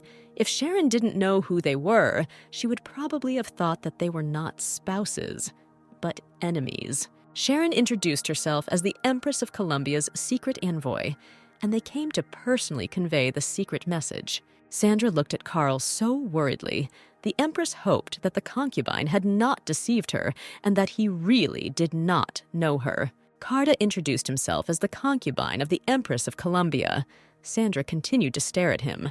Sharon asked, since they were both special envoys, if they could keep the fact that Mr. Carl was here a secret. Ethan said it was time to finish the acquaintance and invited them to sit down at the table to have breakfast and discuss all the details. Although the atmosphere in the air was very tense, there should have been no problems with telling what was planned. Her Majesty asked that they had surely heard about a lord who was reborn every 500 years. After the elder of the priests who tried to contact the high priest was also killed, suspicions about the possible resurrection of the lord grew stronger. Finally, Empress Sandra took the floor, saying that after listening to their story, she was glad that she did not consider herself crazy, because when Caleb showed up, he was just talking to her, hiding in the shadows. When her maid died and her corpse disappeared, Sandra began to believe that Caleb ate her corpse. It seemed to her that he wanted to make himself more noticeable in this way. Sharon thought for a moment, and then said that perhaps these two even held the hand of the Empress of Vallejo. The Emperor did not understand which two she was talking about, but she was talking about Caleb and Fred. Carl said that although their Majesty believed that Prince Fred was the Lord, one thing was clear. Even if these two were alive, they would have to be killed again. Sandra agreed with his words. Sharon would like to resolve this issue together, but already in Columbia. Whatever is needed, they are ready for cooperation, Sandra supported. Sharon was very glad that their conversation took place and that Ethan's wife was ready to kill her lover again. The Empress invited the concubine to have lunch, asking him what he would like. Carl offered to order duck for lunch, which Her Majesty loves so much. The girl said that she did not like duck at all. The concubine was very surprised by what he heard. Sharon laughed and asked him not to believe any rumors, otherwise he might get into trouble. Suddenly, Sandra appeared asking to speak privately with Carl. The concubine replied that if she wanted to discuss matters of national importance, it would be better if she did it alone with the lady. But if it was something personal, then as a concubine, he had no right to talk about it. Having said that, he took Her Majesty by the arm and led her away. Columbia, capital. The commander first went to the Empress's room, where the imposter was already waiting for him. She said how sorry she was that the guy had to constantly work so hard. At that moment, Gordon noticed something unclean. The false Empress sent the commander to rest, as she was convinced that he was fine and should gain strength. Leon caught up with Gordon and asked him to leave for a while to talk. The prince noticed that the commander looked a little strange during the audience with the Empress, but the guy brushed it off, saying that he was just tired after the trip. Smiling, the prince said that Gordon must have been embarrassed to be so close to the Empress because it was actually a double. The commander couldn't believe his ears. Leon admitted that all this commotion over the fake Empress was his doing. The commander was furious. He did not understand why the prince had arranged all this, but Leon explained that there were suspicions that the Lord was Sharon. The reason they were suspicious of Her Majesty was because of the order issued earlier. The prince assured that if Sharon is not a lord, then everything will return to normal. But if, on the contrary, she can be imprisoned in the temple before the world is in danger. Leon knew how much Gordon valued the Empress, but now something else was more important. Even when the Emperor himself ordered an investigation into his daughter, it was the commander who objected to this. But nevertheless, the prince wanted Gordon to help him, to behave as if nothing had happened so as not to cause panic. The commander said that he understood everything. An inn in the capital of Columbia. Gordon was interested in who this woman was who ruled instead of Her Majesty, but the prince did not tell everything, saying that he would tell him later.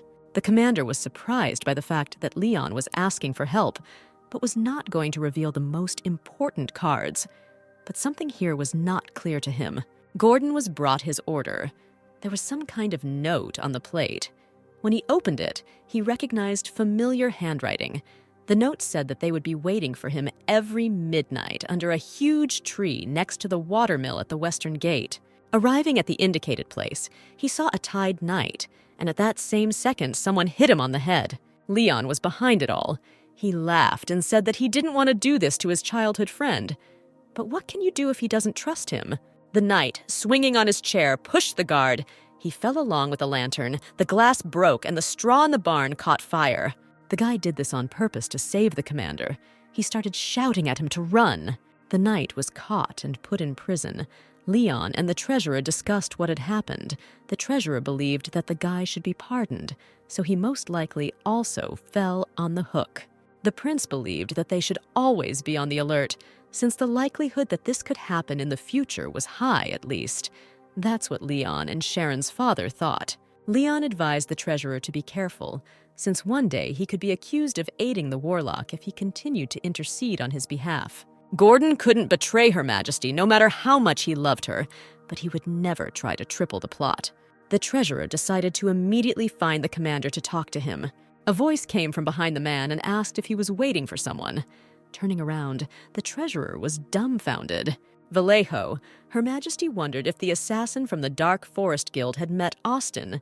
The concubine replied that he was quite experienced, so it was only a matter of time. Sharon believed that if she could meet with Austin, Brian, or the high priest, she should be able to convince the other concubines. But Carl believed that the high priest was dangerous because he was a servant of the temple. The Empress believed that this, on the contrary, would play into their hands, because the high priest was not the kind of person who would calmly tolerate someone's bad attitude. The girl noticed that there were not even traces of that monster visible in the forest, which was very strange. Sharon was still wondering if Carl really didn't know Empress Sandra, but this question had already begun to irritate the concubine. He did not understand such a reaction from the Empress, because some girl in front of her constantly glances at her lover, and she doesn't like it at all excites. The concubine asked Her Majesty if it really didn't bother her at all that he might be looking at others. Carl, of course, did not do this, but he hoped that Sharon would not leave it all just like that, since he considered himself a handsome and prominent man. The concubine grabbed the Empress sharply, pulling her closer to him to prove that he liked to be restrained. Sharon ran away. She was surprised by this reaction. Before, the mercenary king was not so impudent. In the corridor, she met Sandra again. Empress Vallejo pounced on the concubine, grabbed him by the shirt, and asked him to look at her, begged him. Sharon had to intervene. She asked to let Carl go and solve everything calmly, but the guy did not want to find out anything. After a while, she finally managed to persuade them to talk in a calm atmosphere and discuss everything. Sandra began to speak first. Since they appeared in the palace, she constantly had the same dream where they were together. The girl decided that this was her past life. Carl asked if he understood correctly that in a past life, he and Her Majesty the Empress Vallejo were in a relationship. She began to deny, saying that only she was in a relationship, not him. This was even stranger. Now Sharon didn't understand anything at all and asked to explain what the girl was talking about. Caleb came to Sandra again. She asked him if there was anyone else here who was not human. The guy smiled, saying that there is one strange person, our monsters, where her guests are located. Biting her lip, the girl thought that she was talking about Carl. Caleb was surprised at her courage, because Sandra was so scared when she first saw him, as if she had never seen anything like him before, and now she is so bold that she has the conscience to ask if there is anyone like him. Ignoring his words, she asked the guy to come to her more. Caleb remembered how Sandra was bitten a long time ago, and then added that now it is clear who loves whom more. The next day, Carl's morning began with a knock on the door. Sandra stood in front of him again. She immediately told him that he was not a person. The Empress asked the concubine to deal with this herself. Having called Sandra to talk, Sharon immediately asked not to take everything to heart, and then presented that the girl visited them too often. She asked her not to come so often, since Sir Carl was uncomfortable. Empress Vallejo said that in a past life, she loved Charles to death, which is why she behaves this way. Sharon asked if she thought that these might not be her memories. The Empress laughed, saying that it was time for her to go. Returning to the room, the Empress assured the concubine that everything had gone well, and Sandra would no longer bother him so often. Sharon was sitting in the garden enjoying the birdsong when Sandra's maid interrupted her solitude and asked if she was ready for the annual festival. Her Majesty did not understand what festival we were talking about, but she did not show it. The maid stated that she heard that Sharon did not bring any dress with her, so she could lend her one to the festival. Ethan was against Sharon wearing this dress because he sent her so many dresses, but the Empress did not want to fuel rumors and bring trouble to Emperor Vallejo. The guy thought it was reasonable and agreed. Then they moved on to the topic of conversation that Sharon wanted to talk about. She said that on the morning of the day she met Sandra, she noticed a monster in the yard. The girl drew him from memory, showing the drawing to the Emperor. His face immediately changed. The drawing was of his late brother Caleb. Sharon thought it was him, since Sandra said that the guy often visits her. Having offered to catch him, Her Majesty was practically refused. Ethan believed that no one would believe her. Since no one had seen the guy except her and Sandra, everyone needed strong evidence. Ethan was going to make an official announcement once they got rid of the fake Empress, and Sharon was waiting for someone to contact her to help her return. The Empress noticed that Ethan was looking at her without taking his eyes off her. She got ready in a hurry, said that since they had discussed everything, she had to go. But the Emperor intended to see her off, despite the excuses. Ethan often thought that things could have turned out much better if the letters he sent had reached Her Majesty. Ignoring his question, the girl asked if he had figured out who stole them, to which she received a negative answer. Sharon's investigation also did not produce results, since during this period the false Empress appeared. Abruptly freezing in one place, the girl suddenly shouted to the Emperor that it was him. Turning around, he began to look at her, not understanding what she was talking about. The Empress attacked him with accusations that Leon suspected him as a lord, and not her. Sharon received a prophecy from the great sage when she was still crown princess. She has imperial qualities, but in order for the empire to achieve its prosperity, she will have to pay in blood. That's when it all started. That's when Leon began to doubt his sister. At the same time, Ethan first found himself on the throne, having staged a bloody massacre, and doubts began to creep in about him. The prince began to think about who the Lord really was. The Emperor was extremely surprised by what he heard. He asked Sharon if it was really her brother who stole all the letters. Then everything worked out for her. Leon was the crown prince, and he would have the courage to do it. In the end, his brother did this so that they could not be together if Ethan turned out to be a lord. Sharon came to the conclusion. Columbia, in all the newspapers, there was news that the commander attempted to desecrate the honor of Her Majesty along with the warlock. However, this news reached Prince Leon, and he was able to prevent it. But the current location of the criminals still remains unknown.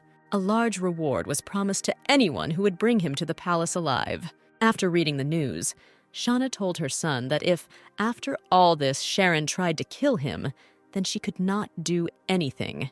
But the prince was not worried about this. He believed that someone had to take on the role of the villain. Brian's father's estate.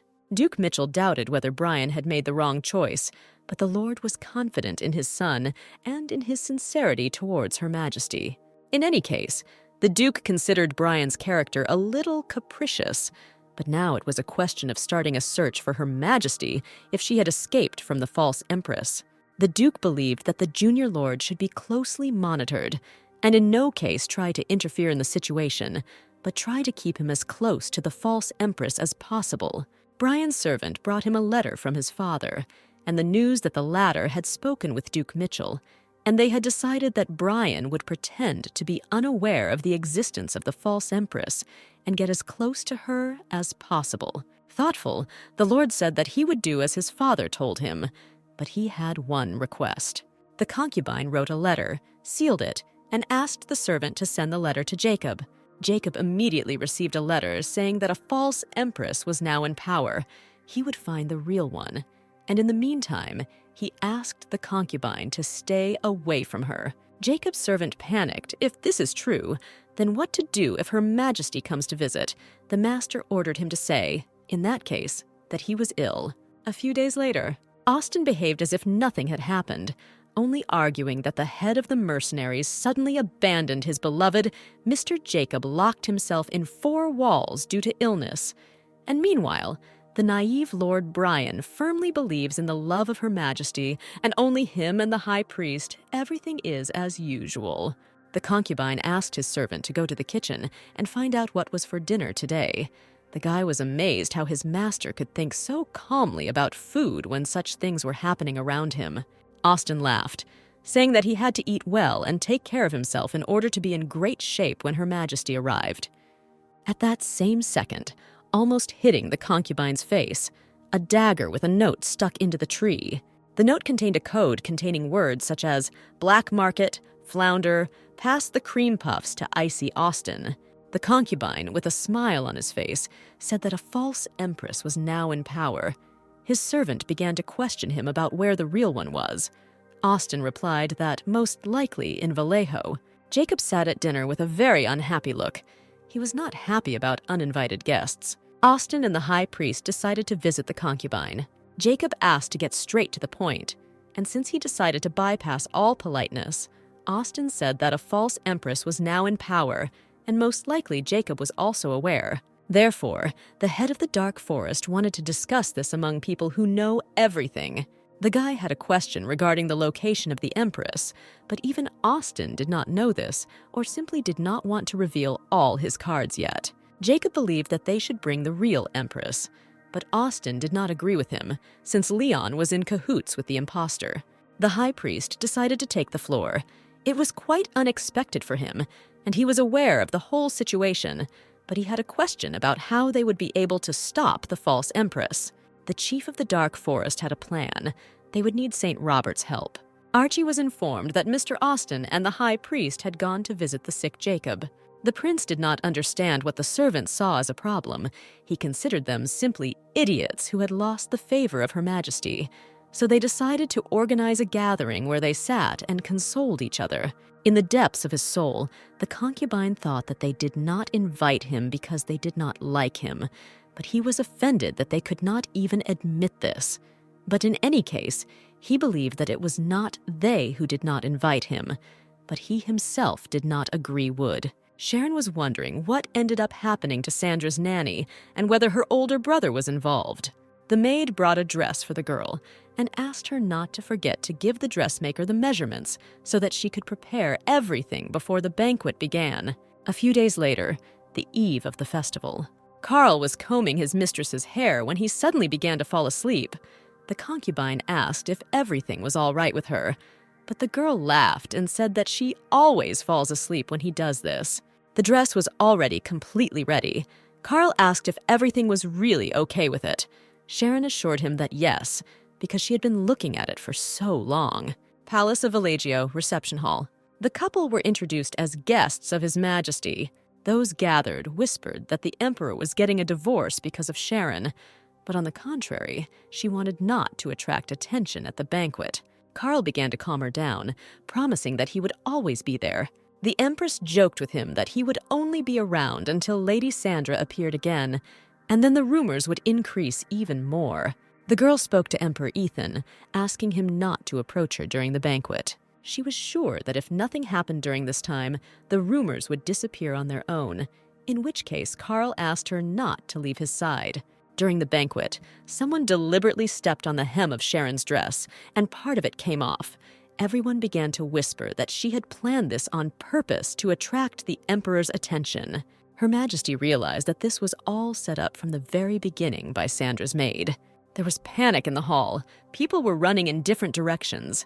There was a monster at the banquet. At first glance, he looked neither like Fred nor Caleb, as if he had risen from the dead.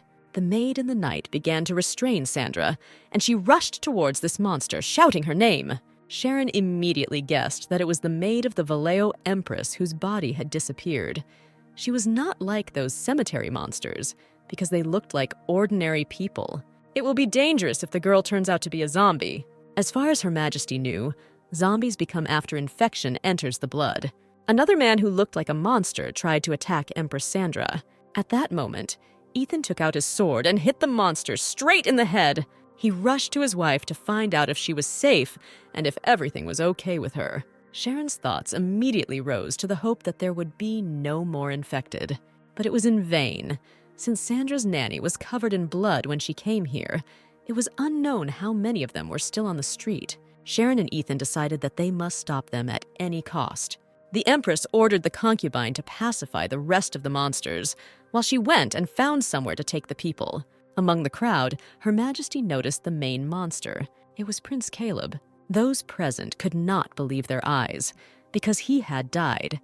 But Sharon was worried about something else, that the prince was much stronger than other monsters. He had intelligence. She decided that she should hit him in the neck, but the guy was very strong and fought well. She remembered that the only person she could not defeat was Sir Gordon, and that once she won, also in this situation, she should do the right thing come up. And it's done. Suddenly, Sharon was blinded by a flash. At first, she did not understand what had happened, but then she discovered that Caleb had escaped. The Empress sat down and thought about her mistakes. She regretted that she did not cut his throat, even though the guy exceeded all expectations. Ethan thanked the girl for the fact that the danger was over, but she was unhappy since Caleb managed to escape. But it turned out that she had seriously injured him, and he would probably go to the bottom in the near future. Sharon thought to herself that it was not she who dealt the final blow. It all happened very quickly, but it felt like something came out of her. The Emperor decided to first isolate the injured and infected in the palace. It's good that the massacre occurred only in the banquet hall. People gathered around Sharon, and everyone looked at her with happiness in their eyes. It turned out that they considered her a savior, due to the fact that she was able to defeat the resurrected one. Walking close to Sandra's maid, she whispered words of gratitude in her ear, because cutting her dress made it much more convenient to fight. Her Majesty was wondering how Lady Sandra was doing now, since Caleb was her fiancé. The next morning, in the ministerial meeting room, the Emperor said that he had foreseen that this could happen, so he took a number of preparatory measures, including inviting a special envoy who arrived for this purpose, introducing Sharon to everyone. Society now considered the girl a hero. Carl could not even imagine that they would be the first to find out about everything here. The Empress agreed with him, since her plans were to first get rid of the false Empress. While it was unknown who exactly Caleb was pursuing, the Emperor or the Empress, but one thing was clear. As long as he was alive, he would show up more than once. In the worst case, the prince will try to turn the country into a real zombie den, so that no one can take possession of what he failed to do. Sharon was informed that Her Majesty Sandra was looking for her. The maid reported to Sandra's father about what was happening. She saw what really happened, and Caleb was wounded not by Sharon, but by his daughter. The Duke turned gloomy. It seemed like the truth, and all because of Sandra's power. One day, a father visited his daughter in the temple, and the priest said that they were looking for an enemy who could overcome the approaching darkness. There was a high probability that he was Mrs. Sandra, after which the priest asked permission to examine her. The maid offered to reveal the truth to everyone, but the Duke was against it because he knew that everything would not end with just praise. Everything was much more serious.